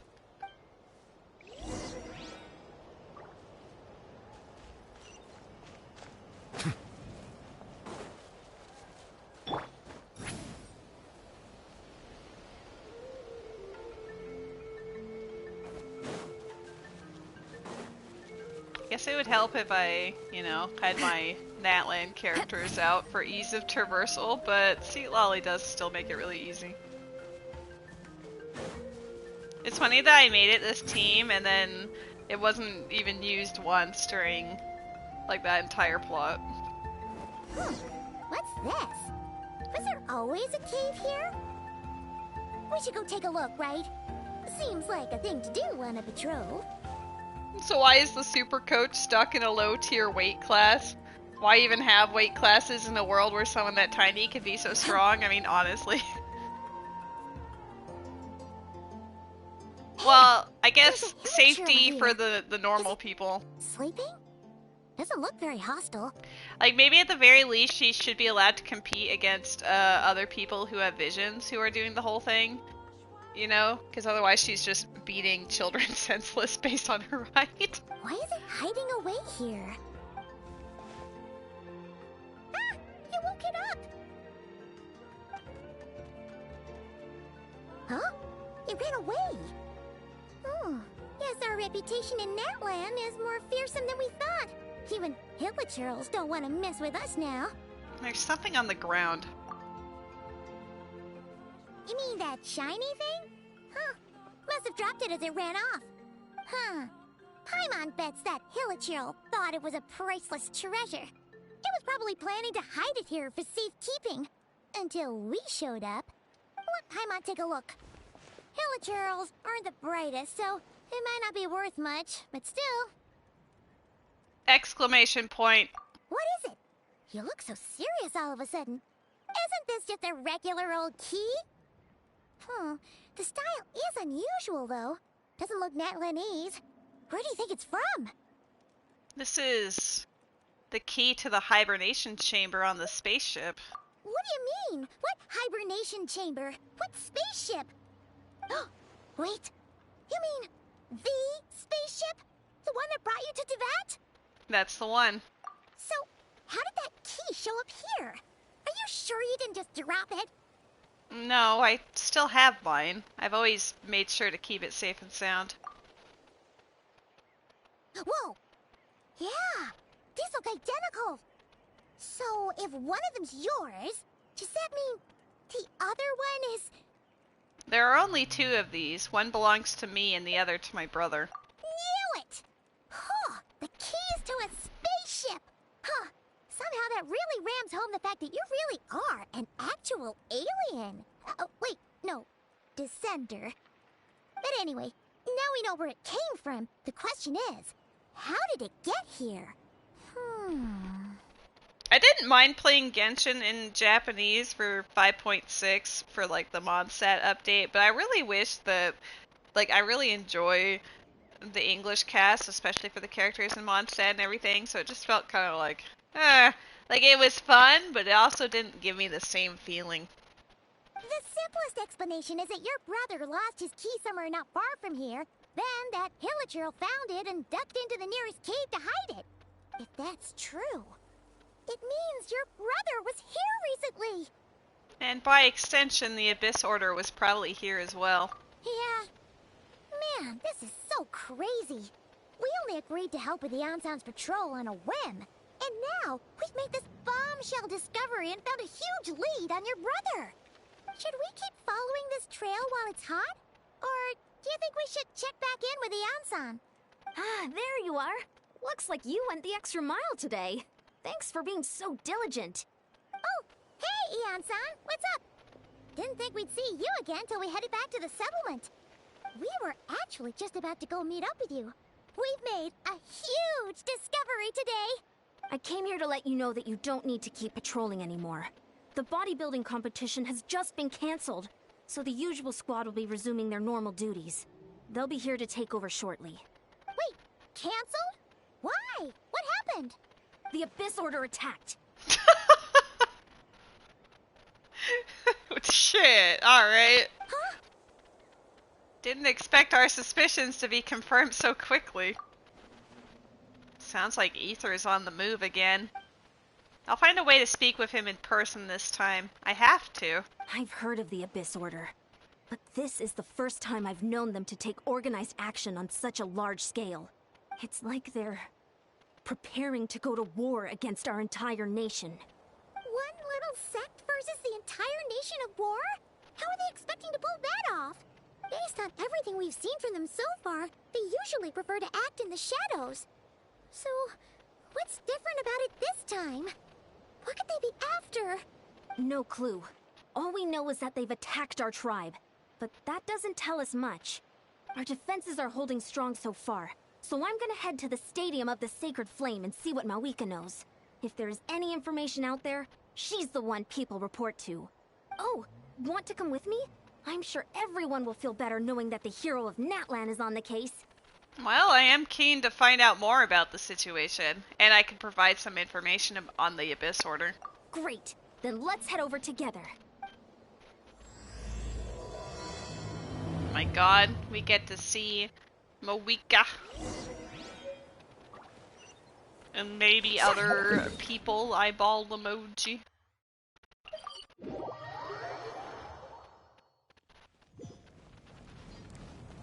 Mawika. I still think about how you always call Chaska Flopska. Mawika! Oh? Great timing, Ian-san. I was just about to send someone for you. And it's good to see the travelers with you. How are things looking? What's the latest word from the messengers? The Abyss Order has been spotted near several tribes at the same time. Clearly, this is a coordinated strike. Also, their numbers are much higher than expected. Their organization appears to have grown considerably, but because they're usually so secretive, this is the first we're learning of it. It sounds like they're throwing everything they have at us.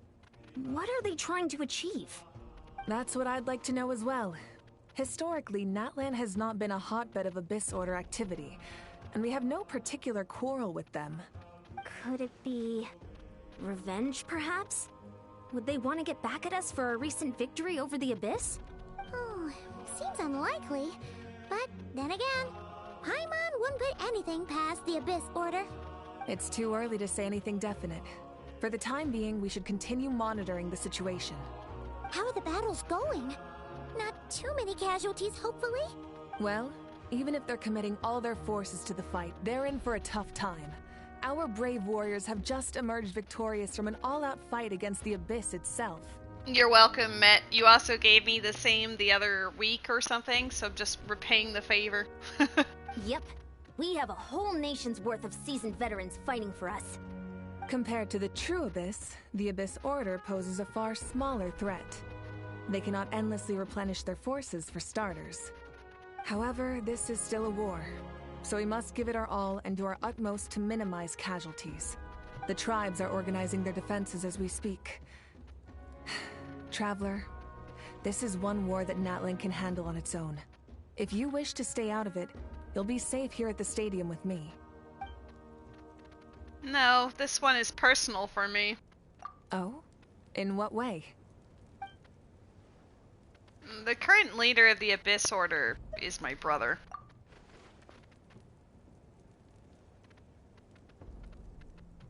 Yep, that's how it is.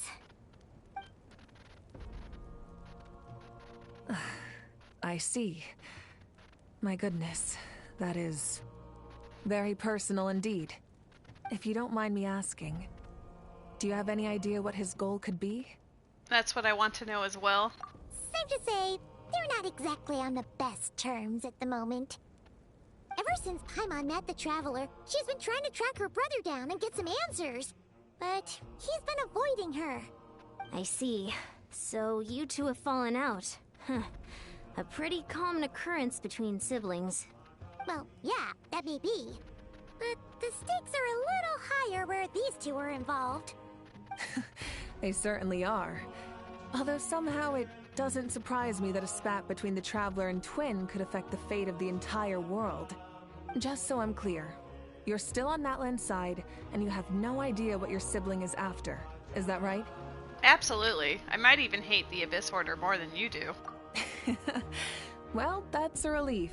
When you first mentioned your sibling, I was worried we were about to be thrust into an impossible position. I found it so weird how you finally decide to just randomly lore dump them. Yeah, like in the beginning, like when you find out bits and pieces, you do tell like some of the characters, but it's been like a very long time since any of that's happened. Our reports say that the Abyss Order has focused most of their efforts against the Masters of the Nightwind. Oh my god, they're going after Seat Lolly! Let's get their asses! If you don't plan on staying here with me, I'd recommend going there to lend them a hand. Who knows, maybe the Traveler just feels more comfortable with Moeka than most of the other ones. I'll join you. Right now, the Collective of Plenty isn't facing a serious threat, so we should support the other tribes. Many thanks, you two. Anything you need, send word to me right away. Not drunk lady quick attack? Wow.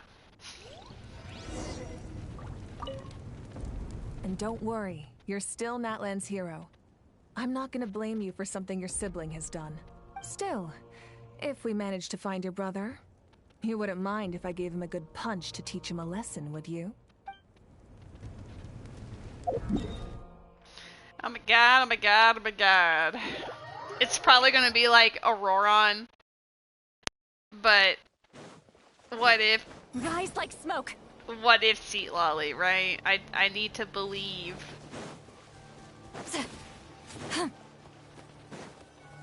I wish to believe.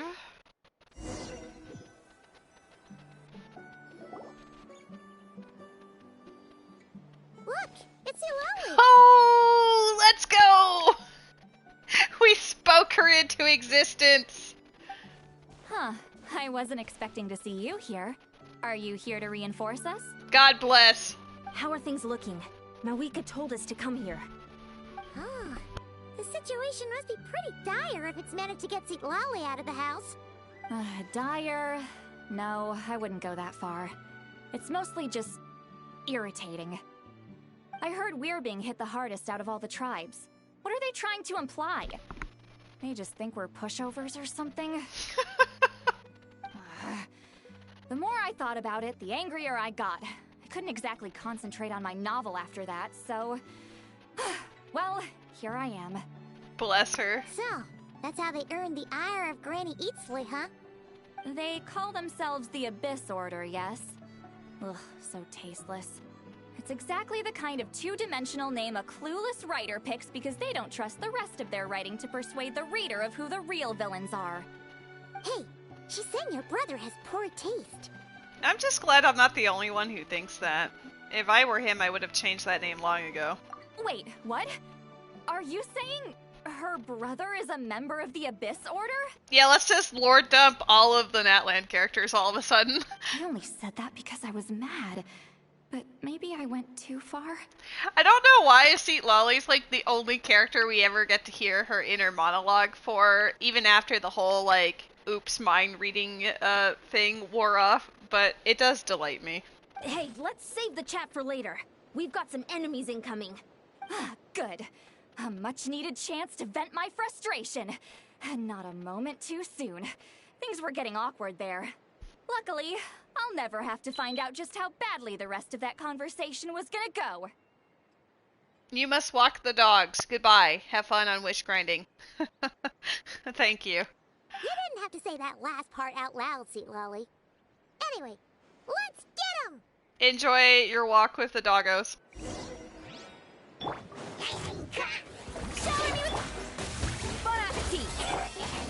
Oh, they took out my Seat Lolly for their Seat Lolly? Excuse you? Settle down. Those mad lads. I'm very upset with them. I can't believe they would do this to me. Silence. Strike a pose! An inspired mirage! Phew. Much better. That's more like it. Ooh, impressive work, Granny Eatsley. If I'd known you were on the case already, I might have reconsidered whether your tribe really needed reinforcements. If anyone should be reconsidering, it's the Abyss Order. They picked the wrong target this time. Experience says that if we head in the direction they were attacking from, we should find their stronghold. Why don't we press our advantage and destroy their base? They won't know it hit them. Hey, was there a battle here just now? Need any help? The warriors from the Masters of the Nightwind are here! The battle against the Abyss is still fresh on our minds, so everyone's used to working together. Well, morale's high and everyone's here. Let's go take down that stronghold! Stop taking my girl away! Uh-oh. That's all. Oh, she's gonna die of bleed. Heal me. Heal me. Bon appetit!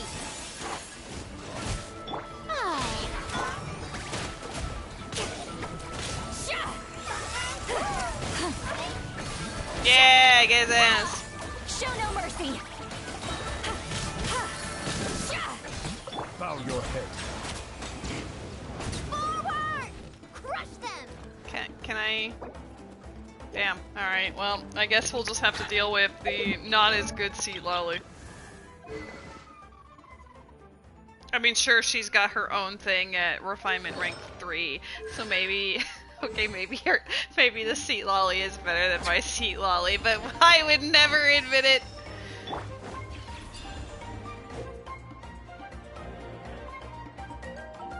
Destroy these wards as quickly as possible. What is that thing? It's like it's draining the strength right from my body. Find a way to destroy it! The Abyss Order's resistance resistance is faltering. Now's our chance!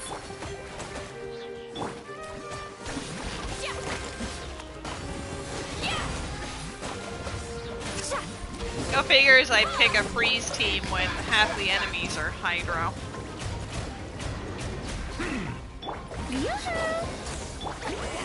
Suffer the wrath of the warriors!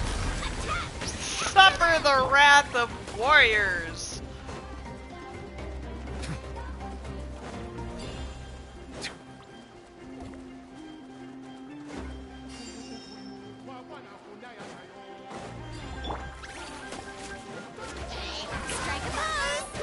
Oh, you zapped my doohickey. Show no mercy! Time to show you what happens when you mess with the Masters of the Night Wind! All who resist the abyss will pay the price! Oh, he's a... Gosh darn it.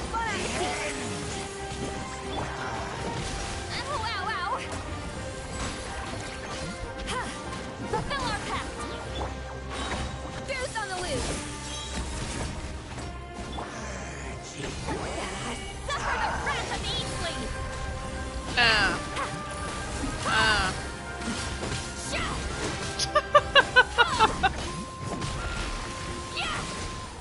You didn't want to move, right?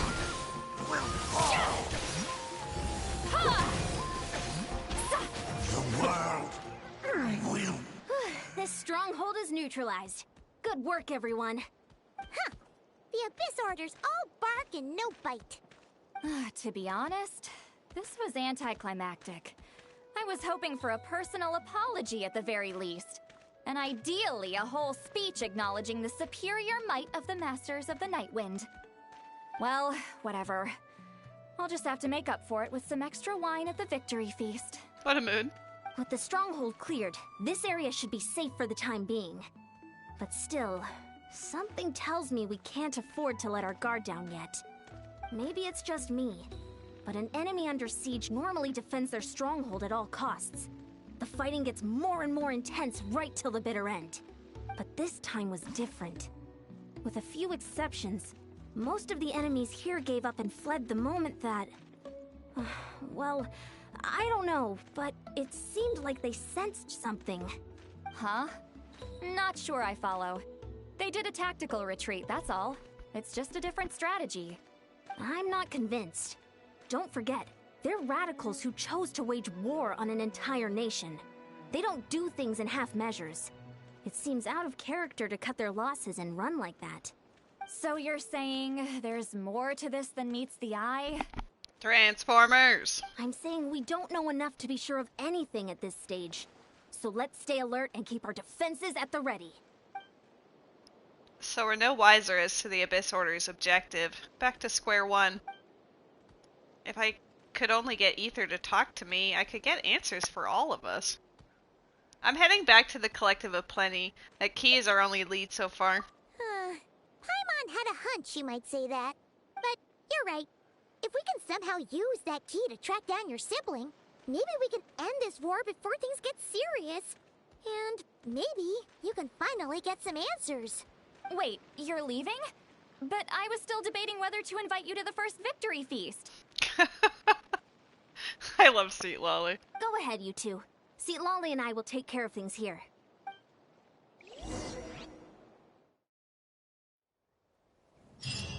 Even if they kicked out my Seat Lolly to do it. Oh my god, we got...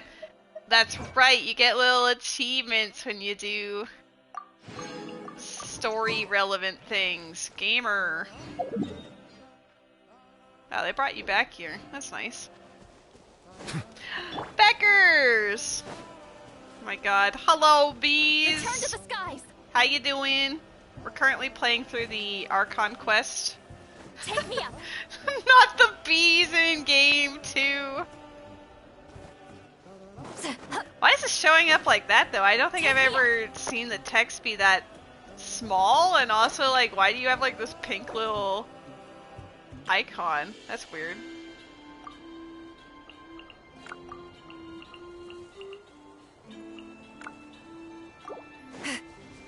And I do as well. Maybe that's like to show that we're friends or something. I'm not sure. And we're back where we started. That Hilichurl probably found the key nearby, right? Let's look around for clues. There's no time to waste. Beyonsan and Lally are waiting for us. Yeah, we gotta find some clues so we can go back to the victory feast. It's very important to me. Ugh. We've scoured the entire area, but still nothing. How the heck did the key end up in that Hilichurl's hands? Maybe the Hilichurl is our brother. What? Are we supposed to believe that it just fell out of your brother's pocket as he passed by? Seems kind of ludicrous to lose something so important in such a dumb way. But then again, who knows? Sometimes in life, things just go missing and that's that. Oh, thank goodness. Someone's here. Please help me. Oh, who are you? What happened?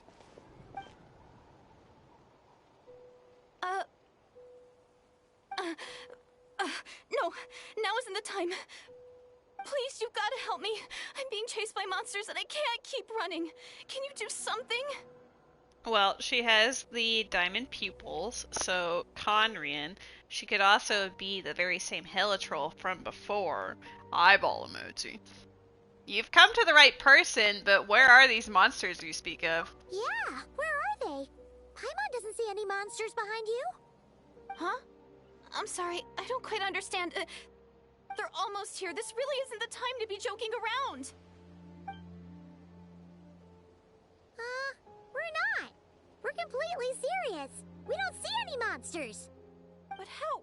Ugh, there's no time. They're coming. We gotta run. I really don't see anything. Where do you intend to run to? What's wrong with that girl? She must be seeing things. The two responses. Oh no! It looks like something really hit her. Maybe she was right. Quick, let's see if she's okay. What's wrong? Are you hurt? What was that? The monsters! They're right there! You need to get out of here. It's too dangerous. Let me help you up first. Huh? Suddenly I can see them. Huh?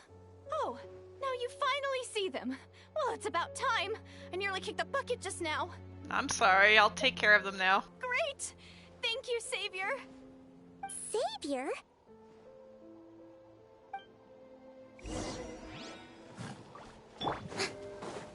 Yoo-hoo! Get to work! No recipe, no pro... Boosh! There is a Pokemon in the chat. You done? Paimon still can't see anything, so she can't tell. It just looked like you were slicing at thin air. Kinda funny, actually. I don't know what's going on either, but I could see them once I held her hand. Oh, really? Let's try it one more time. I want to check that I got all the monsters. Sure.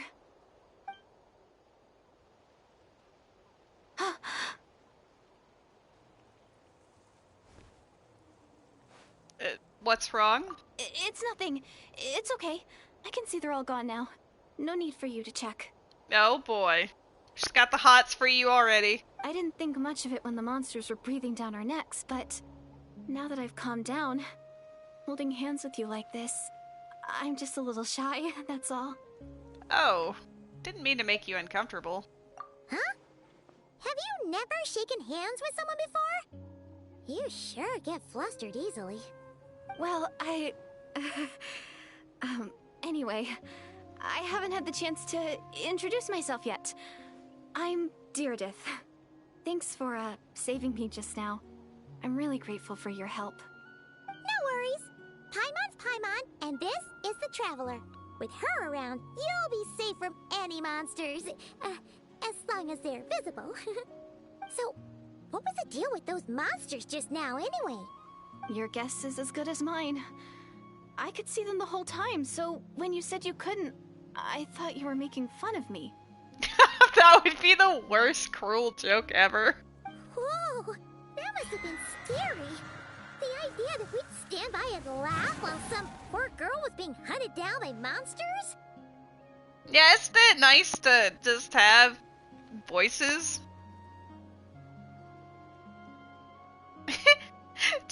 What's your opinion on the new Paimon VA, Beckers? That would have made us more monstrous than the monsters. I'd never do something so horrendous. Don't worry, we aren't like that. When we say we can't see something, it's because we really can't see it. I mean, aside from the fact that sometimes she sounds like Minnie Mouse, I don't really have a huge... refreshing. Yeah, I don't have a problem with her voice. In fact, it's honestly a bit of a relief. And also, I got to hear Kaching's new voice, during the start of the Stygian Onslaught or whatever, that new, endgame mode thing. And, you know, for being a character from Liyue, she does sort of sound like she's, you know, matches it. I didn't mind it too much. I think I'd have to hear more. I actually really liked how Kaylee Mills voice Kaching, but, you know, that doesn't really mean anything when you're a terrible person who doxes people, so I'm willing for a new voice regardless. But yeah, it is much less grating to hear Paimon speak. I honestly don't mind actually letting her finish a sentence now, because before then, I was skipping, if I could. But more importantly, did the monsters hurt you? How bad is it? But maybe they took everyone's criticisms of the voice direction before the heart, because she does she still has some of the same quirks, but she's a lot more calm, or at least she doesn't get so high pitched and grady. It's nothing serious. But I did sprain my ankle back there. I won't be doing any more running for a while. As a Kaching main once upon a time, yeah, I always think of you when I see Kaching. I think I'll miss her voice, but that doesn't mean I agree with the VA, right? There's a cave nearby, why don't we rest there for now? Good idea! We'll take you! Man, we're not going to get to go to that victory feast. Thank you so much. Despite getting injured, I still feel much safer with you around.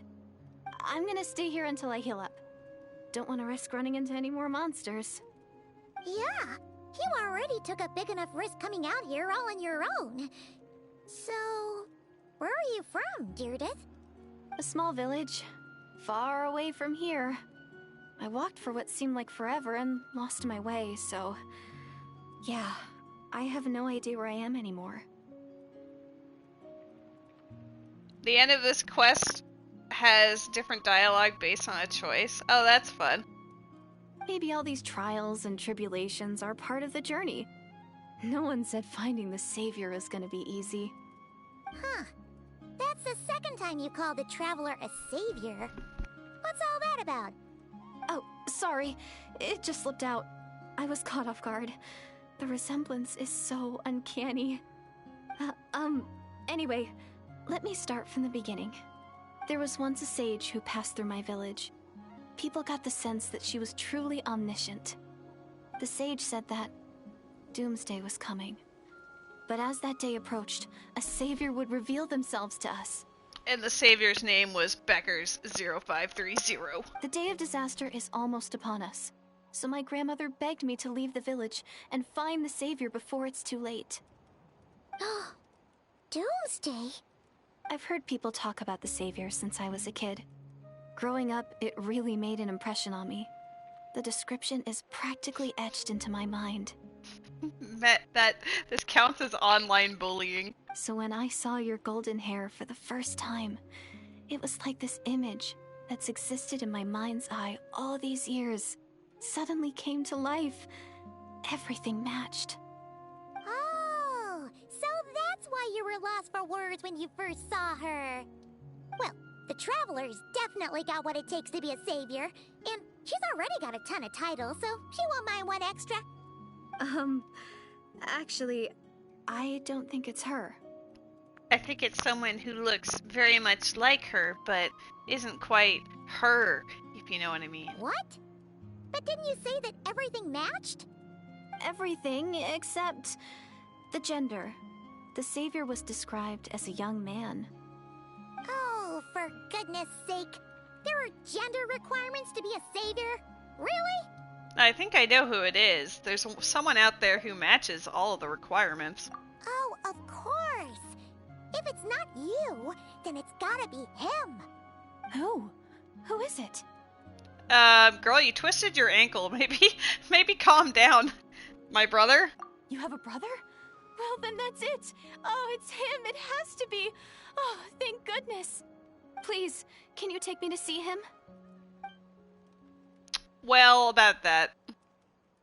Huh. Maybe, if you're lucky. It just depends if we can find him. Huh? But isn't he your brother? I mean, yeah, you guys could be related, but that doesn't mean that you see your siblings all that much. Sorry. Looks like Paimon steered this conversation back to the fallout between you two.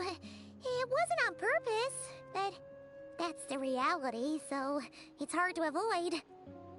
Okay, fair enough. But since you're looking for him anyway, why don't we team up? We might stand a better chance if we work together.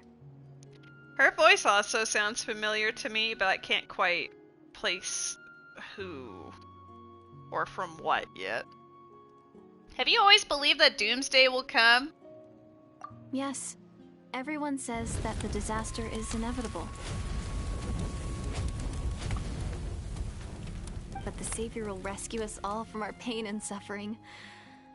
I've always dreamed of meeting the Savior. Do you really buy this whole Doomsday thing? Seems kind of far-fetched. She spoke with conviction. I don't think she's lying. Maybe it's another lie spread by the Abyss Order? See? She broke eye contact. Sure sign of a guilty conscience. Time to press her for answers. Yeah, definitely that's the reason. What's wrong, Deirdith? Something's clearly bothering you. You want to tell us what's going through your mind?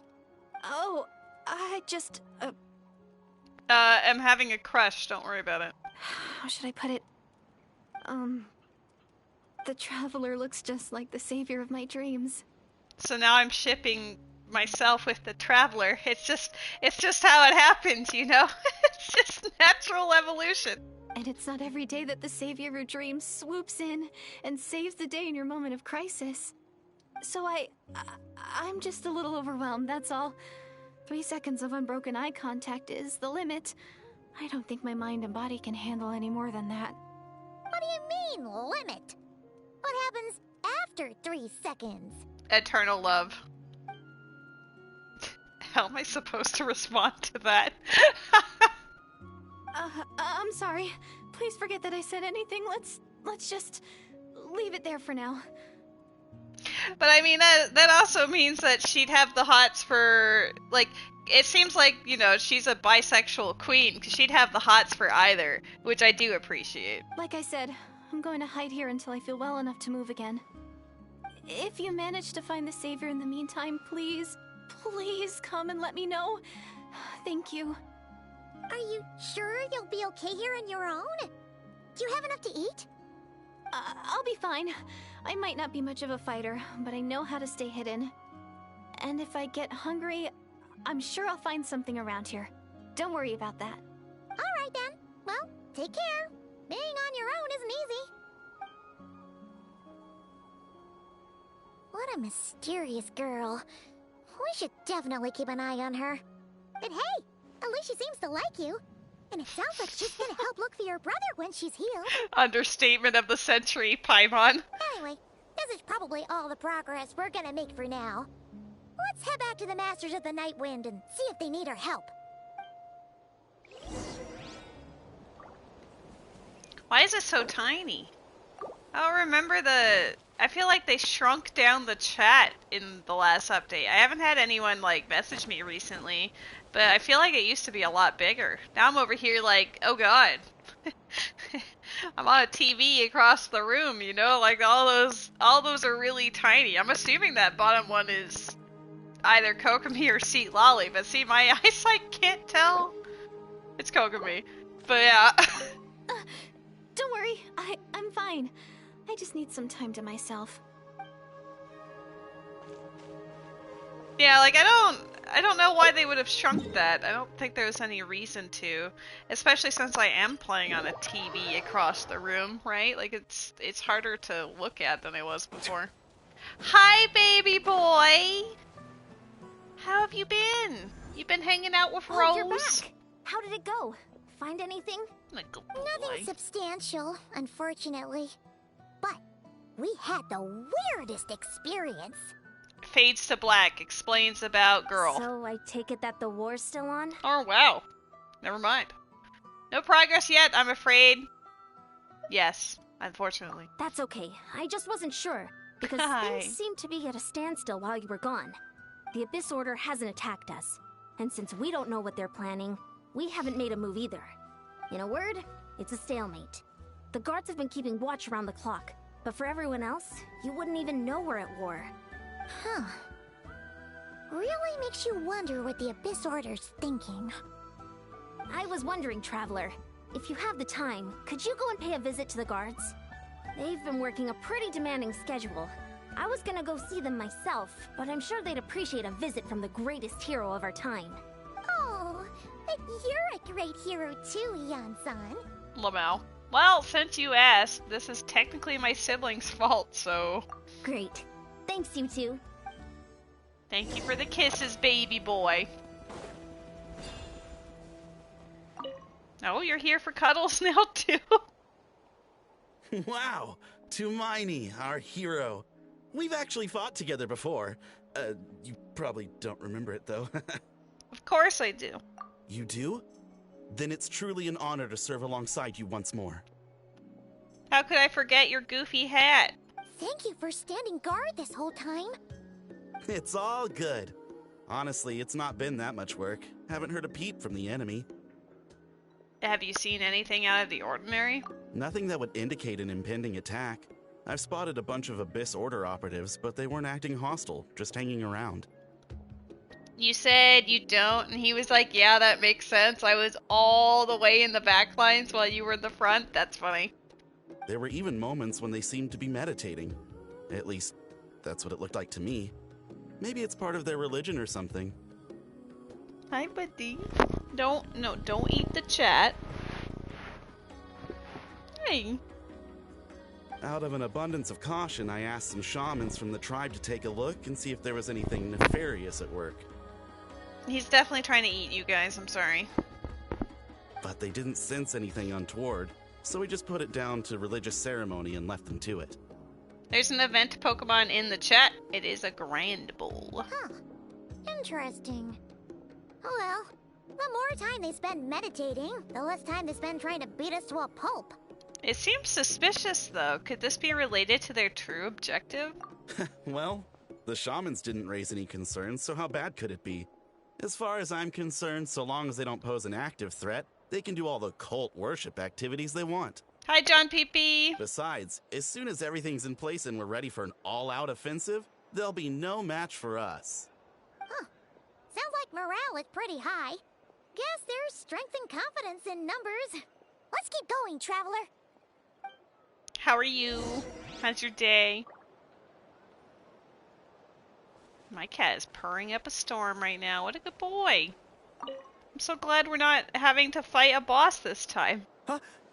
Is that Tumaini? What brings you here? Is this, like, a meet and greet? I wasn't... I'm so nervous. Hey, come on! You'd march to war without so much as blinking. What's so scary about a chat with a Traveler, huh? But she's it's a not hero. The same thing at all. There are plenty of chances to go to war, but a one-on-one chat with our great hero? The hearts. Could be a once-in-a-lifetime opportunity. And it probably How can is. I not be nervous? What if I say something wrong? Or what? Or if my posture's bad? Or if I accidentally make a weird expression with my face? Am I looking at that weird? One bad impression can stick for life. Why does the Grand Bowl show a present and also a diamond? What's the diamond about? No one's here to judge you on your posture or your facial expressions. Relax. All right then. I'm sorry, great hero, but I have a small favor to ask. No, you're not here to chew on things. An autograph, right? That's easy. May I challenge you to a fight? What? How can you be so audacious and so sheepish at the same time? Huh. I'm starting to think your nervousness is all just an act. Dead internet theory. Hello, Jasso Dasso. Gonna turn on some lights because it's starting to get dark in here. I would love to know what that diamond is about, but I don't think there's really an easy way for me to look at it on here. Everything was money except for that Alolan Rattata. No, of course not. I just figured that if I don't ask now, I'll regret it for the rest of my life. We're not there yet. But I am still on patrol. So please, Great Paimon, if you wouldn't mind taking over for me for just a few minutes? Paimon! Again with the sheepish audacity. Just pick one or the other, will you? I think it's a fair request. What are you waiting for? Bring it on.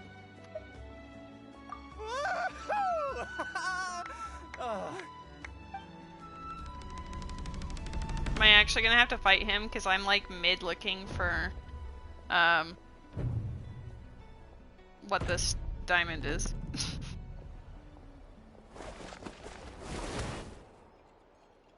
Obviously, I never expected to win, but until now, I didn't appreciate just how great the gulf was between us. I mean, especially after I just went through that training montage with Skirk, I mean, there was no chance ever. I'll be bragging about the day I got to spar with Hermione for the rest of my life. Today's really my lucky day. I got beat up. Paimon can't keep up with you. Your tone has changed all over again. Now you've had a spar with the Traveler. What gives? Well, some people connect through conversation, but we warriors bond by sparring. And now that I've had a bout with the hero, we're no longer strangers. Nothing to be nervous about anymore. Okay. Well, to each their own. But Paimon's still gonna stick to conversation. Have you noticed anything out of the ordinary? Not at all. We haven't spotted any new enemy movements. As Paimon expected, nothing here either. Let's do another lap and get back to Yan-san.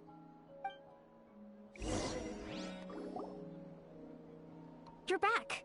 So, did the guards find anything? No. Nothing much, no. Someone mentioned that the Abyss Order has been doing some kind of meditation or prayer, but apparently it seemed harmless. Paimon wants to lodge a complaint about one of the guards, though. His name's Kentalo. Ignore Paimon. He wasn't a problem. Traveler? You're back already? No one thought to wake me up, huh? She got drunk. In fairness, you look pretty hungover. Can't imagine anyone wanting to wake you up in that state. I'll have you know I'm perfectly sober when I'm hungover. Okay.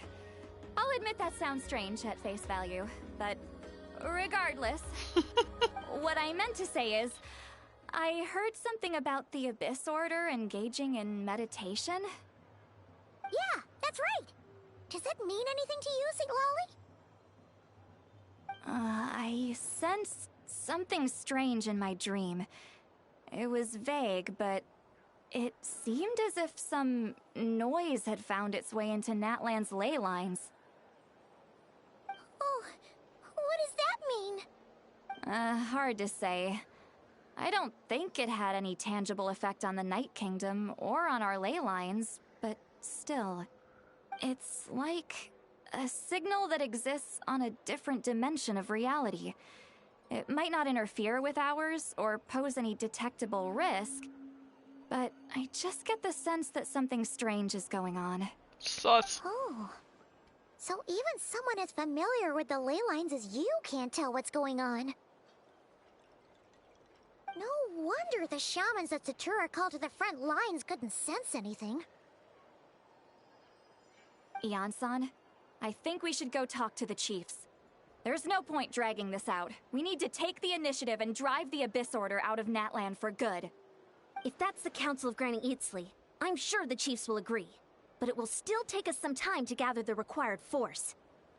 In war, adequate planning and preparation is the key to victory. Sure, but the finer details aren't my concern. Anyway, I'll leave you to it. Just remember to come find me when you're ready to talk to the chiefs. Actually, since you're here, Seat Lolly, I might as well ask one more question. Oh? Sure, what is it? Have you ever heard of monsters that are only visible to certain people? Huh, you mean only select individuals can see them? Now that's a strange one. I guess they could be manifestations of a disturbed psyche? Or extreme negativity embodied in physical form? It could also be a simple case of dead monsters whose souls got stuck here somehow. Well, I say simple. Things quickly get confusing when you start looking into monster souls. For starters, trying to figure out which classification system to use is a real pain in the... Alright, we get it! Granny Eatsley's learning and wisdom knows no bounds. But could we just get the short answer? I love her voice too. Every time Seat Lolly's here, I'm just like sobs. Hey, I was just thinking out loud. You really think I was just trying to flaunt my knowledge? Anyway, she's the short best. Answer is... there are many potential explanations for the kind of phenomenon you describe. That said, it's not something I've ever encountered in all my years. Oh, wow. Okay. Well, if Granny Eatsley's never seen it, it might as well not exist, right? Hey, I'm not that old! I agree, it's hard to say what it was for sure. Care to elaborate on what happened? This all sounds rather mysterious.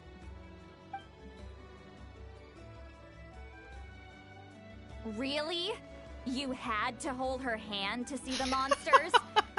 Sounds a little contrived. You're gonna enter Fork Tower, so gonna lurk. Best of luck, Met. Have fun. I like her pout. She's so cute. Huh? That's the part that bothers you? Maybe the point is more that it requires direct physical contact, whether that be hand-holding or otherwise.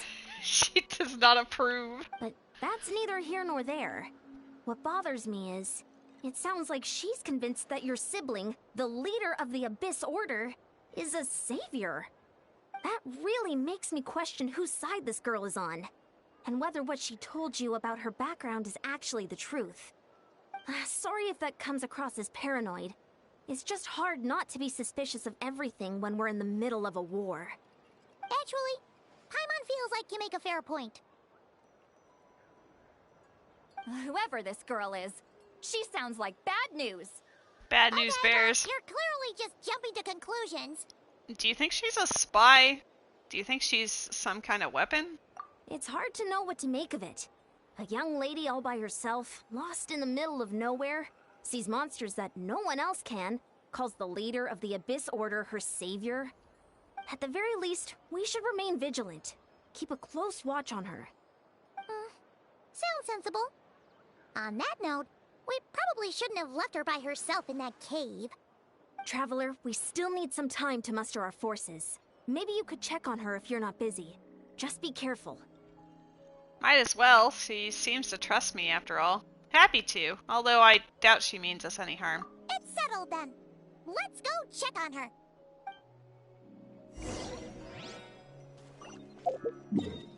Wait, Seat Lolly and Ian-san, ay.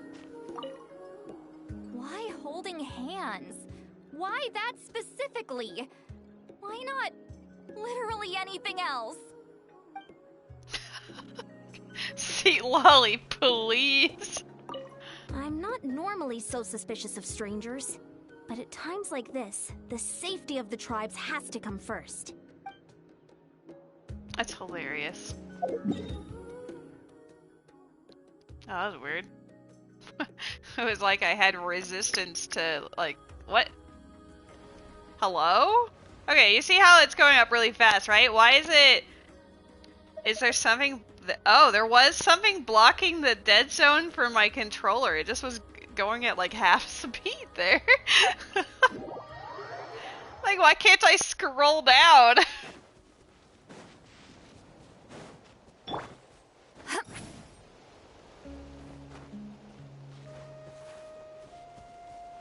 Alright, see Lolly's here to witness the hand holding.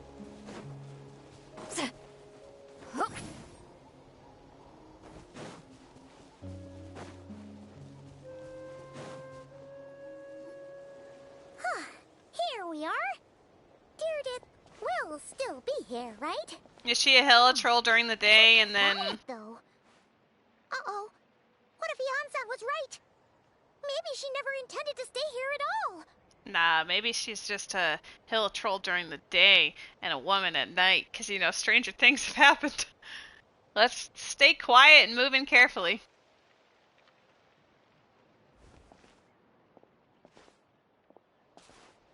Oh, she's ready. Traveler, watch out!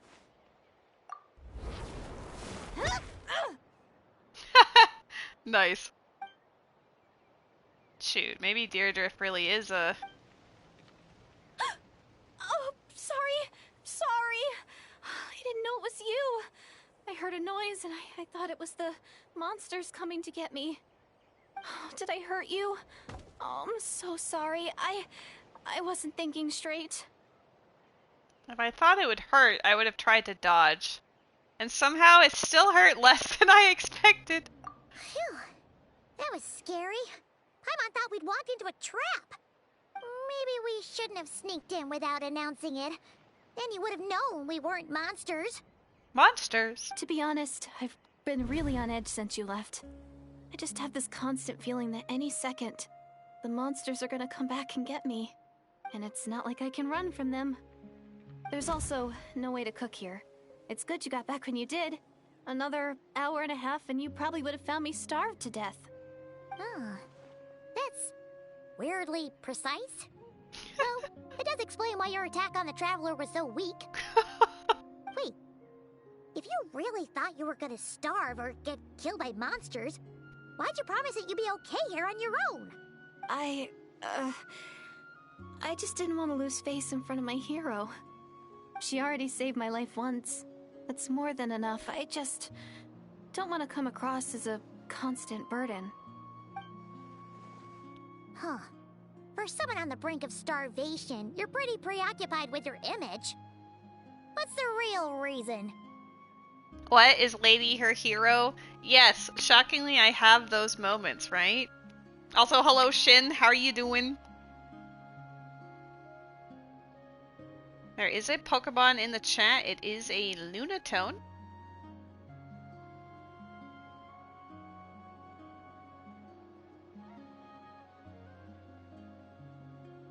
What? That is the real reason. I'm kind of bearing my soul here, you know? Could she really just be an injured civilian? Anyway, so, could you make me some food now? You are unbelievable. Sure, I know just the recipe. Only takes an hour and a half. Oh, Paimon's getting hungry now too. Go on then. You can join us for dinner.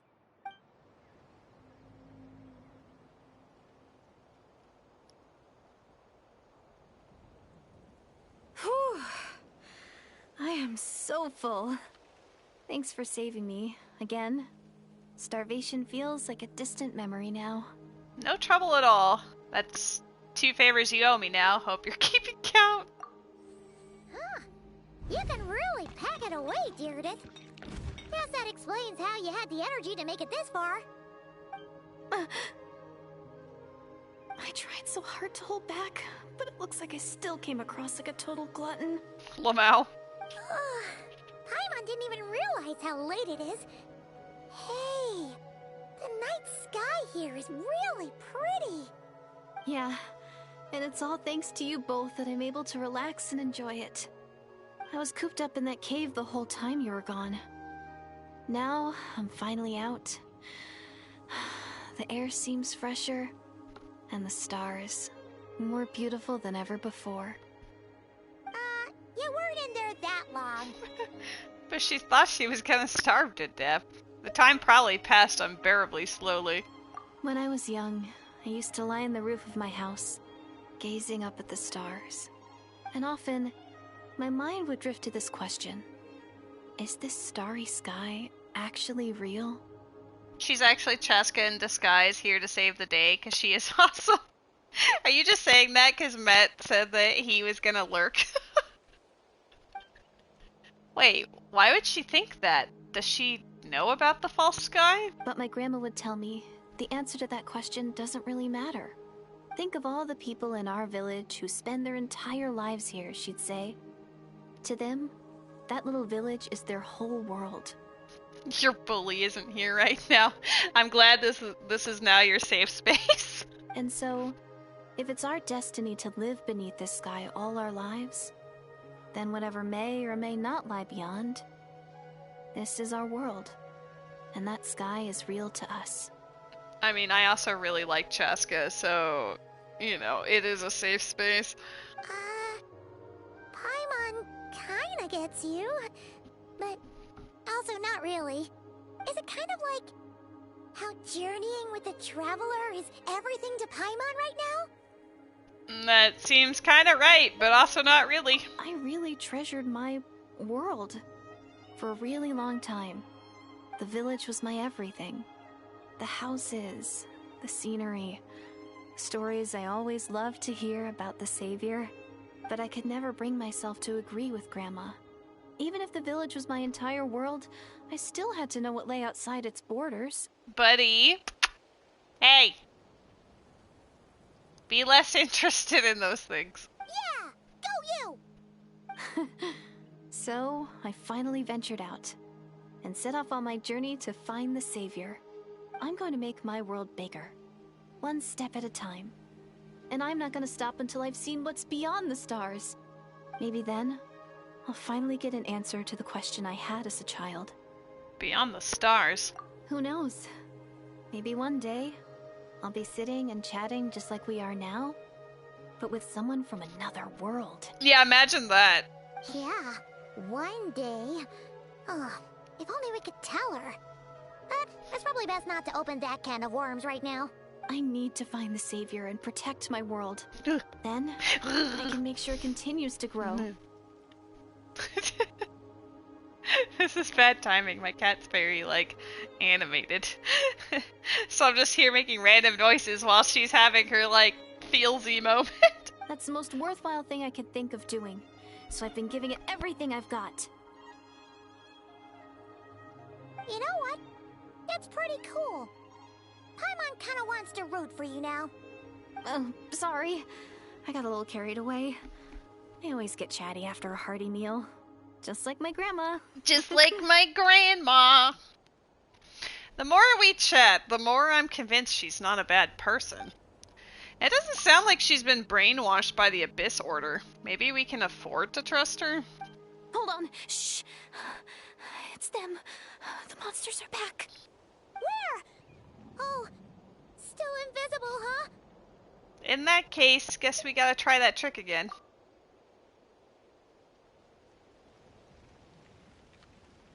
Can you see them now?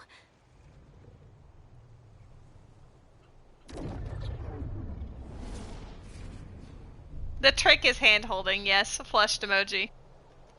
Stay back, I'll handle them.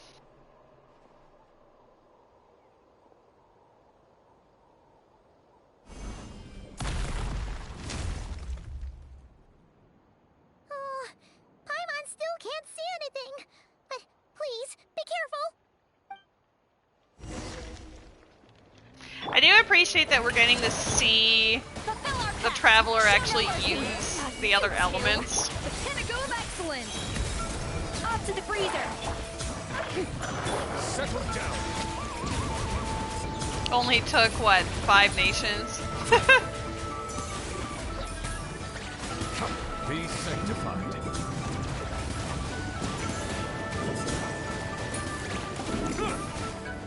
Fulfill our pact! Eat Lolene! Eat Papa! Shower me with the... Bow your head. Huh? Wow, that was fast. Did you get all of them? Paimon sounds like a Digimon? Which one? Paimon's slowly but surely getting used to the sight of you fighting thin air.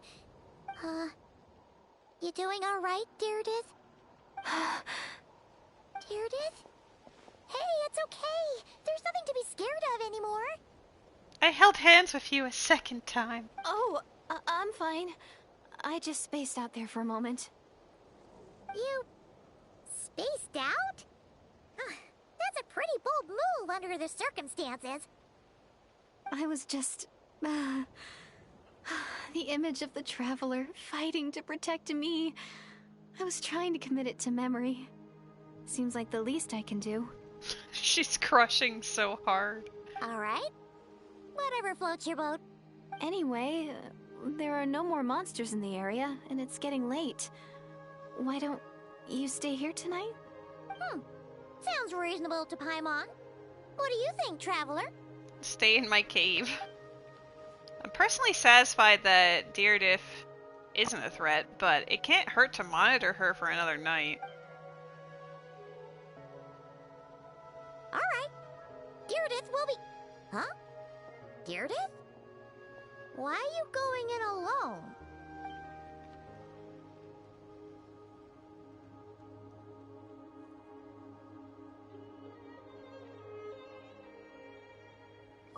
Are we gonna meet brother in the dream sequence?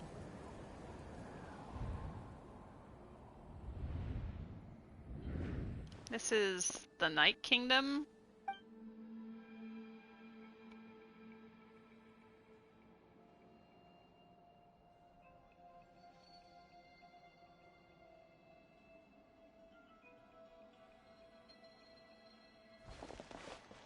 Ether and the Lord of the Night?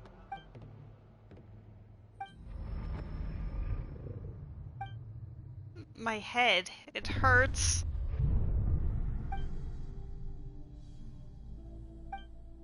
My headache, it's gone? I think I hear a voice in the darkness. Doomsday. A fitting name indeed. A blood-red sky. Wild beasts that slaughter all in sight. Like the ruin grater in the background that's laser beaming. Endless pain. A terrible curse that cannot be reversed. And the birth of a savior.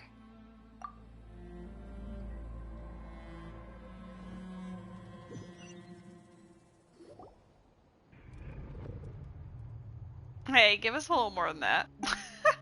That dream I just had. Oh, damn, girls. In your sleep?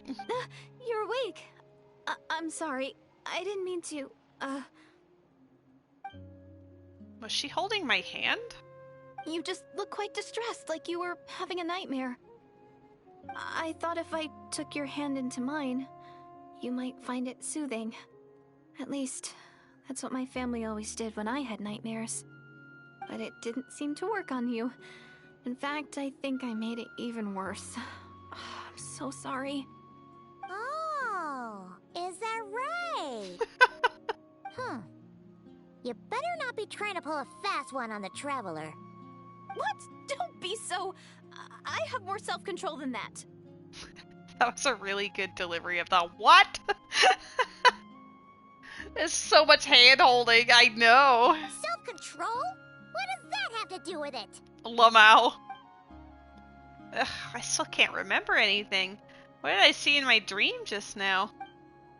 I think I saw Ether in the Night Kingdom at the very start of the dream. But I can't remember what happened next. Never mind. If the memory is gone, I can't force myself to remember it. I'm gonna go back to sleep. We can catch up tomorrow morning. No way is Paimon getting back to sleep after this. You go ahead. But for the rest of the night, Paimon is staying up to keep an eye on this young lady. Oh, do I really seem that shady to you?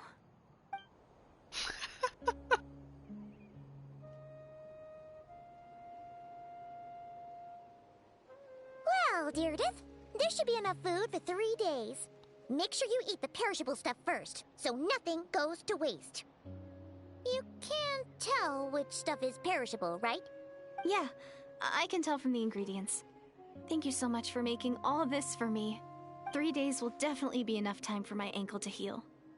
Then I'll continue on my journey to find the Savior. Alright, then we'll be off. Bye for now, Deirdith. See you? Wait! But if this is goodbye, how am I supposed to find you again? Oh, I mean, what if I find your sibling? How am I supposed to let you know? Ah, that's a good point. We share the same goal, but we're constantly on the road, so we've got no fixed address. How about this? When the time comes, you can just write a letter to Mawika. She'll be able to find us for sure. Mawika? Who's Mawika? Hold on. I think I see something over there. It's the Abyss Order! They're here! But it doesn't look like they're marching to war. More like they're running away? Where? What are you talking about? A bunch of Abyss Order thugs. You don't see them? They're heading right this way. Wait a second. That's strange. I guess it's my turn to not be able to see the monsters. I bet the tried and tested method will allow you to see them. You're right. I see them now. You weren't joking after all. So this is what it's like. What a weird situation. What is making these monsters invisible? Is it Deirdith? Or the monsters themselves? Or is it us? Well, might as well mow these ones down, just so they can't pose a threat to the tribes. But where are they running away from? All done!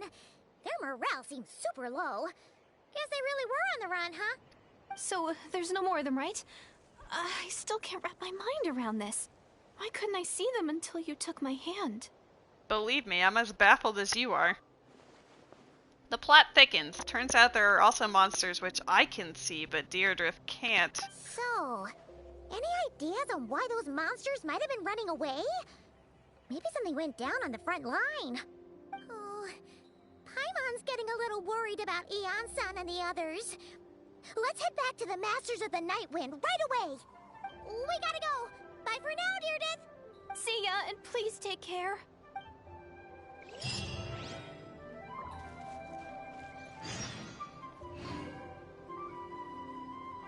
That, like, brings you down away from it. That's kind of goofy. Like, what if you wanted to see how she was doing? You're gonna think after climbing this same patch several times that I'll remember that it's like, I don't know, somewhere around here? Whatever, it's fine. Oops. There is a Pokemon in the chat. It is a Morgrem. Hey, Eon-san! We're back! We ran into quite a big group from the Abyss Order just now. Has something happened at the front? The front line has collapsed. Huh? But how? Did the Abyss Order send in reinforcements? Did they deploy some kind of secret weapon? My balls! Shit. Alright, fine. Fine, I'll throw a great ball. So I can buy some regular balls. Can't believe this has become my life. Just buying a bunch of balls. There we go. No, relax. Their front line has collapsed, not ours. Feels like you could have phrased that more clearly at the start. But this is good news, right? Why'd you still look so serious? Did we finally launch an attack? No, we're still mustering troops. Nowhere near ready to go on the offensive. So at first, I was also confused about what exactly happened out there. But just now, I got the full story from a guard who was on the scene. He watched the enemy lines crumble in real time. What did he see? One person. Just a single individual. They stormed the enemy lines and attacked with a vengeance, cutting them down like paper dolls. They wielded an unknown power and fought with a sword style that no one recognized. The guard who relayed this to me said that before he even had time to react, the enemy was decimated. Alright, I got it. I think I know what happened. I'm only recounting what I heard, and I'm sure the guard in question must be exaggerating to some extent. But still, we have to identify this person. And assuming they're a neutral party, we'll need to figure out how to engage with them. Clearly they're a force to be reckoned with, so we don't want to come across as too weak or too hostile. It's quite a diplomatic conundrum. You don't need to sweat it, Ian-san. From your description, we're already pretty confident that we know this person.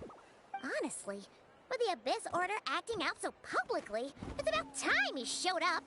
Yeah, who else could it be? He never misses an occasion like this. Dainsleif. I wasn't gonna say it. Wait for him to show up. Can't believe this. Take me up! Take me up! Take me away.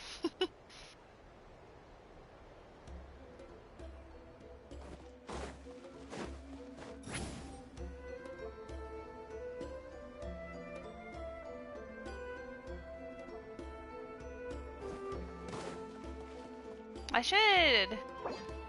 I highly doubt it, but maybe I should see. You know, maybe there's... Oh! There's an event thingy. Alright. Good to know. Noted. That will have primos attached to it. He doesn't... I guess he was voiced by Yuri Lowenthal, right? So that makes sense. Were you waiting for me? It's been a while, Dane. And, yeah, after we heard what went down, we figured you'd shown up. You caused quite a stir, you know.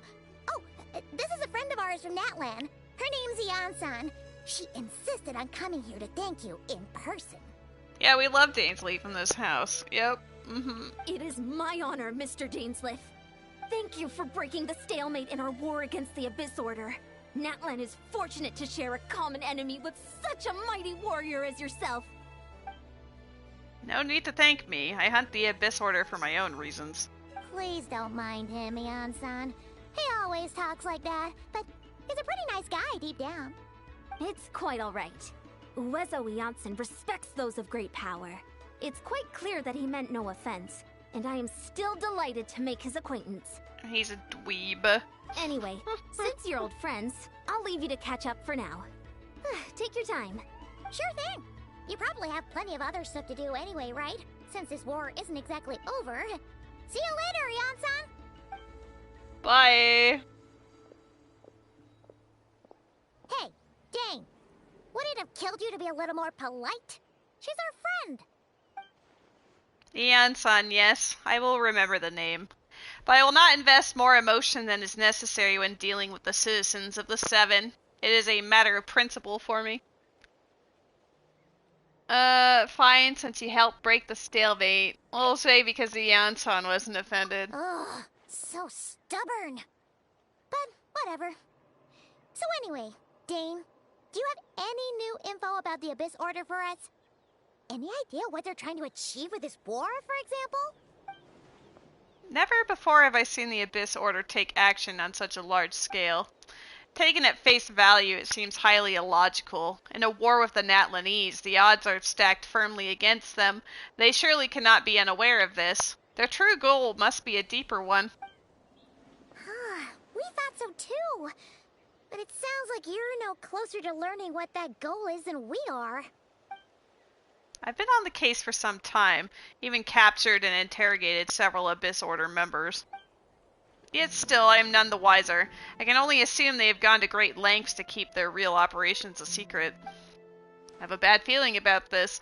The Abyss Order is wasting a lot of its forces attacking Natlan, so whatever they stand to gain must hold enormous value to them. What do you think we should do? Since we lack actionable intelligence, for now we might as well continue to focus on the fighting.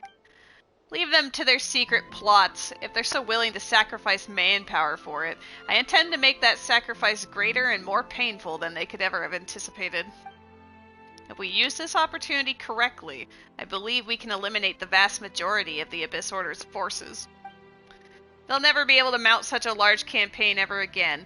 That outcome is well worth our time. And the sooner we can do that, the better. That's right. The ideal scenario would be to destroy them before they can reach their goal. Paimon gets it. Nothing in the world can satisfy you like making mincemeat out of the Abyss Order, right? Right. Wow. Okay. A rare, candid response from Dane.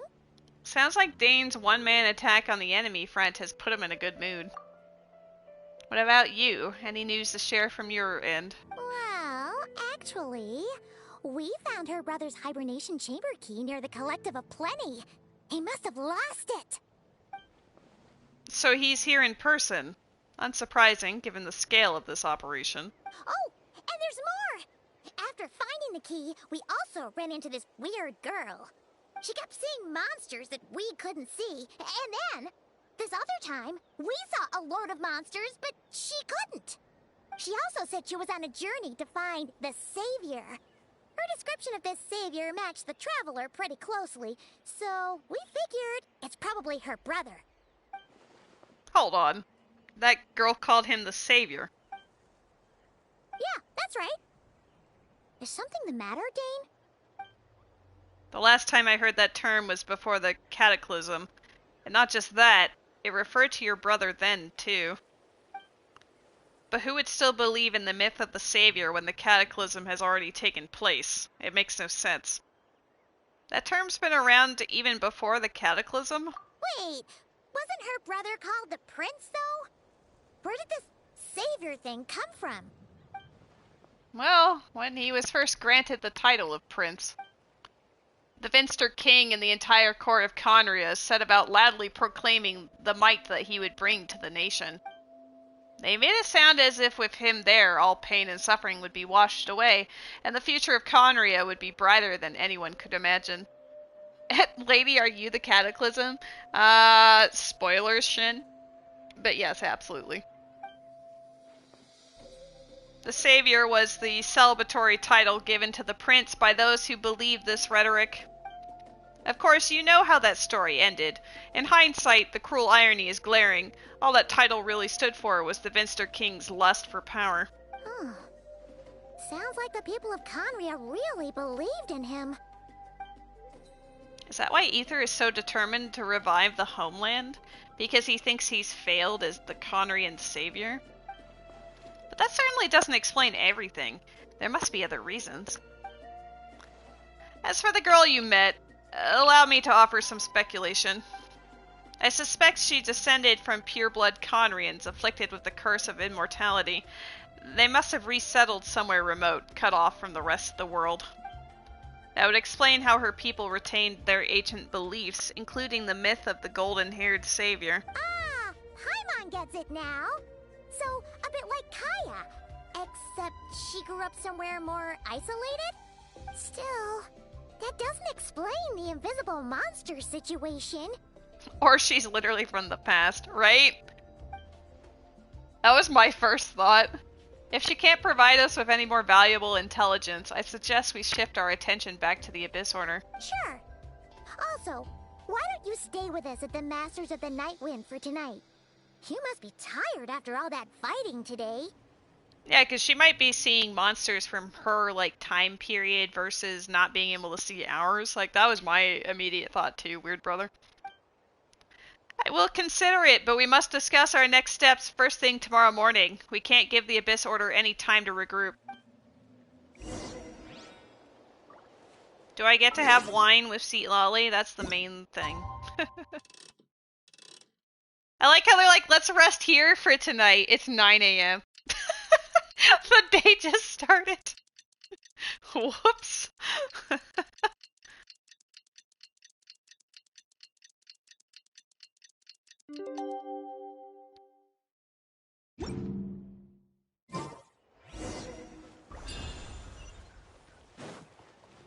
I'm tempted to see for primos. No, don't do it. Later, though. You know it's there. But then if you get rid of it, then you can check other locations that the story brings you to, lady. Rise like smoke. Rise like smoke. Where is it? Oh, is it just this? I was like, what if primos? But it's just... I'm tired already.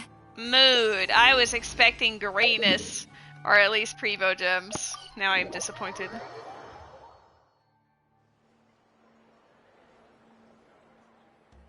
No, we can't give them that much time. Is that Dane and Yan-san discussing strategy together? Huh. Looks like they're getting along just fine. Wow, big mood. You know nothing of the background history they're talking about here. That's more than fine. I will say, like, Genshin, as far as, like, you know, the world lore and history and everything, is actually really engaging and interesting. So I am delighted every time that they actually dip into that part. Not to say I'm like a hoe for lore, but in this instance, it's very well developed overall over the years, so I'm like, yes, give me more.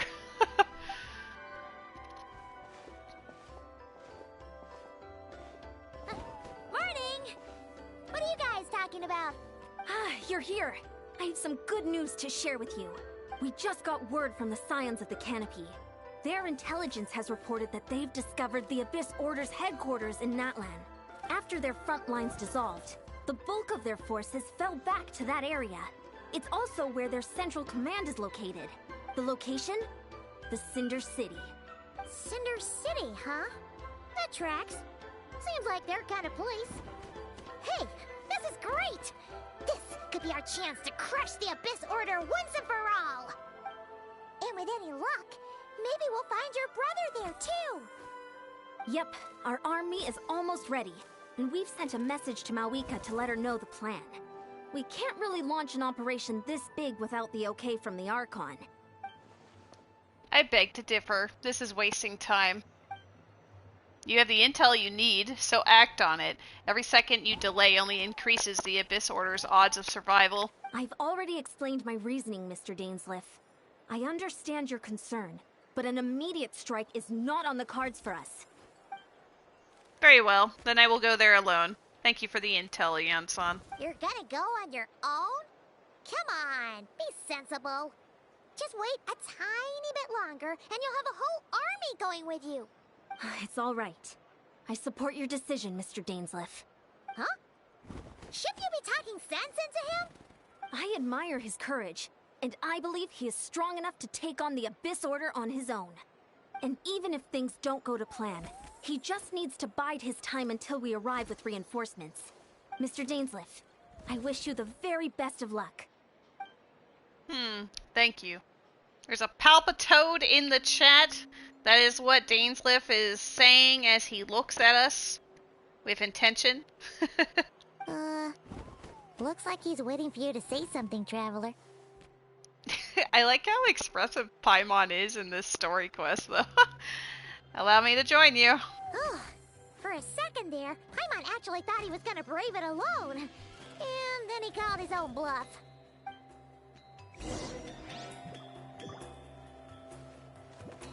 Is Yan-san gone? Yes. Yan-san's like ready to go.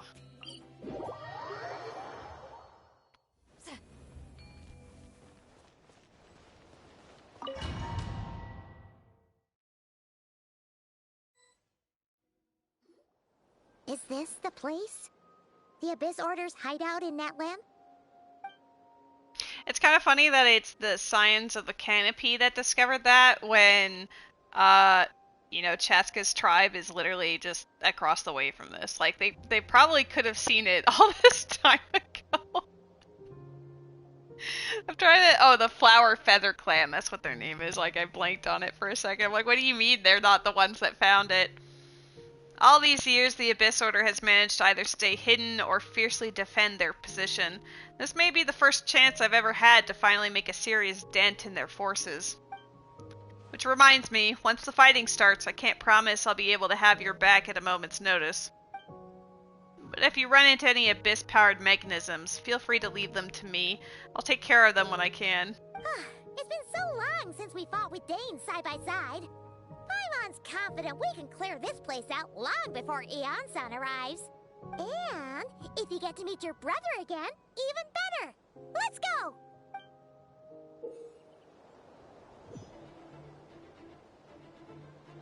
Summon him to clear out the obstructions that bar your path.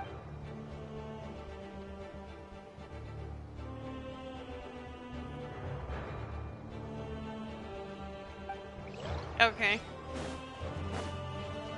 Oh, you can do your party setup here. Whatever. I'm all about that freeze team. Even though everything is like cryo hydro with the Abyss Order. Get to work! Silence!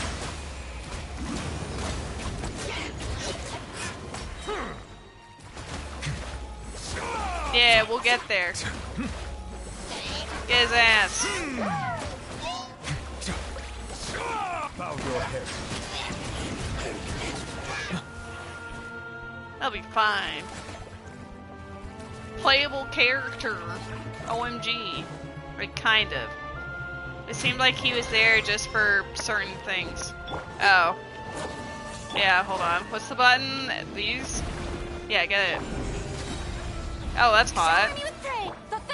He just walks up and goes boom.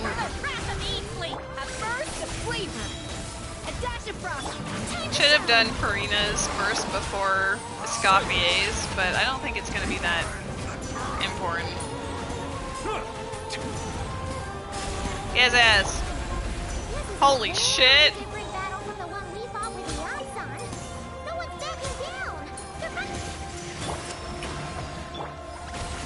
Get to work!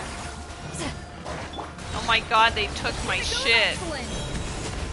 An inspired melange! Settle down. In the name of the truth. I guess I don't actually have to fight them, right? We just have to beat up their little doohickeys.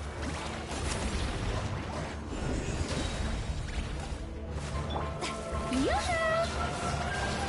Fulfill our pact! Get to work! As much fun as it is beating up the rest.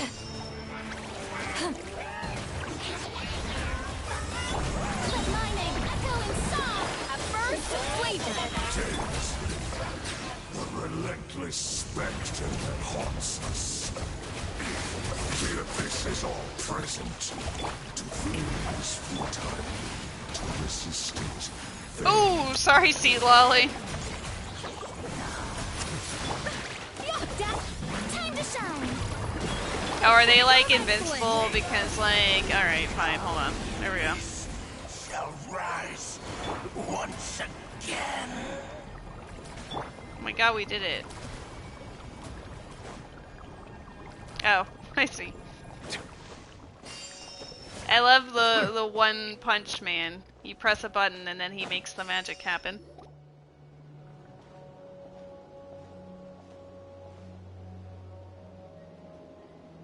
Twilight Sword Dainsleif. Is this really what you want? It is indeed. I will take every I'll take every opportunity to hunt you down to the last man. Hi, Putty. So where's the Traveler's brother then? Or is this guy supposed to be in charge here? So, this is a hunt to you. I must say I pity you, Dainsleif.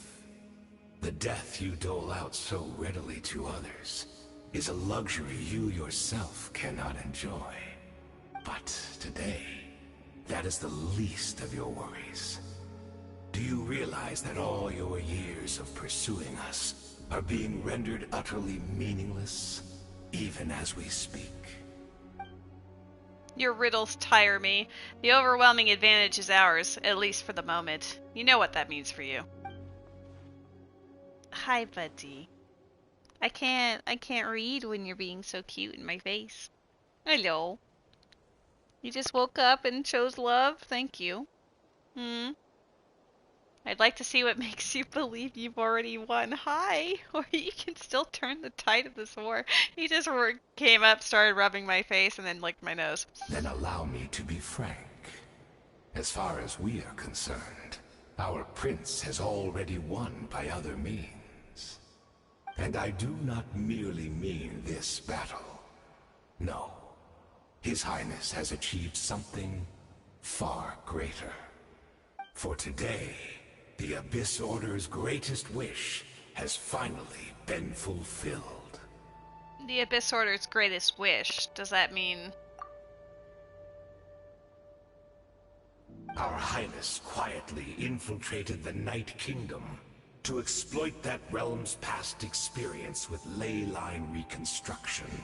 Your cat wakes up and chooses violence. My guy just loves me. And then used the loom of fate to reweave the ley lines of khaen'riah. What? He used the loom of fate? Wait, does this mean the attack on the Masters of the Night Wind was all a smokescreen to give him some cover? Oh no, this makes too much sense. Correct. As of now, our homeland has been revived. And all of my comrades that you have slain, Dainsleif, they shall forget the struggles that have beset them these past 500 years, and begin their lives anew in a khaen'riah restored to life. What a load of drivel. Your falsehoods are riddled with flaws. My ears tire of your tedium. Isn't there more to reviving a homeland than just reweaving its ley lines? Right! You still need a few steps after that, such as finding a place to host the ley lines you just re-wove. Plus, if it was really so easy, Moika and the captain would have had a way easier time during the war. I have one simple question. If khaen'riah has indeed been revived as you claim, then where is it? Oh, you poor fools. Clinging to delusions, even after the truth has been plainly revealed to you. Think back on the past few days. Have you truly not noticed anything amiss since the start of the war? Anything amiss? Are there signs that I could have missed? I sensed something strange in my dream. It was vague, but it seemed as if some noise had found its way into Natlan's ley lines. Oh, what does that mean? Hard to say. I don't think it had any tangible effect on the Night Kingdom or on our ley lines, but still, it's like a signal that exists on a different dimension of reality. It might not interfere with ours or pose any detectable risk, but I just get the sense that something strange is going on. See, Lolly is the best confirmed. She just knew in advance what was happening, because she is a Gigachad. I also vaguely remember seeing Ether in the Night Kingdom, facing the Lord of the Night. You have to stop for a telehealth appointment? Alright, thank you for dropping by, weird brother. I hope the appointment goes well. Wait, that's not all. There were other signs as well. I can't see the monsters.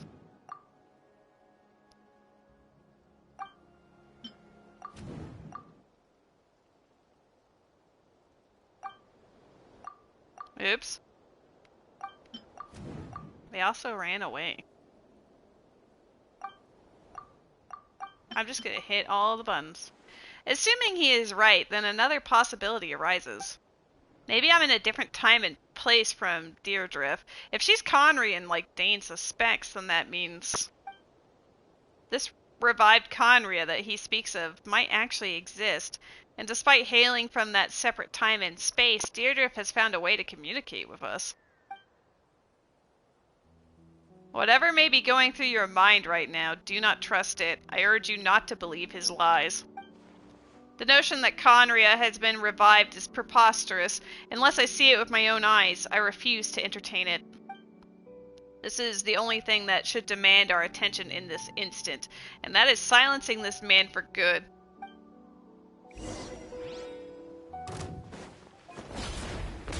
Strike a pose! Show no mercy! Give in to the embrace of the abyss. Settle down. The time is begging. Baptized. Do you still not understand? There's no lose! Keep lolling! Keep Papa! Get him! I will bow your shame to the name of the abyss! That should be all of them, right? So, we've destroyed the Abyss Order's headquarters in Natlan, but somehow, that didn't feel satisfying at all. Are you still thinking about what that guy said? You look really worried.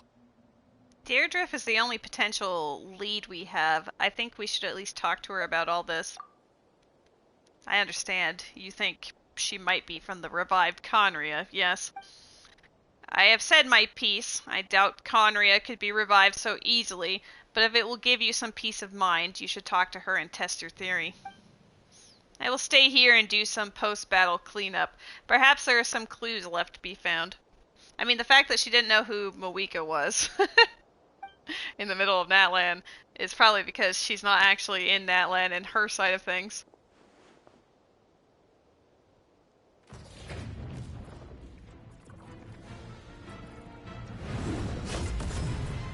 Oh no, Dainsleif. I thought your voice and attitude seemed familiar. My mistake. I should have made sure you were dead earlier. The curse of immortality has struck you then.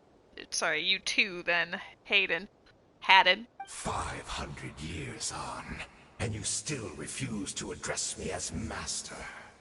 Don't forget, Dainsleif. You may be the renowned Twilight Sword, while my arm has grown too feeble to swing a blade. But I taught you everything you know about wielding a blade. Ha! Your arrogance and malice cost you all my respect long ago. Be that as it may, under the circumstances, I see no further reason for us to fight. The curse of immortality means neither of us has a way to completely destroy the other. Speak for yourself. I intend to kill you 100 times over.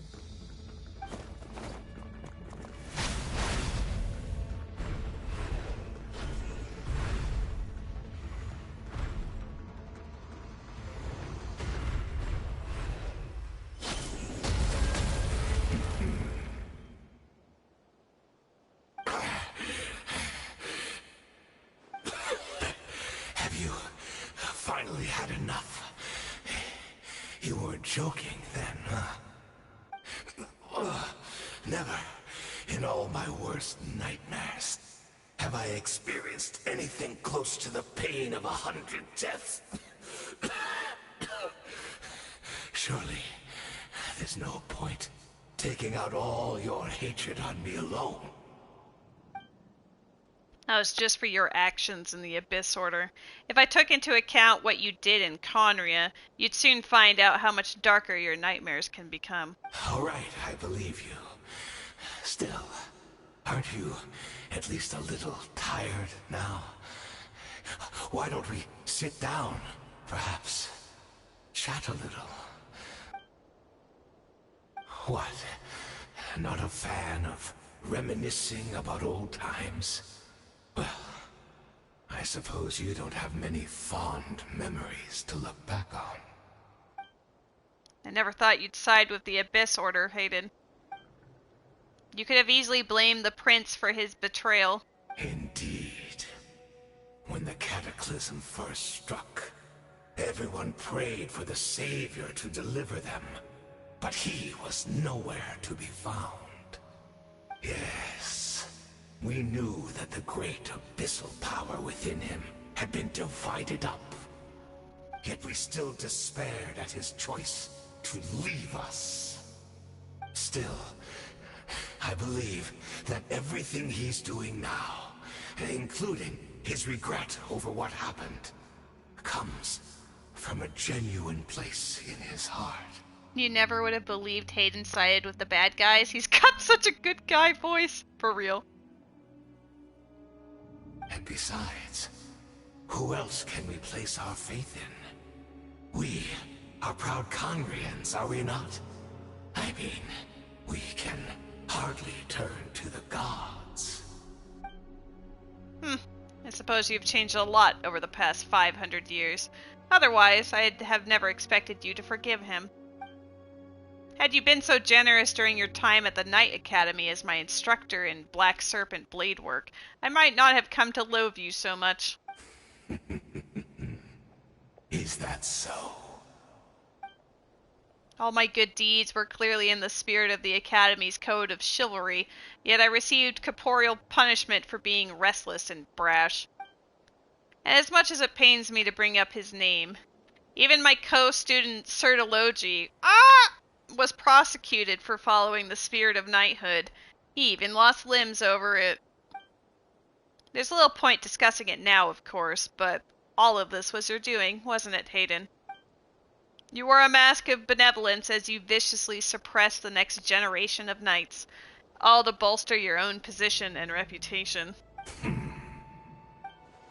What? Too cowardly to admit it? Oh, I'm sorry, Dainsleif. I would apologize to you for those actions, truly. But the fact is, I honestly can't remember them anymore. Look at me. Look at what has become of me. Only by the Abyss's grace have I managed to maintain this physical form. But as for the rest, memories, spirit, emotions, personality, they have long become eroded, fragmented beyond recognition. Even if mine was a past steeped in sin or in shame I once longed to hide, I would wish to remember it. Without my history, I fear I will become another person entirely. I would like to apologize for any misdeeds that are mine. So please, tell me everything. Tell me about the khaen'riah we once called a home. You killed me 100 times, so you owe me that much. No wonder your personality struck me as different. Memories are indeed a crucial part of a person's identity. So, the khaen'riah we once called home. He remembers it all.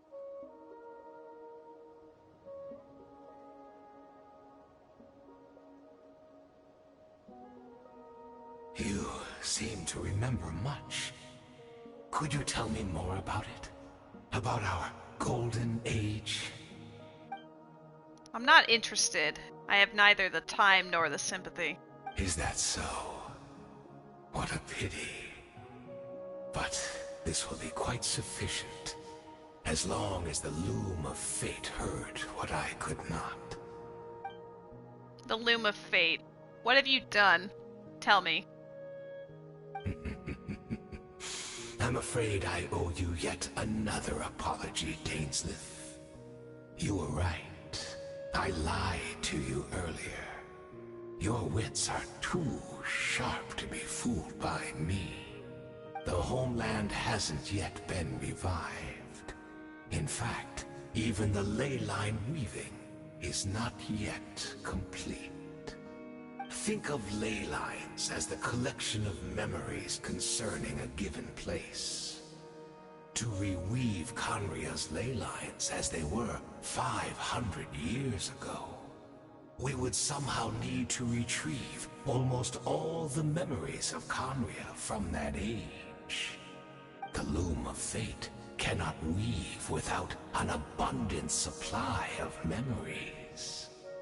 And so, we relied on everyone in the Abyss Order to provide what they could. Even though fragments are all that remain in most cases, the more we all share, the more that can be restored.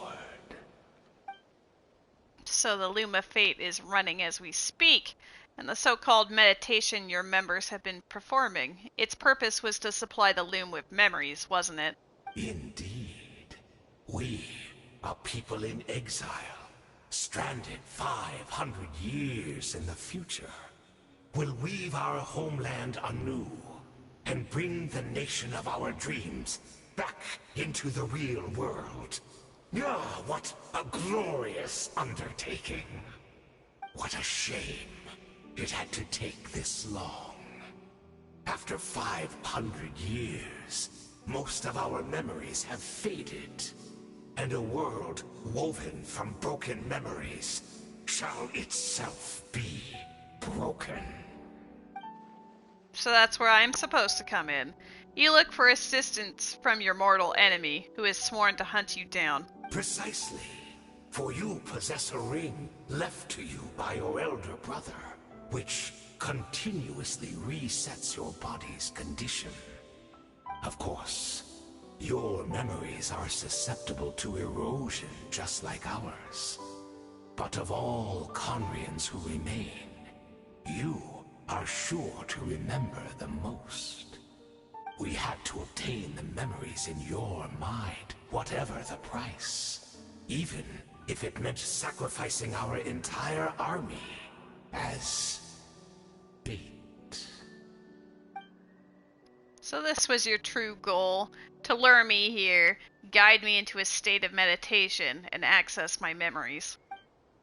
So be it. A few of my fading memories for your entire army. That strikes me as a fair trade. I appreciate your generosity. You're gambling everything you have on the Loom of Fate. This could be a costly mistake for you in the long run. Perhaps. But that is the gamble our Highness has chosen to make. And thanks to you, the Loom of Fate has now finished weaving the ley lines. New khaen'riah is complete! Enough about your beloved leader. You said you'd pay any price for my memories, did you not? In that case, prepare to be slain another 100 times for your deception. I hope it was worth it.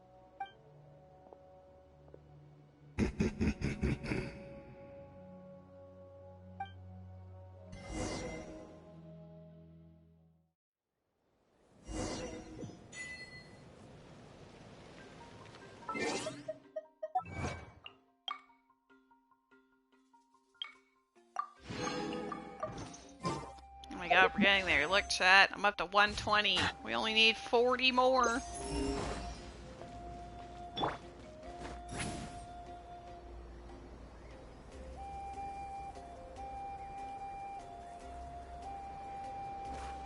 Nope.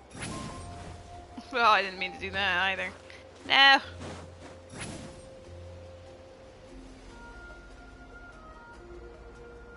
It's Deirdre! Great! She's still here!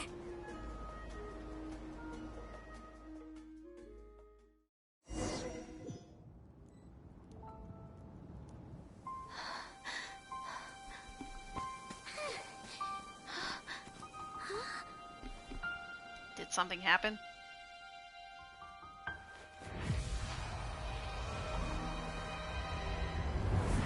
I mean, most of their memories would be of the cataclysm, right?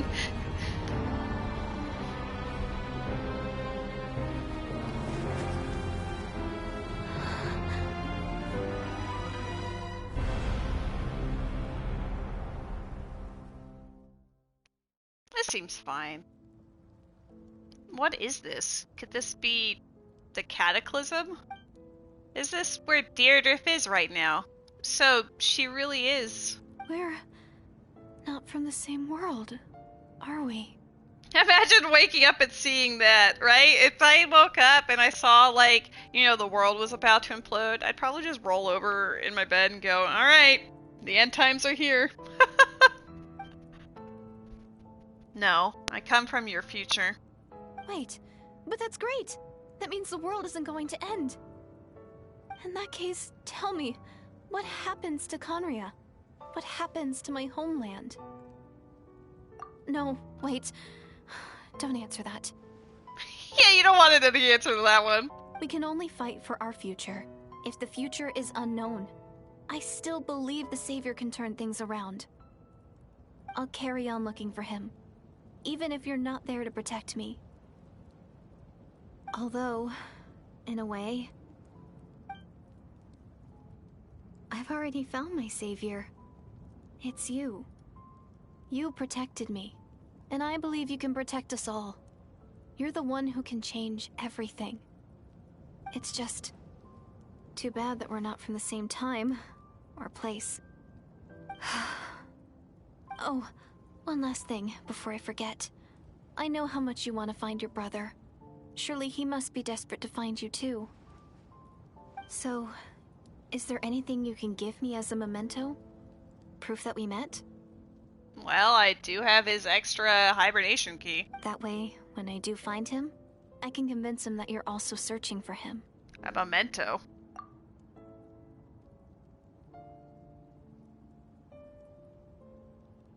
Wait. Huh? What is it?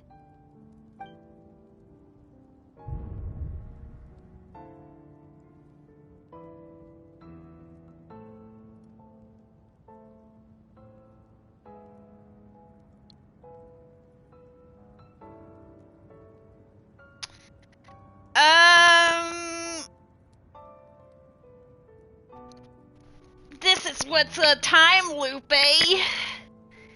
Because, like, she had it because we gave it to her. Well, yeah, I could tell this is the choice. But, like... Oh, that's terrible. I mean, it's just gotta be what it's gonna be, I guess. Hi, buddy. I don't know. I don't think her fate's gonna change regardless of what we've done. It's already come to pass. I'm gonna give her the key. We know she becomes a hill of troll. But we gotta do what we gotta do.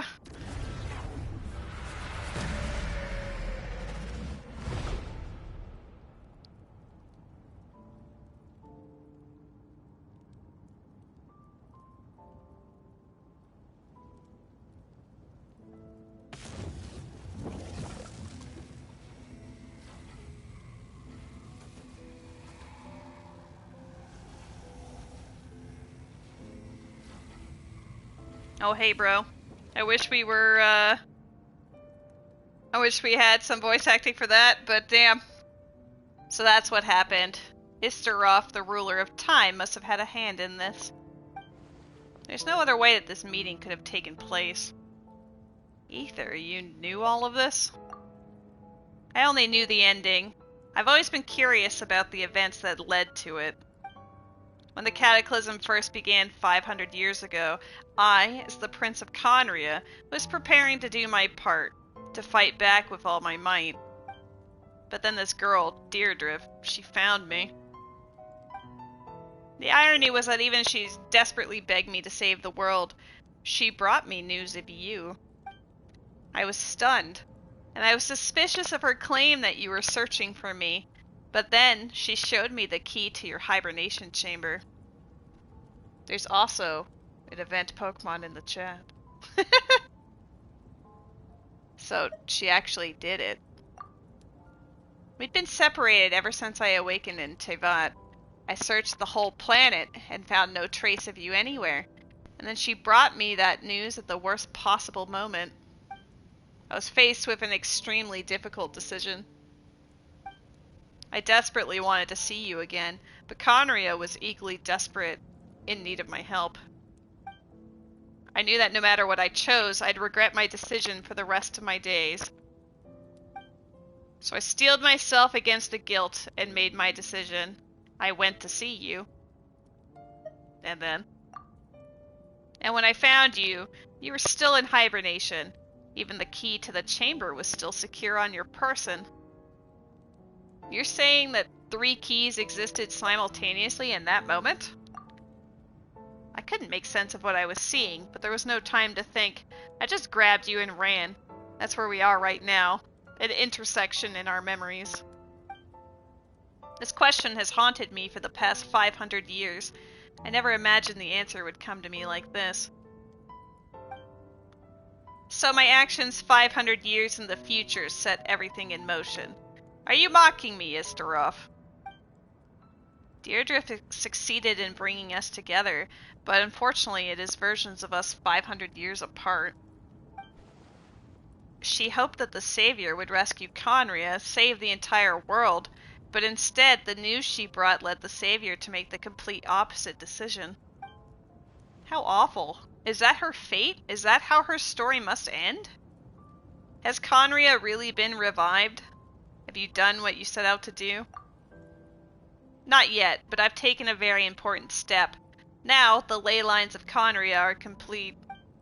I'd always thought that Tevat's ley lines were locked by the heavenly principles. No more can be added, and existing ones cannot be replaced. But then I'd learned that Natlan's Night Kingdom appeared to be an exception to the rule. It has intrigued me ever since. So I directed the Abyss Order to feign an attack on Natlan, buying me some time to enter the Night Kingdom and negotiate with the Lord of the Night. Unfortunately, for other reasons, even the Night Kingdom cannot host any new ley lines. The most I could get was some room to carry out the weaving process. The Lord of the Night did say before that even she can only reconstruct Natlan's ley lines. It's probably for the same reason. Still, I received the Lord of the Night's permission and activated the Loom of Fate. Using in Tevat as the base, I was able to grow a realm based on the khaen'riah of 500 years ago, superimposing it over present-day Natlan's space-time. That superimposition is what allowed you and Deirdre to cross paths. That's what I saw in my dream. He's not lying about that, at least. But I don't understand is, why did the Lord of the Night agree to this? After that, the new khaen'riah was enriched with memories of the old, drawn from the Abyss Order's members in their meditation sessions. With those memories as raw materials and the superimposed realm as a template, the Loom of Fate finally finished its work. What I now hold in my hand is the Atlas of the New World. This is the product of the Loom of Fate, holding within it the entire network of new khaen'riah's ley lines. With this, the nation once known as khaen'riah can rise again. One day, I will find a suitable host location for it. Why? Why is reviving khaen'riah so important to you? I don't understand. Is it really just because of guilt? When I first arrived in khaen'riah, 500 years ago, my memory was completely blank. It was only after I had served as their prince for many years that I slowly began to remember everything, including you. What? Your memories were erased. But recovering old memories didn't simply erase the part of my life I spent in khaen'riah. I still see it as my second home. That is why my guilt weighs so heavily on me. But even so, that only constitutes part of my motive. More importantly, if I wish to speak with the heavenly principles as an equal, I will need the might of an entire world behind me.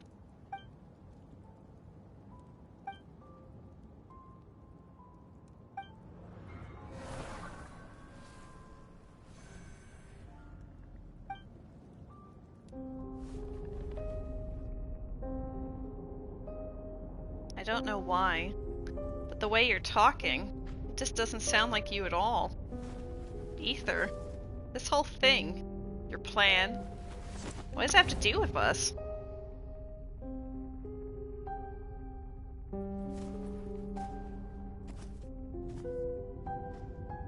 All along, it's only ever been about us.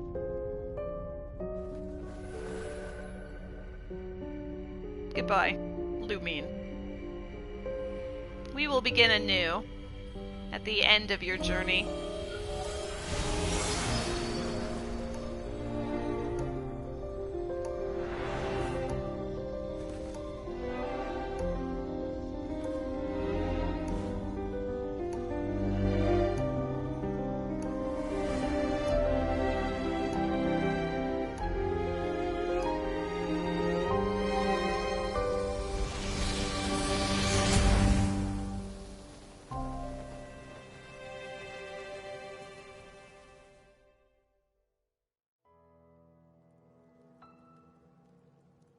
Well, I'll probably be watching that scene again in the future when they get to dub over the lines. Everyone's been waiting for you.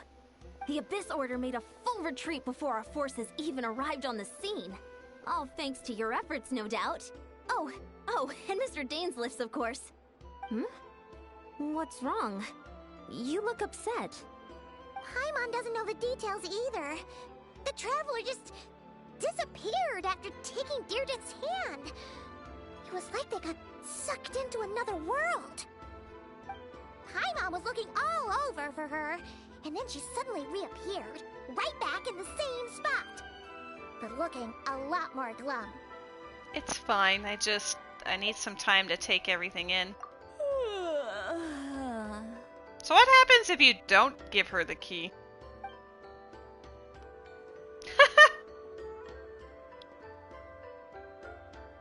I think I got the gist of what happened. Something to do with your brother? I spoke with the Lord of the Night in a dream just now, and learned quite a lot. Like, yeah, I'd be curious about, like, what happens if you try to, like, break the cycle, as it were. Huh? You met your brother? I did. We had a long talk. And you didn't think to tell Paimon right away? Well, never mind. Paimon can see that you're pretty down right now. But let's go over everything later, alright? What your brother accomplished? It all but defies comprehension. I was stunned when I heard about it too. But what surprised me the most was that the Lord of the Night actually chose to allow it. That caught me off guard too. I never would have expected that. The Lord of the Night did try to explain it to me, but in a word, it's complicated. During the war with the Abyss, Malwika had an argument with the captain. Malwika believed that we should fight to protect our culture and memories, while the captain believed the preservation of the ley lines should come before all else. So, the Lord of the Night was very intrigued when presented with the Loom of Fate, and informed of its ability to weave ley lines. She saw your brother's actions as a potential third option, namely to preserve an entire nation in the form of an atlas. Preserve a nation? You've definitely lost me now. You're not the only one. Paimon's got no idea what's going on either. With that in mind, the Lord of the Night gave the go-ahead once she was satisfied that the Loom of Fate wouldn't have any real effect on Natlan. However, I believe she imposed an additional condition of her own. An additional condition? Did she ask for something in return? No idea. She wouldn't tell me what it was. Huh. Alright, well, let's not overthink this for now. We just won a war! Time for a well-earned drink to celebrate. I trust the Lord of the Night unreservedly. I'm sure she only involved herself to take a problem off our hands, so it's one less thing for us to worry about. Don't you agree, Traveler? You've got a point. I still feel like a mess, though. Come on, let's head back to the Collective of Plenty. Oh, Verissa should be there too. We'll treat you to a real feast. I'm sorry, but there's somewhere else I want to go first. Huh?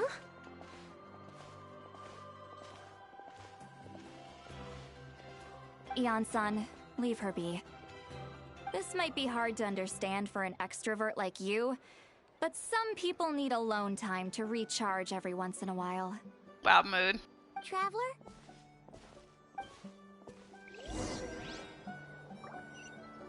Return to the cave. Man, they walked pretty far pretty fast, though. You were just over there. And dodging that invite to the party, like, not today.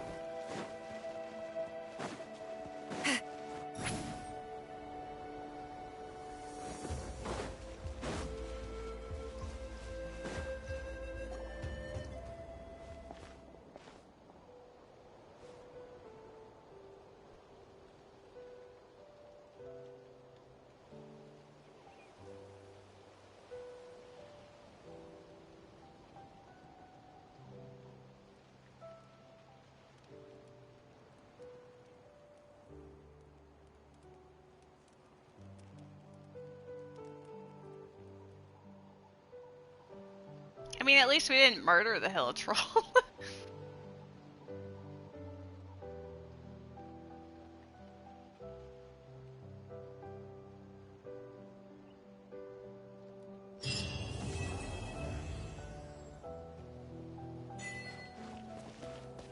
Oh, well, it did give us 2 wishes as one hope, so maybe maybe now that we've undergone some emotional distress,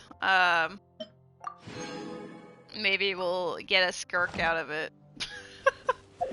Obviously, that was the motivation from the start. I'll try that out later.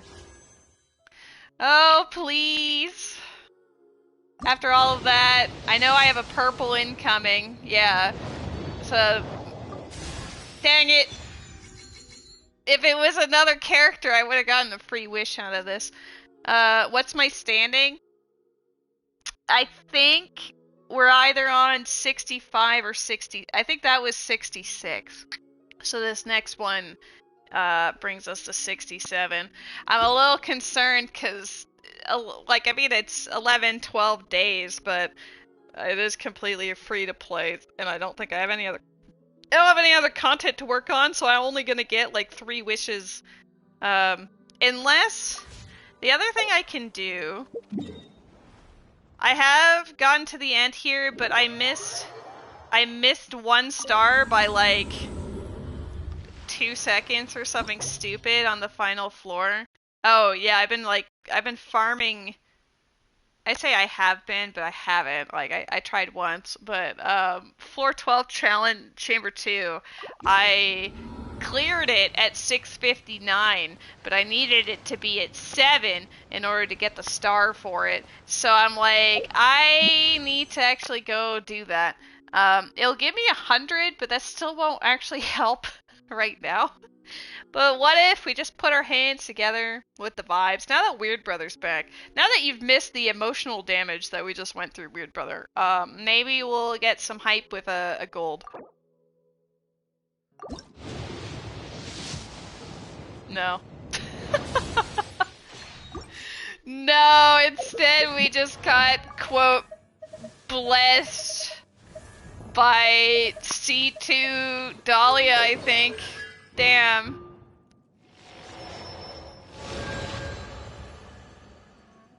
Revelation of mercy. Have mercy on me. Please. Dang. Okay, well that gave us... Like, now I'm like under... Like, okay, well if I'm 67 wishes, I'm 9 wishes to soft pity. So like if I... Like, for realsies, I went through and was, like, checking out, you'll see that some of them are completed in 2025 in May. If you see May 27th, 2025, that was me desperately trying to find hidden achievements I didn't get yet to get a Scoffier. It was a whole thing. Oh, there is an event Pokemon in the chat. It is a Rockruff. Surprise baptism! That fucking kills me every time. When I saw the trailer for that punk ass bitch, I was like, no way. I posted it on my server and immediately just wrote, surprise baptism! And then that's all we ever say to each other. Like, without fail. No, unfortunately, my Escoffier adventures were so intense that I may have 100%ed all of those. But if you ever need assistance, hit a girl up, cause yeah, I think I enlisted Met during that time on the ones I was missing, which is probably on like these ones. Yeah, you'll see like in again May of this year. You just need friends? I got you, girl. Hey, anytime that you're playing Genshin, you're like, damn, I want to get these co-op achievements. Just text me and be like, hey, are you free? I'd like to do this thing. Like, that's what I basically did with Matt. And I was like, I know you're not on right now, but if there's a time that you're free, would you mind doing this with me? Because I need some help. When I'm done stream, do you mean like right now? I mean, afterwards, I kind of want to make dinner and like pee, but Sure. I mean, I am I am basically done stream. I've already done all of the things that I need to do. I'm gonna imagine that nothing showed up on the screen for you guys because it was on a browser window.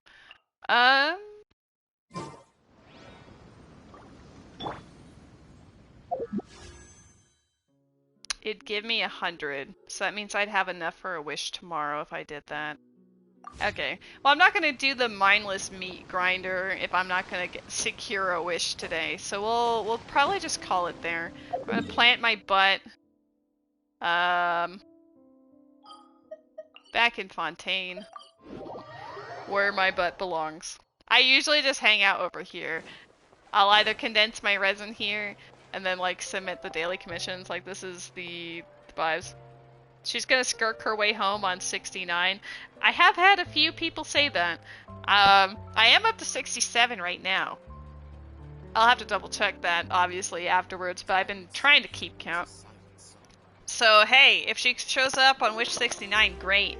But also, on a 50-50, because Escoffier was extremely mean and absolutely decimated my count. Was she worth it? Absolutely. But, goddamn. I went through hell for this woman. I got C3 Dea, I'm pretty sure, because of her. Where is she at? She's over here. Yeah. Seeing her, I was like, well, it's better than one of the other ones, I guess, but like, damn. 74 or 75? God, I hope. For Escoffier, I lost the 50-50 on Wish 78, and then I got her on Wish 77. I was like, dear God, she expects way too much of me. I'm gonna go see... Even the most unassuming ingredients can produce astounding flavor. But unlocking that potential takes a keen sense of smell. Hey, Havel is doing a no logic rando. He started 2 hours ago or something, so he should be still ongoing.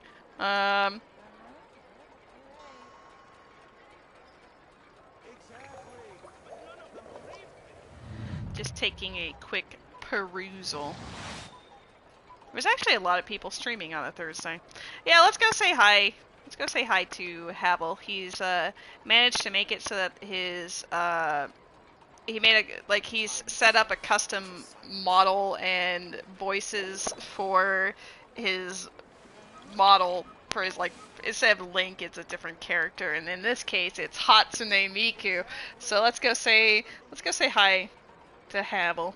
It's rare that I get to raid him unironically, so usually he and I are raiding each other as like a tee-hee whatever, but this time we can actually do like a genuine wow, it's a raid moment. So let's have our wow, it's a raid moment. Melusines are beautiful creatures.